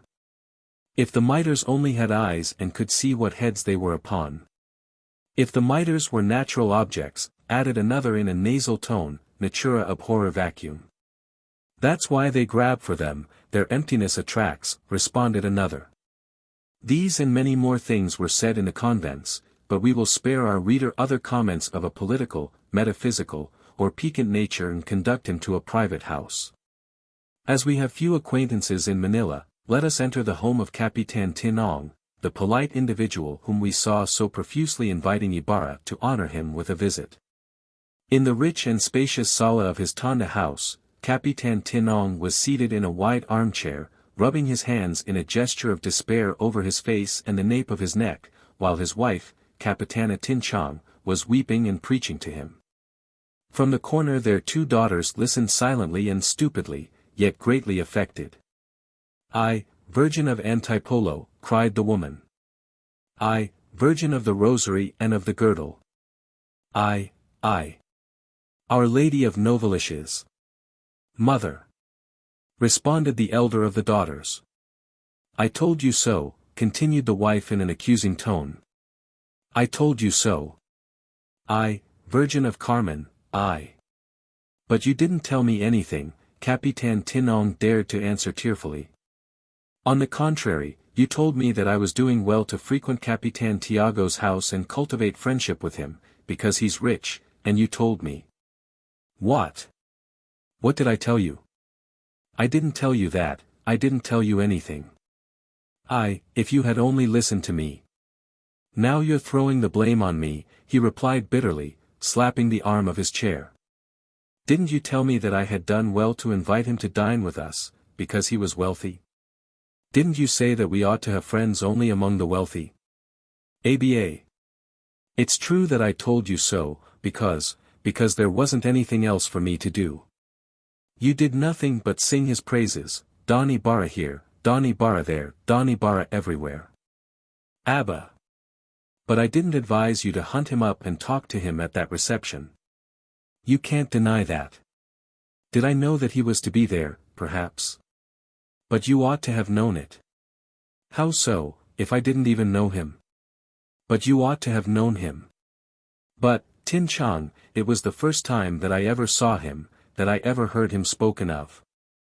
"Well then, you ought to have known him before and heard him spoken of.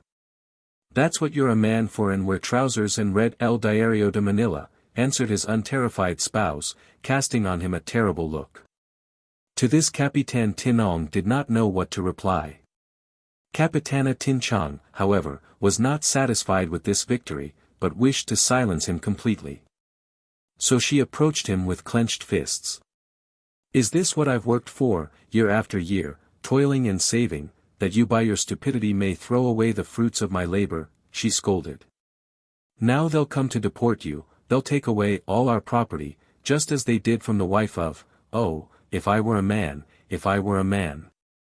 Seeing that her husband bowed his head, she again fell to sobbing, but still repeating, if I were a man, if I were a man."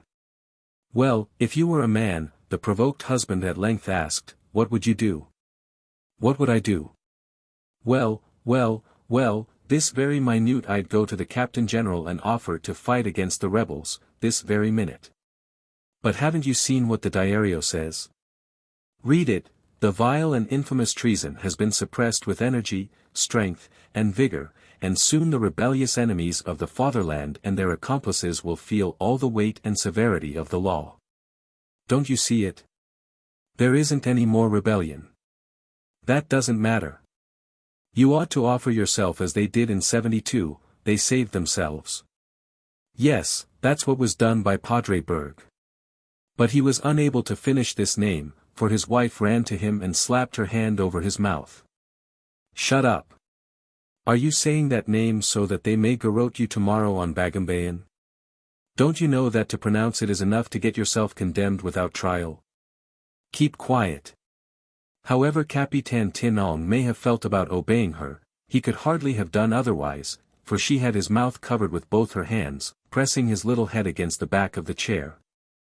So that the poor fellow might have been smothered to death had not a new personage appeared on the scene. This was their cousin, Don Primitivo, who had memorized the Hamat, a man of some 40 years, plump, big-paunched, and elegantly dressed. "Quid video?" he exclaimed as he entered. "What's happening?" "Quare?" "I, cousin," cried the woman, running toward him in tears, "I've sent for you because I don't know what's going to become of us." "What do you advise?" "Speak, you've studied Latin and know how to argue." "But first, quid quaeritis? Nihil est in intellectu quod prius non furit in sensu, nihil volidum quin precognitum."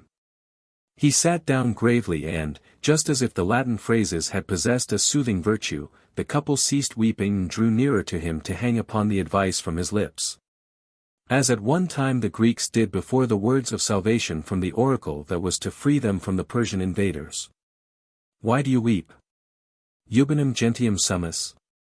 You've already heard of the uprising. Alzamentum ibari ab alpharisio guardiit civilis destructum. Iti nunc. What? Does Don Crisóstomo owe you anything?" "No, but you know, Tinong invited him to dinner and spoke to him on the bridge of Spain, in broad daylight. They'll say that he's a friend of his." "A friend of his," exclaimed the startled Latinist, rising. "Amis, amicus Plato sed magis amica veritas. Birds of a feather flock together. Malum est negotium eti est timendum rerum istrum horrendissimum resultatum." Ahem. Capitan Tinong turned deathly pale at hearing so many words in Such a sound presaged ill. His wife clasped her hands supplicatingly and said, "Cousin, don't talk to us in Latin now. You know that we're not philosophers like you. Let's talk in Spanish or Tagalog. Give us some advice. It's a pity that you don't understand Latin, cousin. Truths in Latin are lies in Tagalog. For example, contra principia negantum fustibus est argendum in Latin is a truth like Noah's Ark, but I put it into practice once and I was the one who got whipped. So, it's a pity that you don't know Latin. In Latin everything would be straightened out.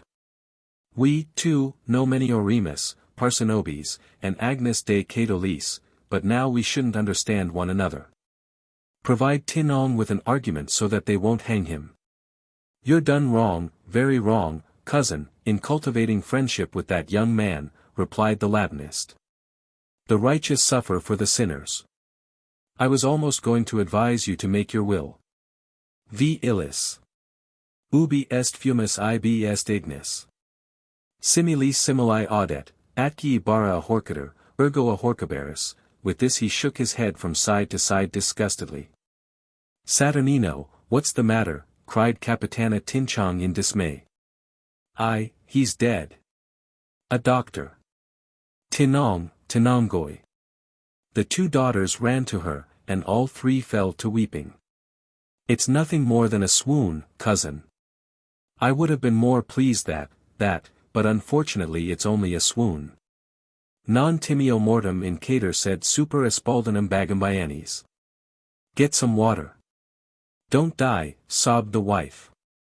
"Don't die, for they'll come and arrest you. If you die and the soldiers come, The learned cousin rubbed the victim's face with water until he recovered consciousness. "Come, don't cry. In vini remedium, I've found a remedy. Let's carry him to bed. Come, take courage. Here I am with you, and all the wisdom of the ancients. Call a doctor, and you, cousin, go right away to the Captain General and take him a present, a gold ring, a chain. De divi quebranten penis. Say that it's a Christmas gift.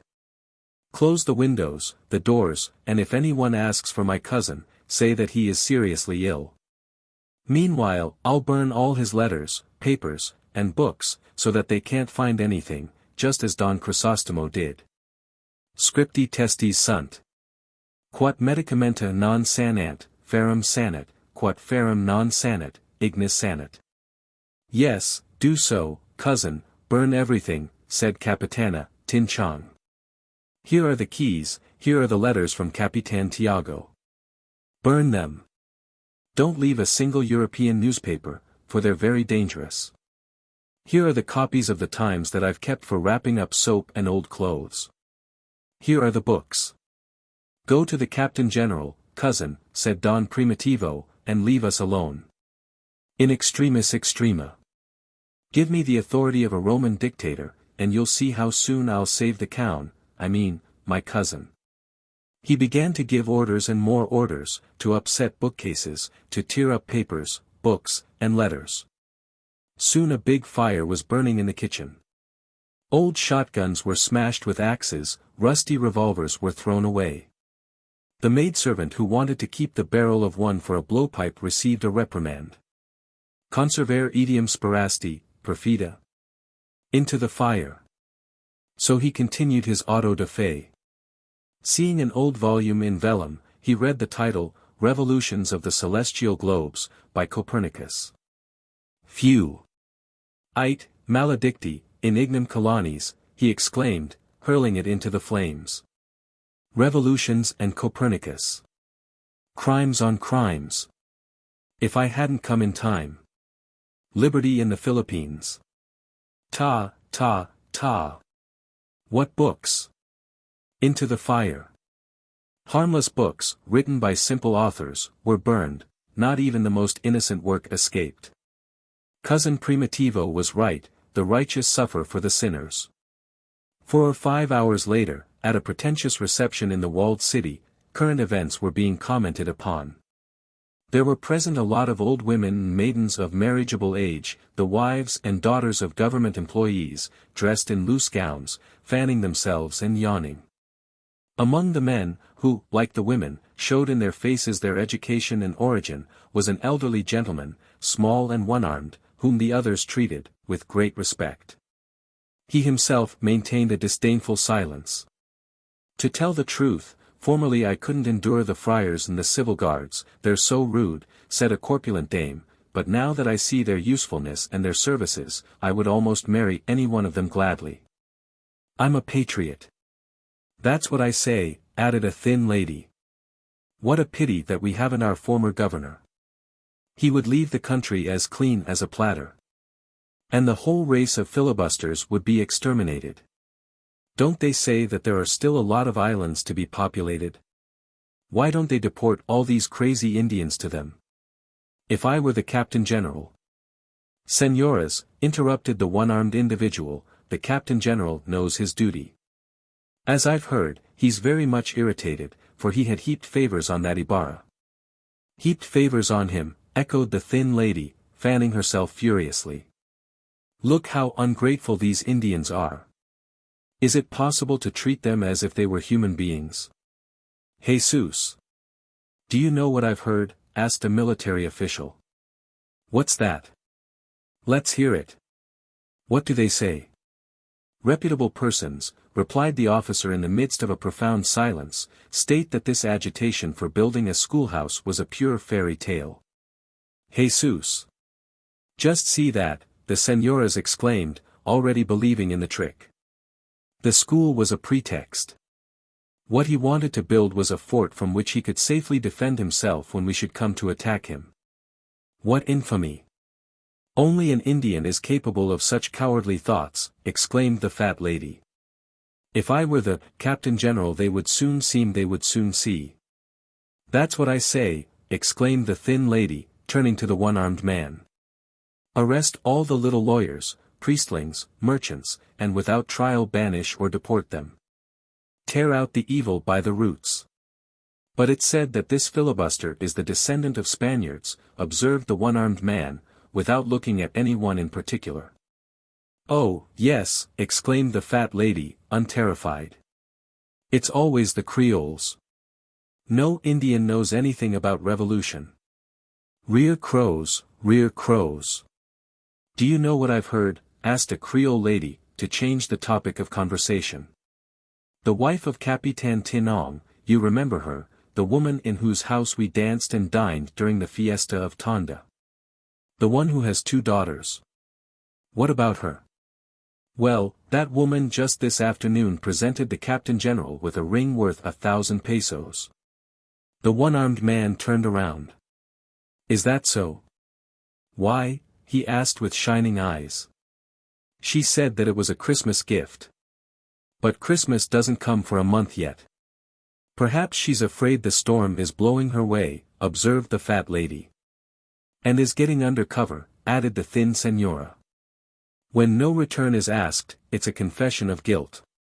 This must be carefully looked into, declared the one-armed man thoughtfully. I fear that there's a cat in the bag. A cat in the bag, yes.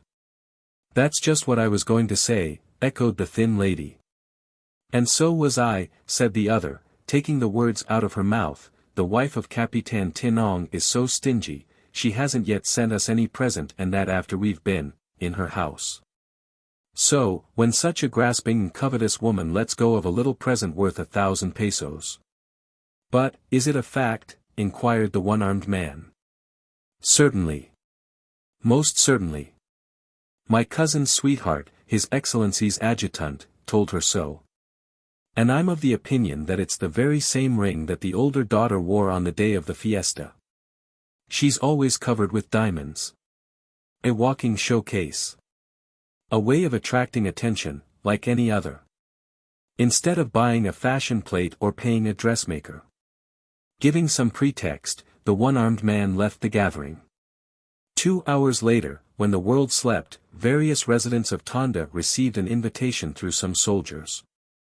The authorities could not consent to having certain persons of position and property sleep in such poorly guarded and badly ventilated houses. In Fort Santiago and other government buildings their sleep would be calmer and more refreshing. Among these favored persons was included the unfortunate Capitan Tinong. The Marianas, or Ladrone Islands, were used as a place of banishment for political prisoners. Tr. Evil Omen, a nickname applied by the friars to General Joaquin Juveler, who was governor of the islands from 1883 to 1885. It fell to the lot of General Juveler, a kindly old man, much more soldier than administrator, to attempt the introduction of certain salutary reforms tending toward progress, hence his disfavor with the Holy Fathers. The mention of General J. in the last part of the epilogue probably refers also to him. Tr. A celebrated Italian astronomer, member of the Jesuit order. The Jesuits are still in charge of the observatory of Manila. Tr. Our Lady of the Girdle is the patroness of the Augustinian order. Tr. This image is in the 6 million peso steel church of Saint Sebastian in Manila. Something of her early history is thus given by Fray Luis de Jesus in his Historia of the Recollect Order, 1681. A very holy image is revered there under the title of Carmen. Although that image is small in stature, it is a great and perennial spring of prodigies for those who invoke her. Our religious took it from Nueva España, Mexico, and even in that very navigation she was able to make herself known by her miracles. That most holy image is daily frequented with vows, presents, and novenas, thank offerings of the many who are daily favored by that Queen of the Skies. Blair and Robertson, The Philippine Islands, Volume 21, page 195. The oldest and most conservative newspaper in Manila at the time this work was written. Tr. Following closely upon the liberal administration of Latorre, there occurred in the Cavite Arsenal in 1872 a mutiny which was construed as an incipient rebellion, and for alleged complicity in it 3 native priests, Padres Burgos, Gomez, and Zamora, were garrote, while a number of prominent Manilans were deported. Tr. What do I see? Wherefore? What do you wish? Nothing is in the intellect which has not first passed through the senses, nothing is willed that is not already in the mind. Where in the world are we? The uprising of Ibarra suppressed by the alferez of the civil guard. And now? Friend, Plato is dear but truth is dearer. It's a bad business, and a horrible result from these things is to be feared. Against him who denies the fundamentals, clubs should be used as arguments. Latin prayers. Agnus Dei Catolis, for Agnus Dei Catalis, John 1, 29. Woe unto them! Where there's smoke there's fire. Like seeks like. And if Ibarra is hanged, therefore you will be hanged. I do not fear death in bed, but upon the mount of Bagumbayan. The first part of a Spanish proverb, gifts break rocks, and enter without gimlets. What is written is evidence. What medicines do not cure, iron cures; what iron does not cure, fire cures. In extreme cases, extreme measures. Do you wish to keep it also, traitress? Go, accursed, into the fire of the Colon. The first part of a Spanish proverb, cria cuervos y te sacran los ojos, rear crows and they will pick your eyes out. Tr. Chapter 60. Maria Clara weds. Capitan Tiago was very happy, for in all this terrible storm no one had taken any notice of him. He had not been arrested, nor had he been subjected to solitary confinement, investigations, electric machines, continuous footbaths in underground cells, or other pleasantries that are well known to certain folk who call themselves civilized. His friends, that is, those who had been his friends, for the good man had denied all his Filipino friends from the instant when they were suspected by the government, had also returned to their homes after a few days' vacation in the state edifices. The Captain General himself had ordered that they be cast out from his precincts, not considering them worthy of remaining therein, to the great disgust of the one-armed individual, who had hoped to celebrate the approaching Christmas in their abundant and opulent company. Capitan Tinong had returned to his home sick, pale, and swollen. The excursion had not done him good. He was so changed that he said not a word, nor even greeted his family, who wept, laughed, chattered, and almost went mad with joy. The poor man no longer ventured out of his house for fear of running the risk of saying good day to a filibuster. Not even Don Primitivo himself, with all the wisdom of the ancients, could draw him out of his silence. Creed, Prime, the Latinist told him, if I hadn't got here to burn all your papers, they would have squeezed your neck, and if I had burned the whole house they wouldn't have touched a hair of your head. But quat, eventum, eventum. Gratias agamus domino Deo quia non in Mariani's insulis es, comotes seminando. Stories similar to Capitan Tinong's were not unknown to Capitan Tiago, so he bubbled over with gratitude, without knowing exactly to whom he owed such signal favors. Aunt Isabel attributed the miracle to the Virgin of Antipolo, to the Virgin of the Rosary, or at least to the Virgin of Carmen, and at the very, very least that she was willing to concede, to Our Lady of the Girdle. According to her the miracle could not get beyond that. Capitan Tiago did not deny the miracle, but added, I think so, Isabel, but the Virgin of Antipolo couldn't have done it alone. My friends have helped, my future son-in-law, Señor Linares, who, as you know, joked with Señor Antonio Canovas himself, the premier whose portrait appears in the illustration, he who doesn't condescend to show more than half his face to the people. So the good man could not repress a smile of satisfaction every time that he heard any important news. And there was plenty of news. It was whispered about in secret that Ibarra would be hanged. That, while many proofs of his guilt had been lacking, at last someone had appeared to sustain the accusation. That experts had declared that in fact the work on the schoolhouse could pass for a bulwark of fortification, although somewhat defective, as was only to be expected of ignorant Indians. These rumors calmed him and made him smile. In the same way that Capitan Tiago and his cousin diverged in their opinions, the friends of the family were also divided into two parties, one miraculous, the other governmental, although this latter was insignificant. The miraculous party was again subdivided. The senior sacristan of Binondo, the candle woman, and the leader of the brotherhood, saw the hand of God directed by the Virgin of the Rosary.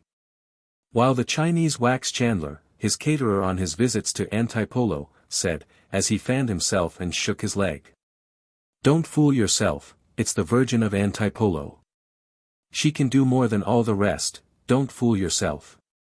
Capitan Tiago had great respect for this Chinese, who passed himself off as a prophet and a physician.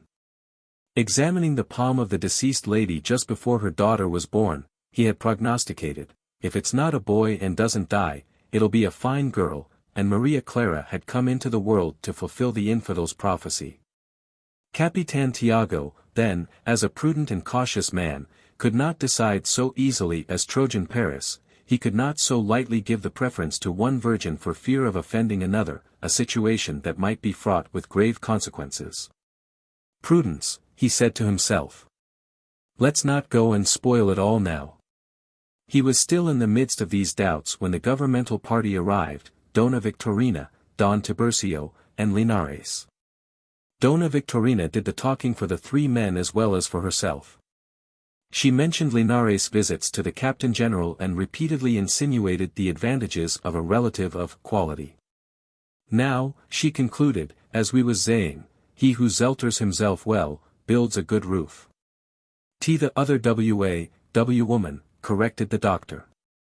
For some days now she had been endeavoring to Andalicize her speech, and no one had been able to get this idea out of her head. She would sooner have first let them tear off her false frizzes. Yes, she went on, speaking of Ibarra, he deserves it all. I told you so when I first saw him, he's a filibuster. What did the general say to you, cousin? What did he say? What news did he tell you about the Ibarra? Seeing that her cousin was slow in answering, she continued, directing her remarks to Capitan Tiago, believe me, if they sentence him to death, as is to be hoped, it'll be on account of my cousin. Señora, protested Linares. But she gave him no time for objections. How diplomatic you have become. We know that you're the advisor of the general, that he couldn't live without you. Ah, Clarita, what a pleasure to see you. Maria Clara was still pale, although now quite recovered from her illness. Her long hair was tied up with a light blue silk ribbon.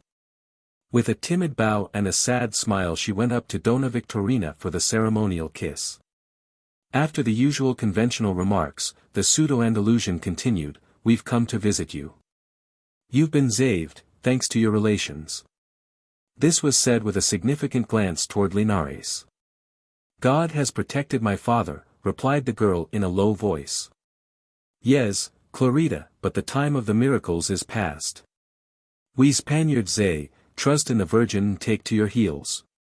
The other Capitan Tiago, who had up to this point had no chance to speak, now made bold enough to ask, while he threw himself into an attitude of strict attention, so you, Dona Victorina, think that the Virgin?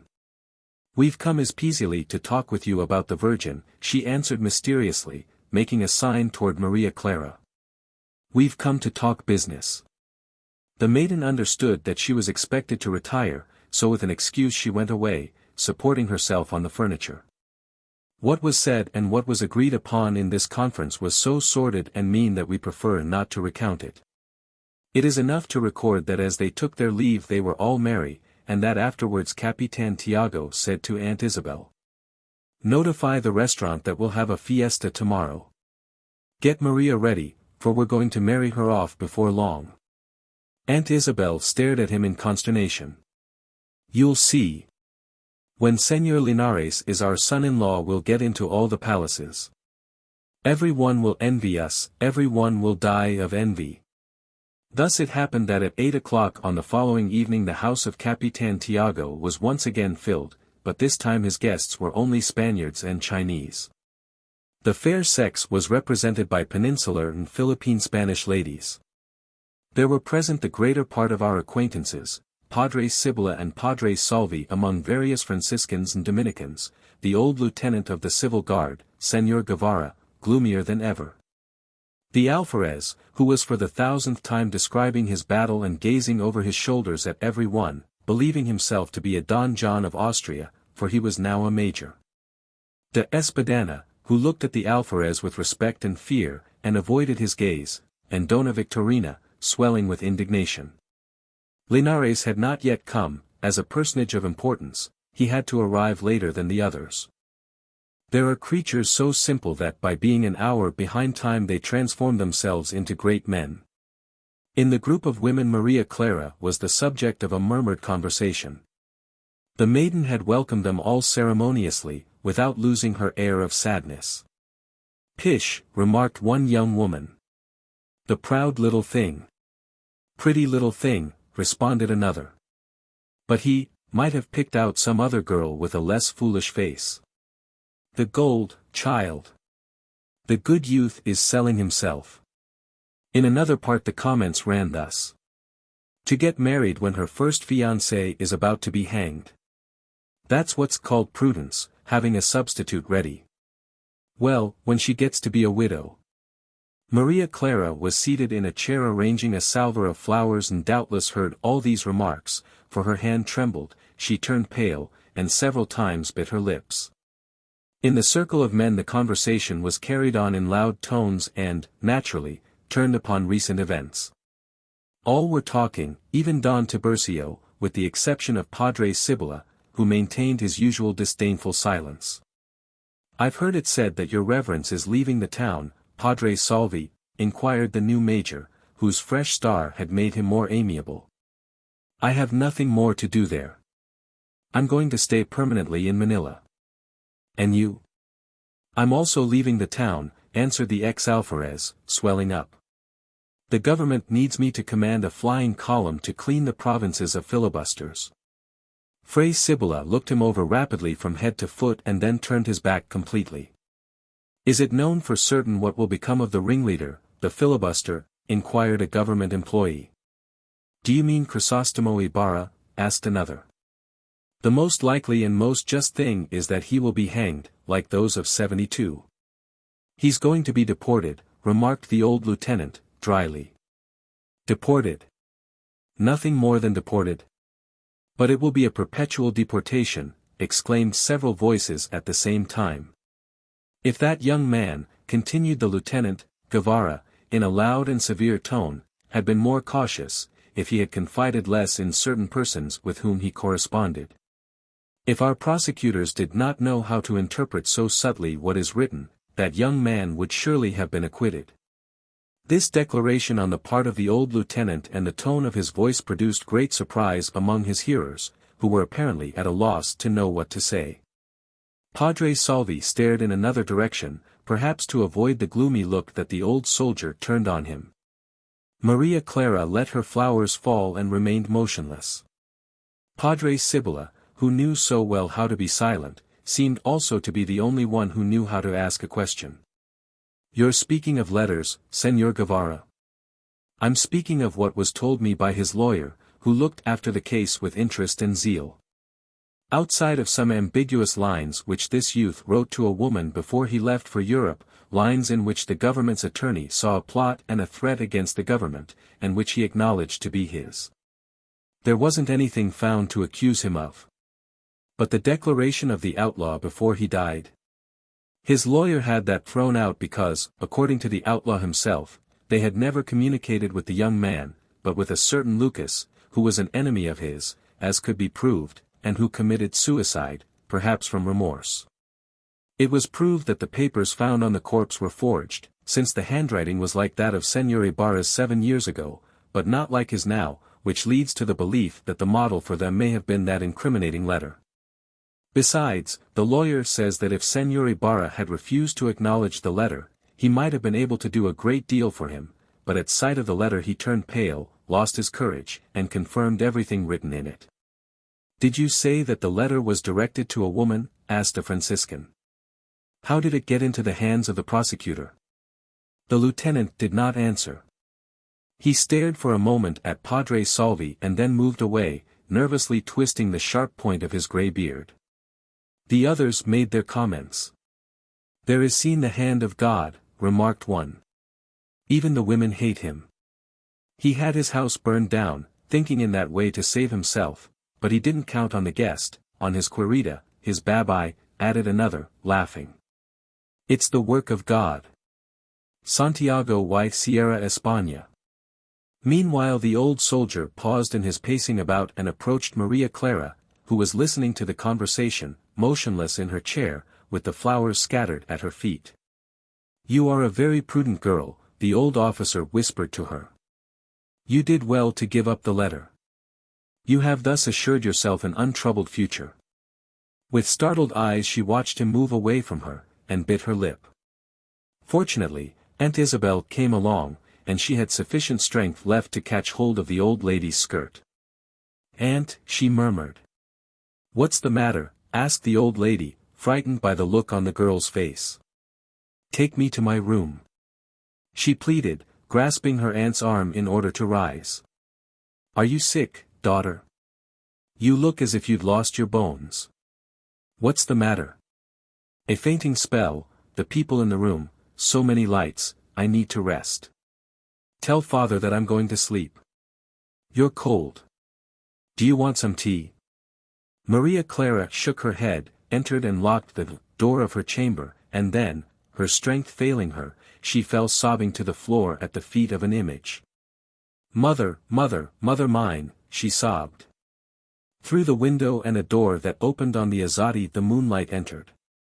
The musicians continued to play merry waltzes, laughter and the hum of voices penetrated into the chamber. Several times her father, Aunt Isabel, Donna Victorina, and even Linares knocked at the door, but Maria did not move. Heavy sobs shook her breast. Hours passed, the pleasures of the dinner table ended, the sound of singing and dancing was heard, the candle burned itself out, but the maiden still remained motionless on the moonlit floor at the feet of an image of the Mother of Jesus. Gradually the house became quiet again, the lights were extinguished, and Aunt Isabel once more knocked at the door. "Well, she's gone to sleep," said the old woman, aloud. "As she's young and has no cares, she sleeps like a corpse." When all was silence she raised herself slowly and threw a look about her. She saw the azzati with its little arbors bathed in the ghostly light of the moon. An untroubled future. "She sleeps like a corpse," she repeated in a low voice as she made her way out to the azzati. The city slept. Only from time to time there was heard the noise of a carriage crossing the wooden bridge over the river, whose undisturbed waters reflected smoothly the light of the moon. The young woman raised her eyes toward a sky as clear as sapphire. Slowly she took the rings from her fingers and from her ears and removed the combs from her hair. Placing them on the balustrade of the azzati, she gazed toward the river. A small banca loaded with zacate stopped at the foot of the landing such as every house on the bank of the river has. One of two men who were in it ran up the stone stairway and jumped over the wall, and a few seconds later his footsteps were heard on the stairs leading to the azzati. Maria Clara saw him pause on discovering her, but only for a moment. Then he advanced slowly and stopped within a few paces of her. Maria Clara recoiled. "Crisóstomo," she murmured, overcome with fright. "Yes, I am Crisóstomo," replied the young man gravely. "An enemy, a man who has every reason for hating me, Elias, has rescued me from the prison into which my friends threw me." A sad silence followed these words. Maria Clara bowed her head and let her arms fall.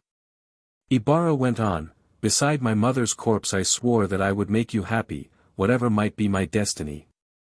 You can have been faithless to your oath, for she was not your mother. But I who am her son, hold her memory so sacred that in spite of 1,000 difficulties I have come here to carry mine out, and fate has willed that I should speak to you yourself. Maria, we shall never see each other again, you are young and perhaps some day your conscience may reproach you. I have come to tell you, before I go away forever, that I forgive you. Now, may you be happy and, farewell." Ibarra started to move away, but the girl stopped him. "Crisóstomo," she said, "God has sent you to save me from desperation. Hear me and then judge me." Ibarra tried gently to draw away from her. "I didn't come to call you to account. I came to give you peace. I don't want that peace which you bring me. Peace I will give myself. You despise me and your contempt will embitter all the rest of my life." Ibarra read the despair and sorrow depicted in the suffering girl's face and asked her what she wished. "That you believe that I have always loved you." At this he smiled bitterly. "Ah, you doubt me. You doubt the friend of your childhood, who has never hidden a single thought from you, the maiden exclaimed sorrowfully. I understand now. But when you hear my story, the sad story that was revealed to me during my illness, you will have mercy on me, you will not have that smile for my sorrow. Why did you not let me die in the hands of my ignorant physician? You and I both would have been happier. Resting a moment, she then went on, you have desired it, you have doubted me. But may my mother forgive me. On one of the sorrowfulest of my nights of suffering, a man revealed to me the name of my real father and forbade me to love you, except that my father himself should pardon the injury you had done him. Ibarra recoiled a pace and gazed fearfully at her. Yes, she continued, that man told me that he could not permit our union, since his conscience would forbid it, and that he would be obliged to reveal the name of my real father at the risk of causing a great scandal. For my father is, and she murmured into the youth's ear a name in so low a tone that only he could have heard it. What was I to do? Must I sacrifice to my love the memory of my mother, the honor of my supposed father, and the good name of the real one? Could I have done that without having even you despise me? But the proof! Had you any proof? You needed proofs, exclaimed Ibarra, trembling with emotion. The maiden snatched 2 papers from her bosom. 2 letters of my mother's, 2 letters written in the midst of her remorse, while I was yet unborn. Take them, read them, and you will see how she cursed me and wished for my death, which my father vainly tried to bring about with drugs. These letters he had forgotten in a building where he had lived. The other man found and preserved them and only gave them up to me in exchange for your letter, in order to assure himself, so he said, that I would not marry you without the consent of my father. Since I have been carrying them about with me, in place of your letter, I have felt the chill in my heart. I sacrificed you, I sacrificed my love. What else could one do for a dead mother and 2 living fathers? Could I have suspected the use that was to be made of your letter? Ibarra stood appalled, while she continued, what more was left for me to do? Could I perhaps tell you who my father was? Could I tell you that you should beg forgiveness of him who made your father suffer so much? Could I ask my father that he forgive you? Could I tell him that I knew that I was his daughter, him, who desired my death so eagerly? It was only left to me to suffer, to guard the secret, and to die suffering. Now, my friend, now that you know the sad history of your poor Maria, will you still have for her that disdainful smile? Maria, you are an angel. Then I am happy, since you believe me. But yet, added the youth with a change of tone, I've heard that you are going to be married. Yes, sobbed the girl, my father demands this sacrifice.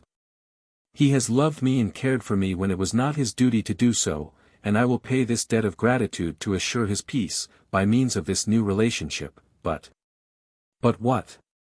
I will never forget the vows of faithfulness that I have made to you. What are you thinking of doing? Asked Ibarra, trying to read the look in her eyes. The future is dark and my destiny is wrapped in gloom.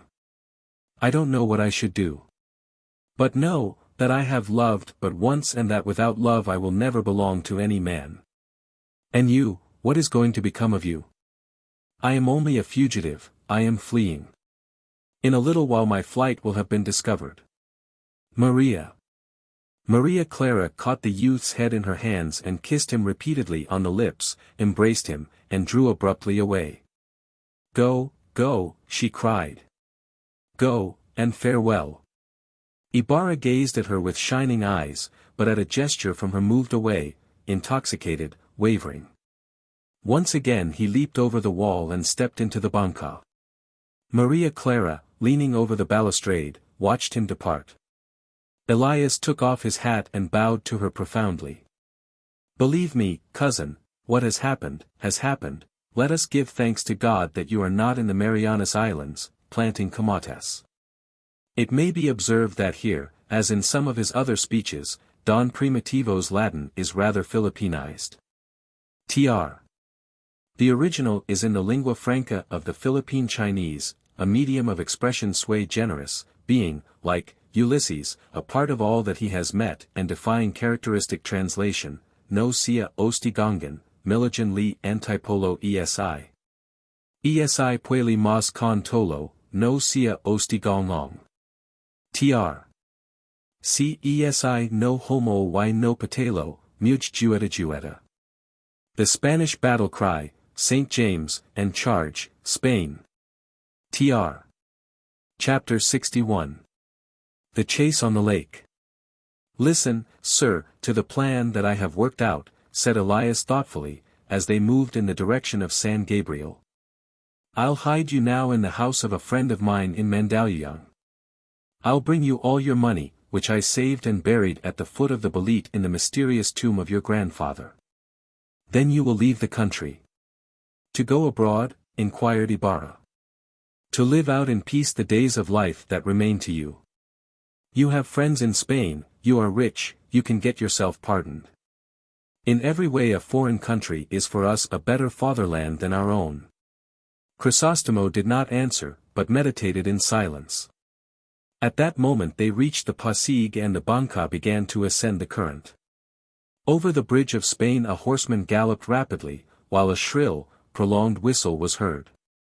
Elias, said Ibarra, you owe your misfortunes to my family, you have saved my life twice, and I owe you not only gratitude but also the restitution of your fortune. You advise me to go abroad, then come with me and we will live like brothers. Here you also are wretched. Elias shook his head sadly and answered, impossible. It's true that I cannot love or be happy in my country, but I can suffer and die in it, and perhaps for it, that is always something. May the misfortunes of my native land be my own misfortunes and, although no noble sentiment unites us, although our hearts do not beat to a single name, at least may the common calamity bind me to my countrymen. At least may I weep over our sorrows with them, may the same hard fate oppress all our hearts alike. Then why do you advise me to go away? Because in some other country you could be happy while I could not, because you are not made to suffer, and because you would hate your country if some day you should see yourself ruined in its cause. And to hate one's native land is the greatest of calamities. You are unfair to me, exclaimed Ibarra with bitter reproach. You forget that scarcely had I arrived here when I set myself to seek its welfare. Don't be offended, sir, I was not reproaching you at all. Would that all of us could imitate you. But I do not ask impossibilities of you and I mean no offense when I say that your heart deceives you. You loved your country because your father taught you to do so. You loved it because in it you had affection, fortune, youth, because everything smiled on you, your country had done you no injustice, you loved it as we love anything that makes us happy. But the day in which you see yourself poor and hungry, persecuted, betrayed, and sold by your own countrymen, on that day you will disown yourself, your country, and all mankind. Your words pain me, said Ibarra resentfully. Elias bowed his head and meditated before replying. I wish to disillusion you, sir, and save you from a sad future. Recall that night when I talked to you in this same banca under the light of this same moon, not a month ago. Then you were happy, the plea of the unfortunates did not touch you, you disdained their complaints because they were the complaints of criminals. You paid more attention to their enemies, and in spite of my arguments and petitions, you placed yourself on the side of their oppressors. On you then depended whether I should turn criminal or allow myself to be killed in order to carry out a sacred pledge, but God has not permitted this because the old chief of the outlaws is dead. A month has hardly passed and you think otherwise. You're right, Elias, but man is a creature of circumstances. Then I was blind, annoyed, what did I know? Now misfortune has torn the bandage from my eyes. The solitude and misery of my prison have taught me, now I see the horrible cancer which feeds upon this society, which clutches its flesh, and which demands a violent rooting out. They have opened my eyes, they have made me see the sore, and they force me to be a criminal. Since they wish it, I will be a filibuster, a real filibuster, I mean. I will call together all the unfortunates, all who feel a heartbeat in their breasts, all those who were sending you to me. No, I will not be a criminal, never is he such who fights for his native land, but quite the reverse. We, during 3 centuries, have extended them our hands, we have asked love of them, we have yearned to call them brothers, and how do they answer us? With insults and jests, denying us even the chance character of human beings. There is no God, there is no hope, there is no humanity, there is nothing but the right of might. Ibarra was nervous, his whole body trembled. As they passed in front of the Captain General's palace they thought that they could discern movement and excitement among the guards. "Can they have discovered your flight?" murmured Elias. "Lie down, sir, so that I can cover you with sacate. Since we shall pass near the powder magazine it may seem suspicious to the sentinel that there are two of us." The banca was one of those small, narrow canoes that do not seem to float but rather to glide over the top of the water. As Elias had foreseen, the sentinel stopped him and inquired whence he came. "From Manila, to carry zakat to the judges and curates," he answered, imitating the accent of the people of Pandacan. A sergeant came out to learn what was happening. "Move on," he said to Elias. "But I warn you not to take anybody into your banca. A prisoner has just escaped. If you capture him and turn him over to me I'll give you a good tip." "All right, sir." "What's his description?" "He wears a sack coat and talks Spanish." "So look out." The banca moved away. Elias looked back and watched the silhouette of the sentinel standing on the bank of the river. "We'll lose a few minutes' time," he said in a low voice. "We must go into the Beata River to pretend that I'm from Penafrancia. You will see the river of which Francisco Baltazar sang." The town slept in the moonlight, and Crisóstomo rose up to admire the sepulchral peace of nature. The river was narrow and the level land on either side covered with grass. Elias threw his cargo out on the bank and, after removing a large piece of bamboo, took from under the grass some empty palm leaf sacks. Then they continued on their way. "You are the master of your own will, sir, and of your future," he said to Crisóstomo, who had remained silent. "But if you will allow me an observation, I would say, think well what you are planning to do. You are going to light the flames of war, since you have money and brains, and you will quickly find many to join you. For unfortunately there are plenty of malcontents. But in this struggle which you are going to undertake, those who will suffer most will be the defenseless and the innocent. The same sentiments that a month ago impelled me to appeal to you asking for reforms are those that move me now to urge you to think well. The country, sir, does not think of separating from the mother country. It only asks for a little freedom, justice, and affection. You will be supported by the malcontents, the criminals, the desperate, but the people will hold aloof. You are mistaken if, seeing all dark, you think that the country is desperate. The country suffers, yes, but it still hopes and trusts and will only rebel when it has lost its patience, that is, when those who govern it wish it to do so, and that time is yet distant. I myself will not follow you, never will I resort to such extreme measures while I see hope in men." "Then I'll go on without you," responded Ibarra resolutely. "Is your decision final?" "Final and firm, let the memory of my mother bear witness. I will not let peace and happiness be torn away from me with impunity, I who desired only what was good, I who have respected everything and endured everything out of love for a hypocritical religion and out of love of country. How have they answered me? By burying me in an infamous dungeon and robbing me of my intended wife. No, not to avenge myself would be a crime, it would be encouraging them to new acts of injustice. No, it would be cowardice, pusillanimity, to groan and weep when there is blood and life left, when to insult and menace is added mockery. I will call out these ignorant people, I will make them see their misery. I will teach them to think not of brotherhood but only that they are wolves for devouring, I will urge them to rise against this oppression and proclaim the eternal right of man to win his freedom. But innocent people will suffer. So much the better. Can you take me to the mountains?" "Until you are in safety," replied Elias. Again they moved out into the Pasig, talking from time to time of indifferent matters. "Santa Ana," murmured Ibarra. "Do you recognize this building?" They were passing in front of the country house of the Jesuits. "There I spent many pleasant and happy days," sighed Elias. "In my time we came every month. Then I was like others, I had a fortune, family, I dreamed, I looked forward to a future.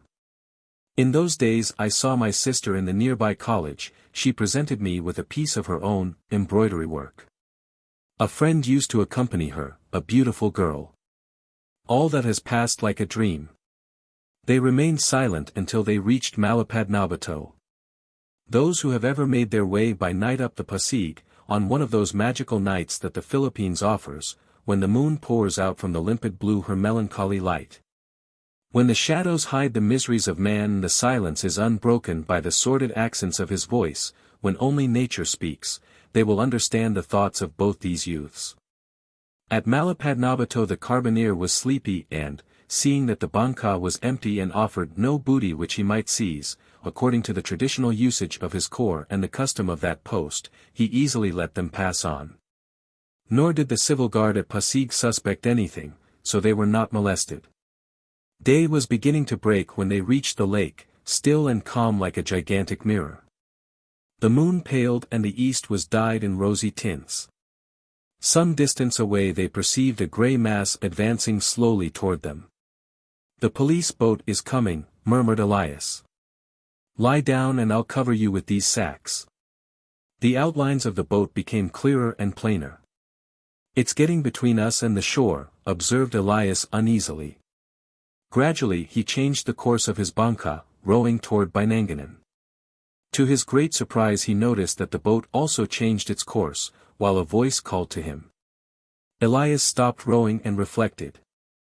The shore was still far away and they would soon be within range of the rifles on the police boat.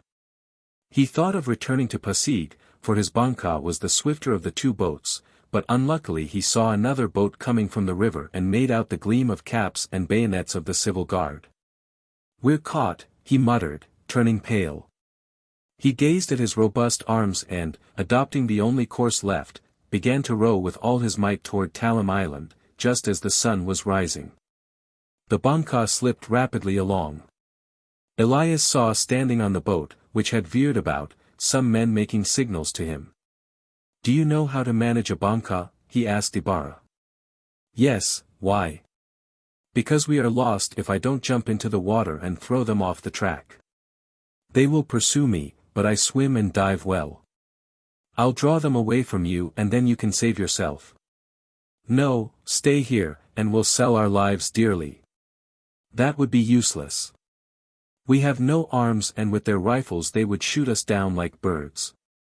At that instant the water gave forth a hiss such as is caused by the falling of hot metal into it, followed instantaneously by a loud report. "You see," said Elias, placing the paddle in the boat. "We'll see each other on Christmas Eve at the tomb of your grandfather. Save yourself. And you? God has carried me safely through greater perils." As Elias took off his camisa a bullet tore it from his hands and two loud reports were heard. Calmly he clasped the hand of Ibarra, who was still stretched out in the bottom of the banca.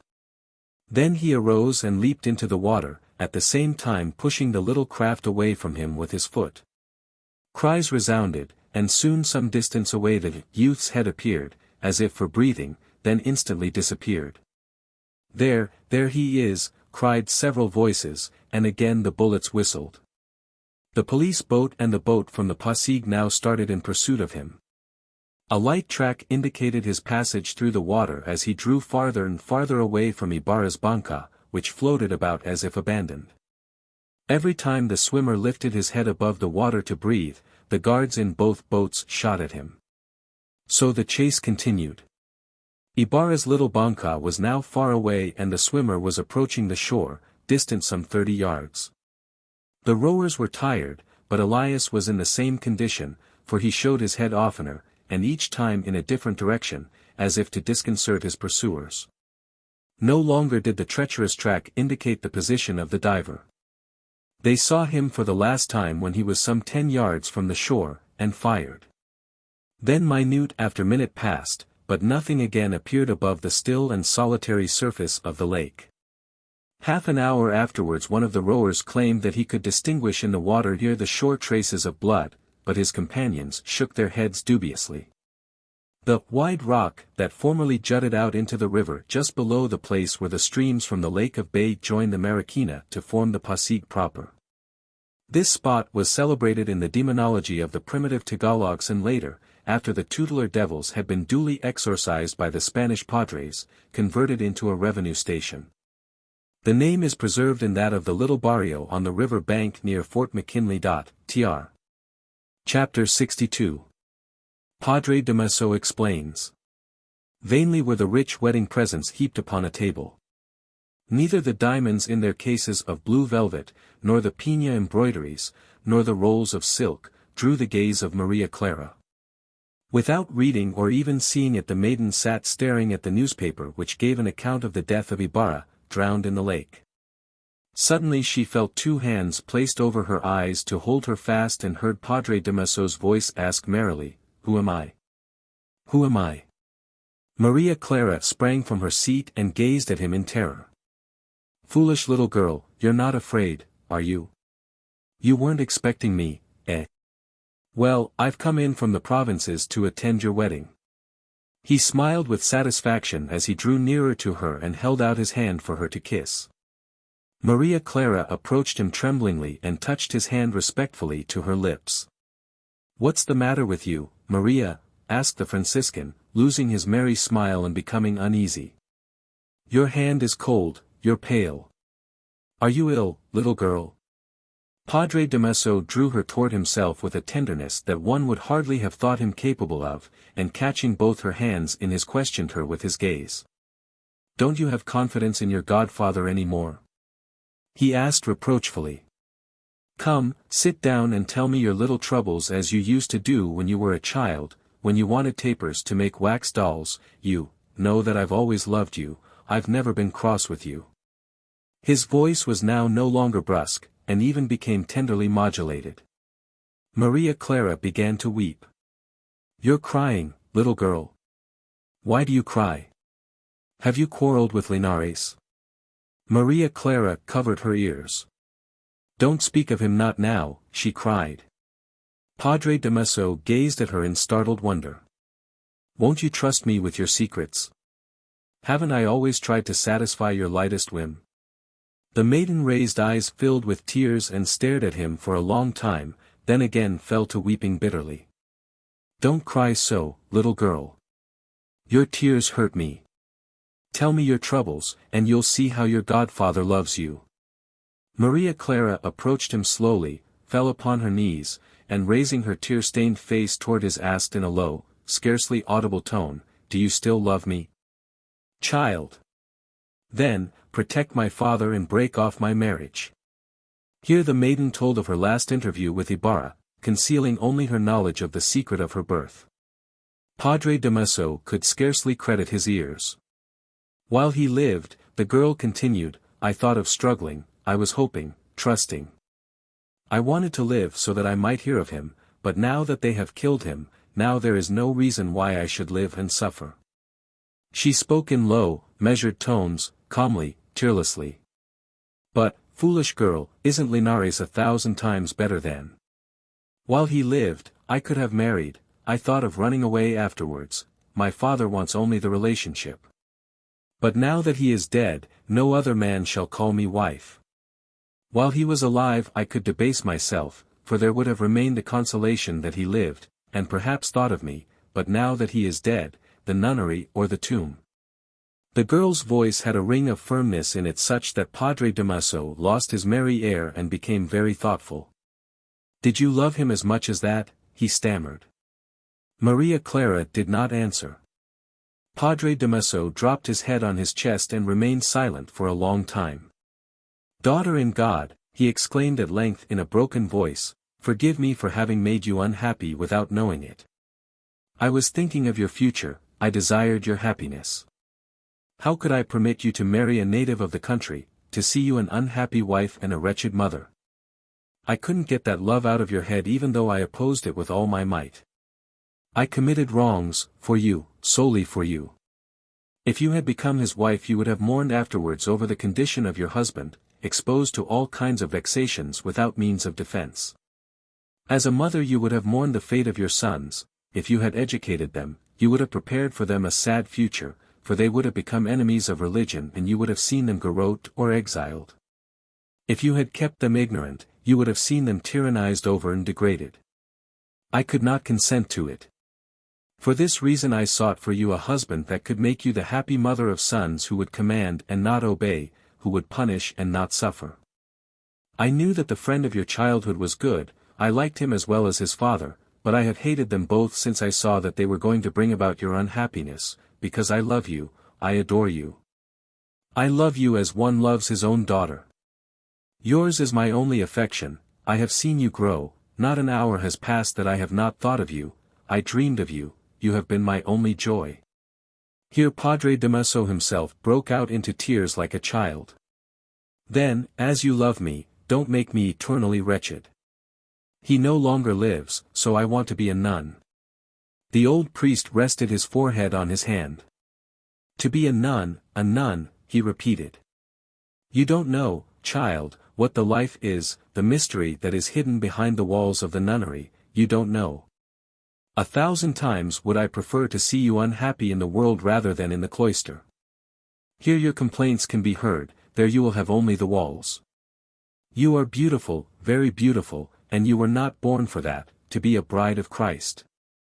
Believe me, little girl, time will wipe away everything.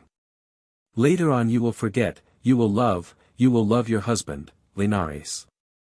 The nunnery or death. The nunnery, or death, exclaimed Padre Damaso. Maria, I am now an old man, I shall not be able much longer to watch over you and your welfare. Choose something else, seek another love, some other man, whoever he may be, anything but the nunnery. The nunnery or death. My God, cried the priest, covering his head with his hands, thou chastisest me, so let it be.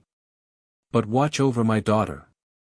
Then, turning again to the young woman, he said, you wish to be a nun, and it shall be so. I don't want you to die.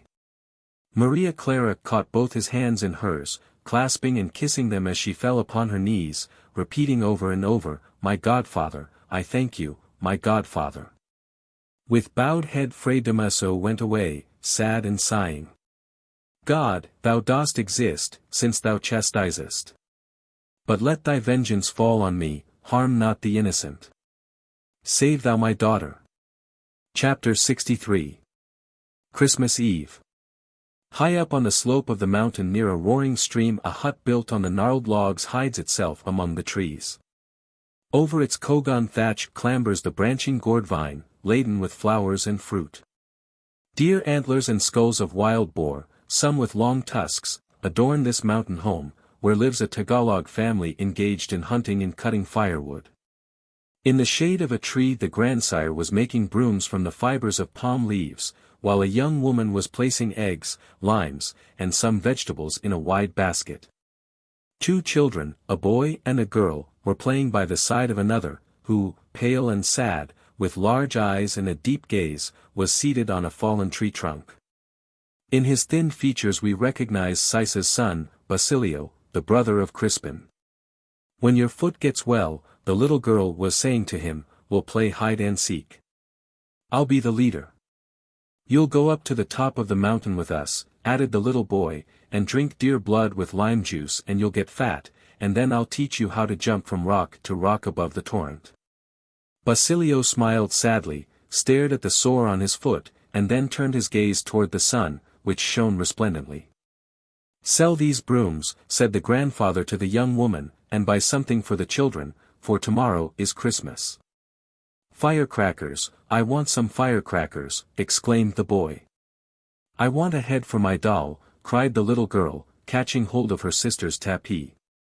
And you, what do you want? The grandfather asked Basilio, who at the question arose laboriously and approached the old man. Sir, he said, I've been sick more than a month now, haven't I? Since we found you lifeless and covered with wounds, 2 moons have come and gone. We thought you were going to die. May God reward you, for we are very poor, replied Basilio. But now that tomorrow is Christmas I want to go to the town to see my mother and my little brother. They will be seeking for me.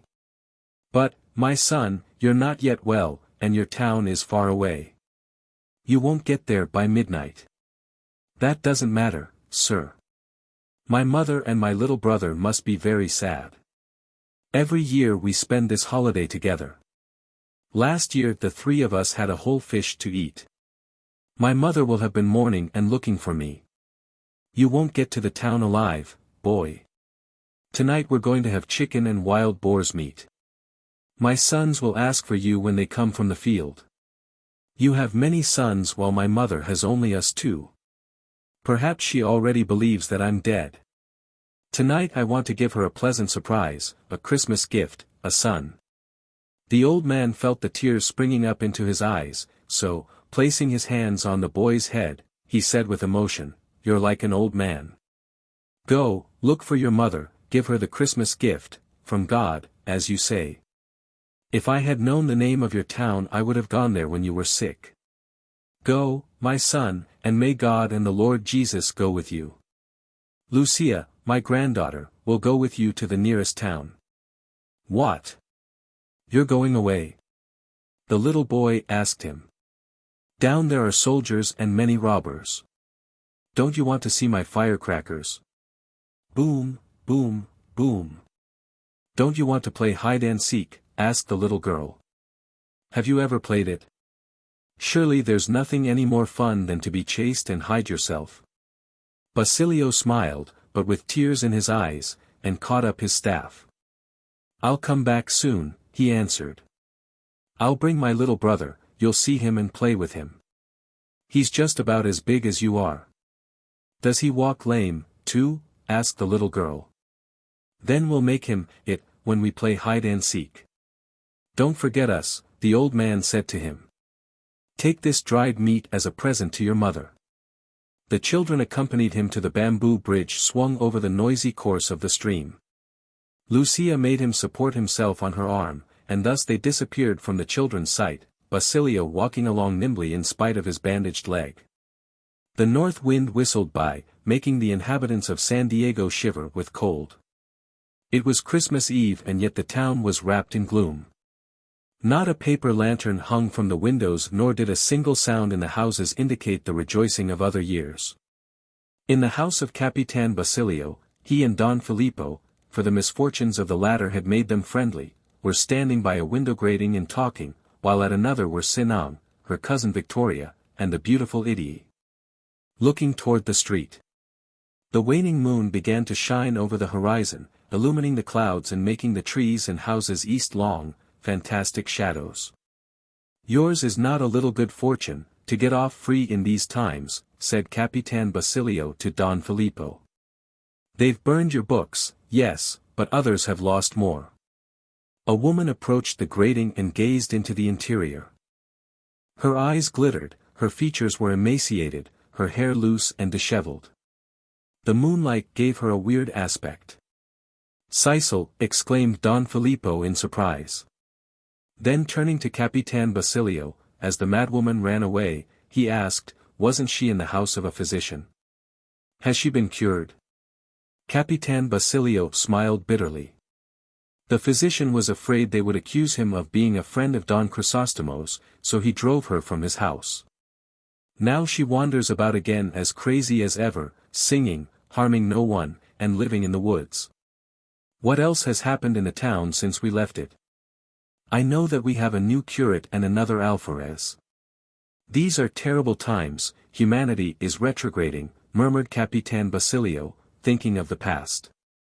The day after you left they found the senior sacristan dead, hanging from a rafter in his own house. Padre Salvi was greatly affected by his death and took possession of all his papers. Ah, yes, the old sage, Taisio, also died and was buried in the Chinese cemetery. Poor old man, sighed Don Filippo. What became of his books? They were burned by the pious, who thought thus to please God. I was unable to save anything, not even Cicero's works. The gobernadorcillo did nothing to prevent it. Both became silent. At that moment the sad and melancholy song of the madwoman was heard. Do you know when Maria Clara is to be married? Idie asked Sinan. "I don't know," answered the latter. "I received a letter from her but haven't opened it for fear of finding out." Poor Crisostomo. "They say that if it were not for Linares, they would hang Capitan Tiago, so what was Maria Clara going to do?" observed Victoria. A boy limped by, running toward the plaza, whence came the notes of Saisa's song. It was Basilio, who had found his home deserted and in ruins. After many inquiries he had only learned that his mother was insane and wandering about the town, of Crispin not a word. Basilio choked back his tears, stifled any expression of his sorrow, and without resting had started in search of his mother. On reaching the town he was just asking about her when her song struck his ears. The unhappy boy overcame the trembling in his limbs and ran to throw himself into his mother's arms. The madwoman left the plaza and stopped in front of the house of the new alferez. Now, as formerly, there was a sentinel before the door, and a woman's head appeared at the window, only it was not the Medusa's but that of a comely young woman. Alferez and unfortunate are not synonymous terms. Saisa began to sing before the house with her gaze fixed on the moon, which soared majestically in the blue heavens among golden clouds. Basilio saw her, but did not dare to approach her. Walking back and forth, but taking care not to get near the barracks, he waited for the time when she would leave that place. The young woman who was at the window listening attentively to the madwoman's song ordered the sentinel to bring her inside. But when Saisa saw the soldier approach her and heard his voice she was filled with terror and took to flight at a speed of which only a demented person is capable. Basilio, fearing to lose her, ran after her, forgetful of the pains in his feet. "Look how that boy's chasing the madwoman," indignantly exclaimed a woman in the street. Seeing that he continued to pursue her, she picked up a stone and threw it at him, saying, "Take that. It's a pity that the dog is tied up." Basilio felt a blow on his head, but paid no attention to it as he continued running. Dogs barked, geese cackled, several windows opened to let out curious faces but quickly closed again from fear of another night of terror. Soon they were outside of the town. Saisa began to moderate her flight, but still a great distance separated her from her pursuer. "Mother," he called to her when he caught sight of her. Scarcely had the madwoman heard his voice when she again took to flight. "Mother, it's I!" cried the boy in desperation, but the madwoman did not heed him, so he followed panting. They had now passed the cultivated fields and were near the wood. Basilio saw his mother enter it and he also went in. The bushes and shrubs, the thorny vines and projecting roots of trees, hindered the movements of both. The sun followed his mother's shadowy form as it was revealed from time to time by the moonlight that penetrated through the foliage and into the open spaces. They were in the mysterious wood of the Ibarra family. The boy stumbled and fell several times, but rose again, each time without feeling pain. All his soul was centered in his eyes, following the beloved figure. They crossed the sweetly murmuring brook where sharp thorns of bamboo that had fallen on the sand at its margin pierced his bare feet, but he did not stop to pull them out. To his great surprise he saw that his mother had plunged into the thick undergrowth and was going through the wooden gateway that opened into the tomb of the old Spaniard at the foot of the LVIII. Basilio tried to follow her in, but found the gate fastened. The madwoman defended the entrance with her emaciated arms and disheveled head, holding the gate shut with all her might. "Mother, it's I, it's I. I'm Basilio, your son," cried the boy as he let himself fall weakly. But the madwoman did not yield. Bracing herself with her feet on the ground, she offered an energetic resistance. Basilio beat the gate with his fists, with his mood-stained head, he wept, but in vain. Painfully he arose and examined the wall, thinking to scale it, but found no way to do so. He then walked around it and noticed that a branch of the fateful LVIII was crossed with one from another tree. This he climbed and, his filial love working miracles, made his way from branch to the LVIII, from which he saw his mother still holding the gate shut with her head. The noise made by him among the branches attracted Saisa's attention. She turned and tried to run, but her son, letting himself fall from the tree, caught her in his arms and covered her with kisses, losing consciousness as he did so. Sisa saw his blood-stained forehead and bent over him. Her eyes seemed to start from their sockets as she peered into his face. Those pale features stirred the sleeping cells of her brain, so that something like a spark of intelligence flashed up in her mind and she recognized her son. With a terrible cry she fell upon the insensible body of the boy, embracing and kissing him. Mother and son remained motionless. When Basilio recovered consciousness he found his mother lifeless. He called to her with the tenderest names, but she did not awake. Noticing that she was not even breathing, he arose and went to the neighboring brook to get some water in a banana leaf, with which to rub the pallid face of his mother, but the madwoman made not the least movement and her eyes remained closed. Basilio gazed at her in terror. He placed his ear over her heart, but the thin, faded breast was cold, and her heart no longer beat. He put his lips to hers, but felt no breathing. The miserable boy threw his arms about the corpse and wept bitterly. The moon gleamed majestically in the sky, the wandering breezes sighed, and down in the grass the crickets chirped. The night of light and joy for so many children. Who in the warm bosom of the family celebrate this feast of sweetest memories, the feast which commemorates the first look of love that heaven sent to earth, this night when in all Christian families they eat, drink, dance, sing, laugh, play, caress, and kiss one another, this night, which in cold countries holds such magic for childhood with its traditional pine tree covered with lights, dolls, candies, and tinsel, whereon gaze the round, staring eyes in which innocence alone is reflected, this night brought to Basilio only orphanhood. Who knows but that perhaps in the home whence came the taciturn Padre Salvi children also played, perhaps they sang. La Nochebuena es Viena. La Nochebuena es Virginia. For a long time the boy wept and moaned. When at last he raised his head he saw a man standing over him, gazing at the scene in silence. "Are you her son?" asked the unknown in a low voice. The boy nodded. "What do you expect to do? Bury her? In the cemetery?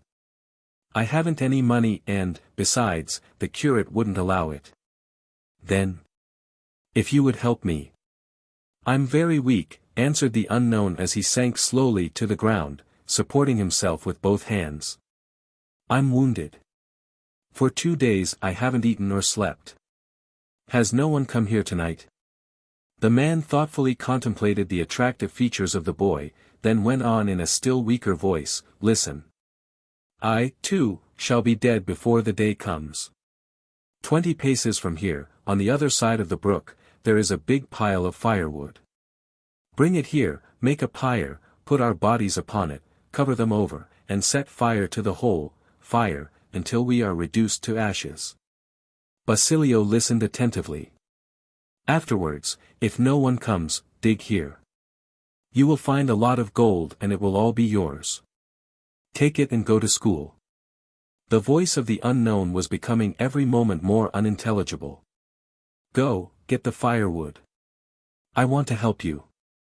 As Basilio moved away, the unknown turned his face toward the east and murmured, as though praying, "I die without seeing the dawn brighten over my native land. You, who have it to see, welcome it, and forget not those who have fallen during the night." He raised his eyes to the sky and his lips continued to move, as if uttering a prayer. Then he bowed his head and sank slowly to the earth. 2 hours later Sister Rufa was on the back veranda of her house making her morning ablutions in order to attend Mass.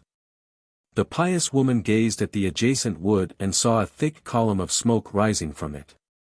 Filled with holy indignation, she knitted her eyebrows and exclaimed, "What heretic is making a clearing on a holy day? That's why so many calamities come. You ought to go to purgatory and see if you could get out of there, savage. A Christmas carol, Christmas night is coming, Christmas night is going." Tr. Epilogue. Since some of our characters are still living and others have been lost sight of, a real epilogue is impossible. For the satisfaction of the groundlings we should gladly kill off all of them, beginning with Padre Salvi and ending with Donna Victorina, but this is not possible. Let them live. Anyhow, the country, not ourselves, has to support them. After Maria Clara entered the nunnery, Padre Damaso left his town to live in Manila, as did also Padre Salvi, who, while he awaits a vacant mitre, preaches sometimes in the church of St. Clara, in whose nunnery he discharges the duties of an important office. Not many months had passed when Padre Damaso received an order from the Very Reverend Father Provincial to occupy a curacy in a remote province. It is related that he was so grievously affected by this that on the following day he was found dead in his bedchamber. Some said that he had died of an apoplectic stroke, others of a nightmare, but his physician dissipated all doubts by declaring that he had died suddenly. None of our readers would now recognize Capitan Tiago. Weeks before Maria Clara took the vows he fell into a state of depression so great that he grew sad and thin, and became pensive and distrustful, like his former friend, Capitan Tinong. As soon as the doors of the nunnery closed he ordered his disconsolate cousin, Aunt Isabel, to collect whatever had belonged to his daughter and his dead wife and to go to make her home in Malabon or San Diego. Since he wished to live alone thenceforward, Tai then devoted himself passionately to Liampa and the cockpit, and began to smoke opium. He no longer goes to Antipolo nor does he order any more masses, so Dona Patrocinia, his old rival, celebrates her triumph piously by snoring during the sermons. If at any time during the late afternoon you should walk along Calle Santo Cristo, you would see seated in a Chinese shop a small man, yellow, thin, and bent, with stained and dirty finger-nails, gazing through dreamy, sunken eyes at the passers-by as if he did not see them. At nightfall you would see him rise with difficulty and, supporting himself on his cane, make his way to a narrow little by-street to enter a grimy building over the door of which may be seen in large red letters, Fumidero Público de Anfian. This is that Capitan Tiago who was so celebrated, but who is now completely forgotten, even by the very senior sacristan himself. Dona Victorina has added to her false frizzes and to her Andalusization, if we may be permitted the term, the new custom of driving the carriage horses herself, obliging Don Tiburcio to remain quiet. Since many unfortunate accidents occurred on account of the weakness of her eyes, she has taken to wearing spectacles, which give her a marvelous appearance. The doctor has never been called upon again to attend any one and the servants see him many days in the week without teeth, which, as our readers know, is a very bad sign. Linares, the only defender of the hapless doctor, has long been at rest in Paco Cemetery, the victim of dysentery and the harsh treatment of his cousin-in-law. The victorious Alferez returned to Spain a major, leaving his amiable spouse in her flannel camisa, the color of which is now indescribable. The poor Ariadne, finding herself thus abandoned, also devoted herself, as did the daughter of Minos, to the cult of Bacchus and the cultivation of tobacco. She drinks and smokes with such fury that now not only the girls but even the old women and little children fear her. Probably our acquaintances of the town of San Diego are still alive, if they did not perish in the explosion of the steamer LIII, which was making a trip to the province. Since no one bothered himself to learn who the unfortunates were that perished in that catastrophe or to whom belonged the legs and arms left neglected on Convalescence Island and the banks of the river. We have no idea whether any acquaintance of our readers was among them or not. Along with the government and the press at the time, we are satisfied with the information that the only friar who was on the steamer was saved, and we do not ask for more. The principal thing for us is the existence of the virtuous priests, whose reign in the Philippines may God conserve for the good of our souls. Of Maria Clara nothing more is known except that the sepulchre seems to guard her in its bosom. We have asked several persons of great influence in the holy nunnery of St. Clara, but no one has been willing to tell us a single word, not even the talkative devotees who receive the famous fried chicken livers and the even more famous sauce known as that of the nuns, prepared by the intelligent cook of the Virgins of the Lord. Nevertheless, on a night in September the hurricane raged over Manila, lashing the buildings with its gigantic wings. The thunder crashed continuously. Lightning flashes momentarily revealed the havoc wrought by the blast and threw the inhabitants into wild terror. The rain fell in torrents. Each flash of the forked lightning showed a piece of roofing or a window blind flying through the air to fall with a horrible crash. Not a person or a carriage moved through the streets. When the hoarse reverberations of the thunder, 100 times re-echoed, lost themselves in the distance, there was heard the soughing of the wind as it drove the raindrops with a continuous tic-tac against the concus panes of the closed windows. 2 patrolmen sheltered themselves under the eaves of a building near the nunnery, one a private and the other a distinguido. "What's the use of our staying here?" said the private. "No one is moving about the streets. We ought to get into a house. My querida lives in Calle Arzobispo. From here over there is quite a distance and we'll get wet," answered the distinguido. "What does that matter, just so the lightning doesn't strike us?" "Bah, don't worry. The nuns surely have a lightning rod to protect them." "Yes," observed the private, "but of what use is it when the night is so dark?" As he said this he looked upward to stare into the darkness. At that moment a prolonged streak of lightning flashed, followed by a terrific roar. "Naku! Sus Mariosep!" exclaimed the private, crossing himself and catching hold of his companion. "Let's get away from here." "What's happened?" Come away from here," he repeated with his teeth rattling from fear. "What have you seen?" "A spectre," he murmured, trembling with fright. "A spectre? On the roof there. It must be the nun who practices magic during the night." The distinguido thrust his head out to look, just as a flash of lightning furrowed the heavens with a vein of fire and sent a horrible crash earthwards. "Jesus!" he exclaimed, also crossing himself. In the brilliant glare of the celestial light he had seen a white figure standing almost on the ridge of the roof with arms and face raised toward the sky as if praying to it. The heavens responded with lightning and thunderbolts. As the sound of the thunder rolled away a sad plaint was heard. "That's not the wind, it's the spectre," murmured the private, as if in response to the pressure of his companion's hand. I came through the air, rising above the noise of the rain, nor could the whistling wind drown that sweet and mournful voice charged with affliction. Again the lightning flashed with dazzling intensity. "No, it's not a spectre," exclaimed the distinguido. "I've seen her before. She's beautiful, like the Virgin. Let's get away from here and report it." The private did not wait for him to repeat the invitation, and both disappeared. Who was moaning in the middle of the night in spite of the wind and rain and storm? Who was the timid maiden, the bride of Christ, who defied the unchained elements and chose such a fearful night under the open sky to breathe forth from so perilous a height her complaints to God?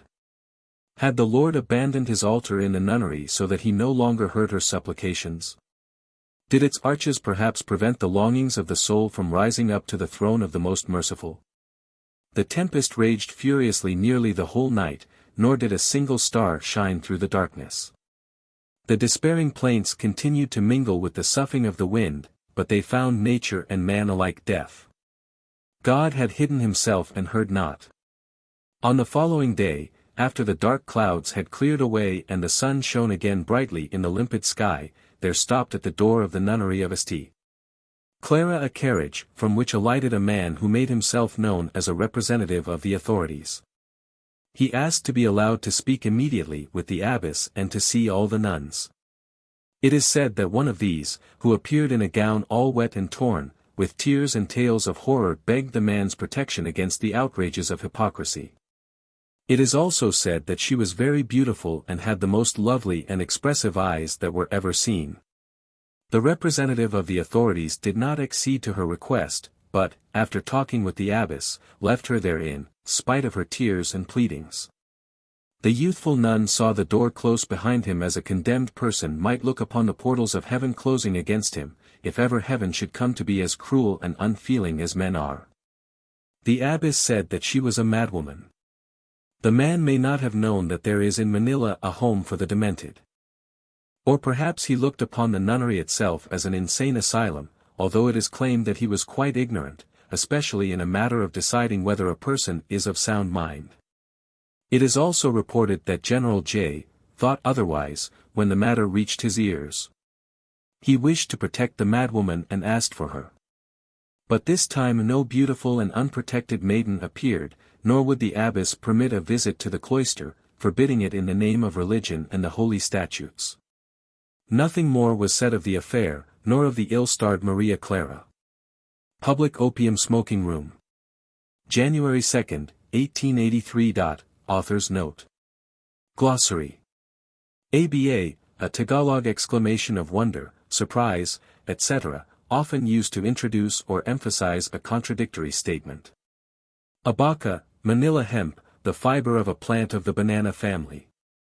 Akra, pickles made from the tender shoots of bamboo, green papayas, etc. Alcalde, governor of a province or district with both executive and judicial authority. Alferez, junior officer of the civil guard, ranking next below a lieutenant. Alabambang, a leguminous plant whose acid leaves are used in cooking. Alpai, a variety of Nephelium, similar but inferior to the Chinese lychee. Among, term used by the natives in addressing a priest, especially a friar, from the Spanish amo, master. Amores secos, barren loves, a low-growing weed whose small, angular pods adhere to clothing. Andas, a platform with handles, on which an image is borne in a procession. Aswang, a malignant devil reputed to feed upon human flesh, being especially fond of newborn babes. 8. The sweet sop. Audiencia, the administrative council and supreme court of the Spanish regime. Ayuntamiento, a city corporation or council, and by extension the building in which it has its offices, specifically, in Manila, the capital. Azadi, the flat roof of a house or any similar platform, a roof garden. Babay, woman, the general Malay term. Baguio, the local name for the typhoon or hurricane. Bailohan, native dance and feast, from the Spanish bail. Balit, the Philippine banyan, a tree sacred in Malay folklore. Bangka, a dugout canoe with bamboo supports or outriggers. Bilibid, the general penitentiary at Manila. Bayo, the masticatory prepared by wrapping a piece of areca nut with a little shell lime in a betel leaf, the pan of British India. Cabeza de Barangay, headman and tax collector for a group of about 50 families, for whose tribute he was personally responsible. Calle, street. Camisa, 1, a loose, collarless shirt of transparent material worn by men outside the trousers. 2. A thin, transparent waist with flowing sleeves, worn by women. Camote, a variety of sweet potato. Capitan, captain, a title used in addressing or referring to the gobernadorcillo or a former occupant of that office. Carumbas, a Spanish exclamation denoting surprise or displeasure. Carbineer, Internal Revenue Guard. Cedula, certificate of registration and receipt for poll tax. Chico, the Sapadilla plum. Civil Guard, internal quasi-military police force of Spanish officers and native soldiers. Cachero, carriage driver, coachman.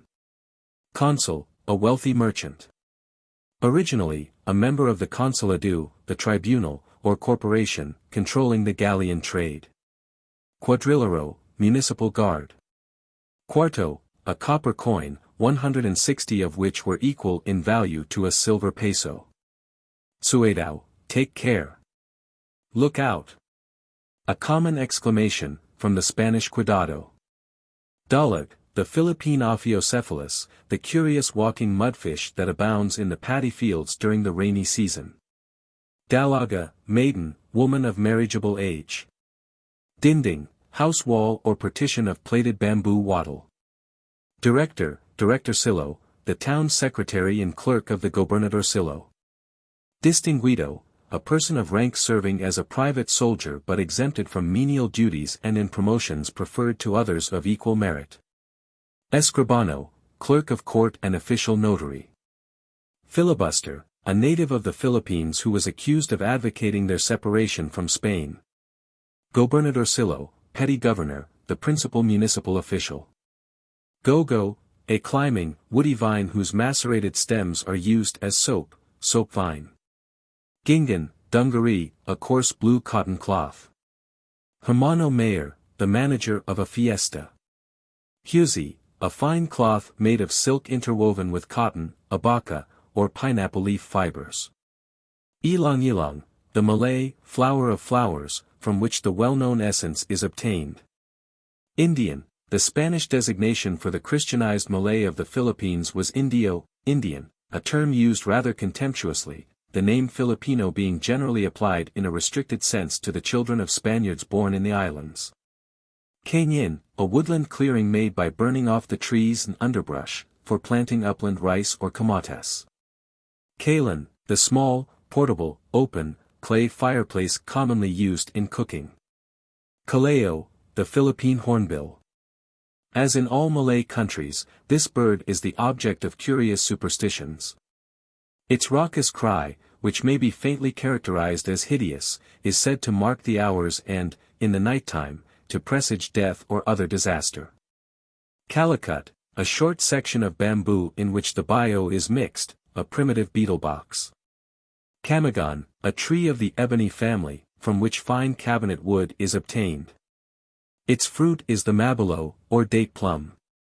Kasama, tenants on the land of another, to whom they render payment in produce or by certain specified services. Kogon, a tall, rank grass used for thatch. Kris, a Moro dagger or short sword with a serpentine blade. Kundiman, a native song. Kupang, a large tree of the mimosa family. Kuraput, miser, skinflint. Lansan, the langsa, a delicious cream-colored fruit about the size of a plum. In the Philippines, its special habitat is the country around the Lake of Bay. Liampa, a Chinese game of chance. Lomboy, the jambalana, a small, blue fruit with a large stone. Malacanang, the palace of the Captain General in Manila, from the vernacular name of the place where it stands, Fisherman's Resort. Mangkukulan, an evil spirit causing sickness and other misfortunes, and a person possessed of such a demon. Morisqueta, rice boiled without salt until dry, the staple food of the Filipinos. Moro, Mohammedan Malay of southern Mindanao and Sulu. Mutya, some object with talismanic properties, rabbit's foot. Naku, a Tagalog exclamation of surprise, wonder, etc. Nipa, swamp palm, with the imbricated leaves of which the roots and sides of the common Filipino houses are constructed. Nito, a climbing fern whose glossy, wiry leaves are used for making fine hats, cigar cases, etc. Novena, a devotion consisting of prayers recited on 9 consecutive days, asking for some special favor, also, a booklet of these prayers.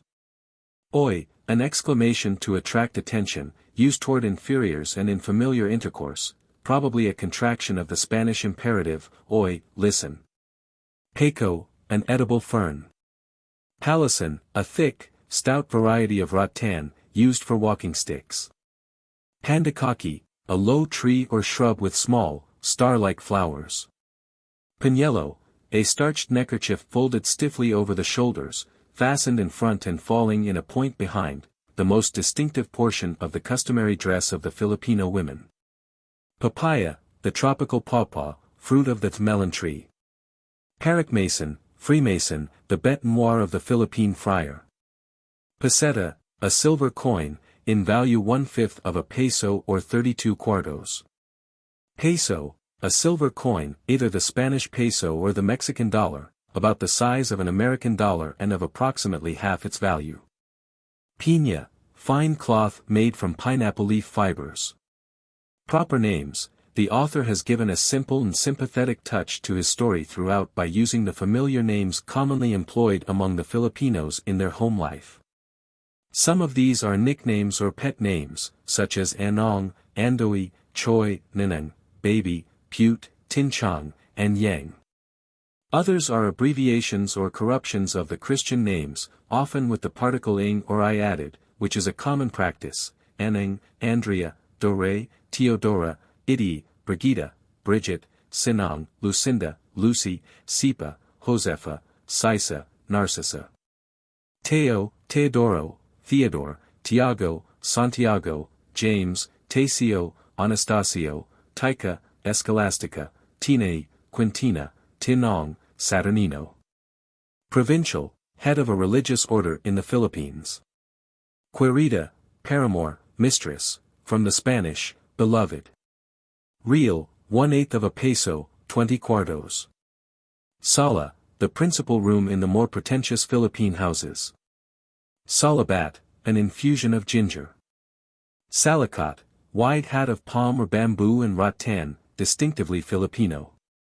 Sampaguita, the Arabian jasmine, a small, white, very fragrant flower, extensively cultivated, and worn in chaplets and rosaries by the women and girls, the typical Philippine flower. Santal, the Philippine sandal tree. Sawali, plaited bamboo wattle. Siname, a transparent cloth woven from abaca fibers. Sinigang, water with vegetables or some acid fruit, in which fish are boiled, fish soup. Susmariosep, a common exclamation, contraction of the Spanish, Jesus, Maria, y Jose, the Holy Family. Tabi, the cry of carriage drivers to warn pedestrians. Taliban, a short sword, the warboelo. Tapa, jerked meat. Tapi, a piece of dark cloth or lace, often richly worked or embroidered, worn at the waist somewhat in the fashion of an apron, a distinctive portion of the native women's attire, especially among the Tagalogs. Tarambulo, a low weed whose leaves and fruit pedicles are covered with short, sharp spines. Tenient Mayor, Senior Lieutenant, the senior member of the town council and substitute for the gobernadorcillo. Taikas, a variety of canna bearing bright red flowers. Tertiary Brethren, members of a lay society affiliated with a regular monastic order, especially the Venerable Tertiary Order of the Franciscans. Timbane, the water cure, and hence, any kind of torture. The primary meaning is, to draw water from a well, from timba, pail. Tikbalang, an evil spirit, capable of assuming various forms, but said to appear usually in the shape of a tall black man with disproportionately long legs, the bogey man of Tagalog children. Tulazan, outlaw, bandit. Under the old regime in the Philippines, the Tulasanes were those who, on account of real or fancied grievances against the authorities, or from fear of punishment for crime, or from an instinctive desire to return to primitive simplicity, forswore life in the towns under the bell, and made their homes in the mountains or other remote places. Gathered in small bands with such arms as they could secure, they sustained themselves by highway robbery and the levying of blackmail from the country folk. Zacate, native grass used for feeding livestock. Colophon. Availability. This ebook is for the use of anyone anywhere at no cost and with almost no restrictions whatsoever. You may copy it, give it away or reuse it under the terms of the Project Gutenberg license included with this ebook or online at. This ebook is produced by Jeroen Hellingman. This text is in the public domain. First published simultaneous in 1912 in the Philippines, Manila, Philippine Education Company, and the USA, New York, World Book Company, so the copyright has expired. Encoding. Editorial changes. Notes have been moved to the place of attachment, within a note tag. Revision history. November 21, 2002, added TEI tags. June 16, 2007, revision, rerun checks and fixed issues.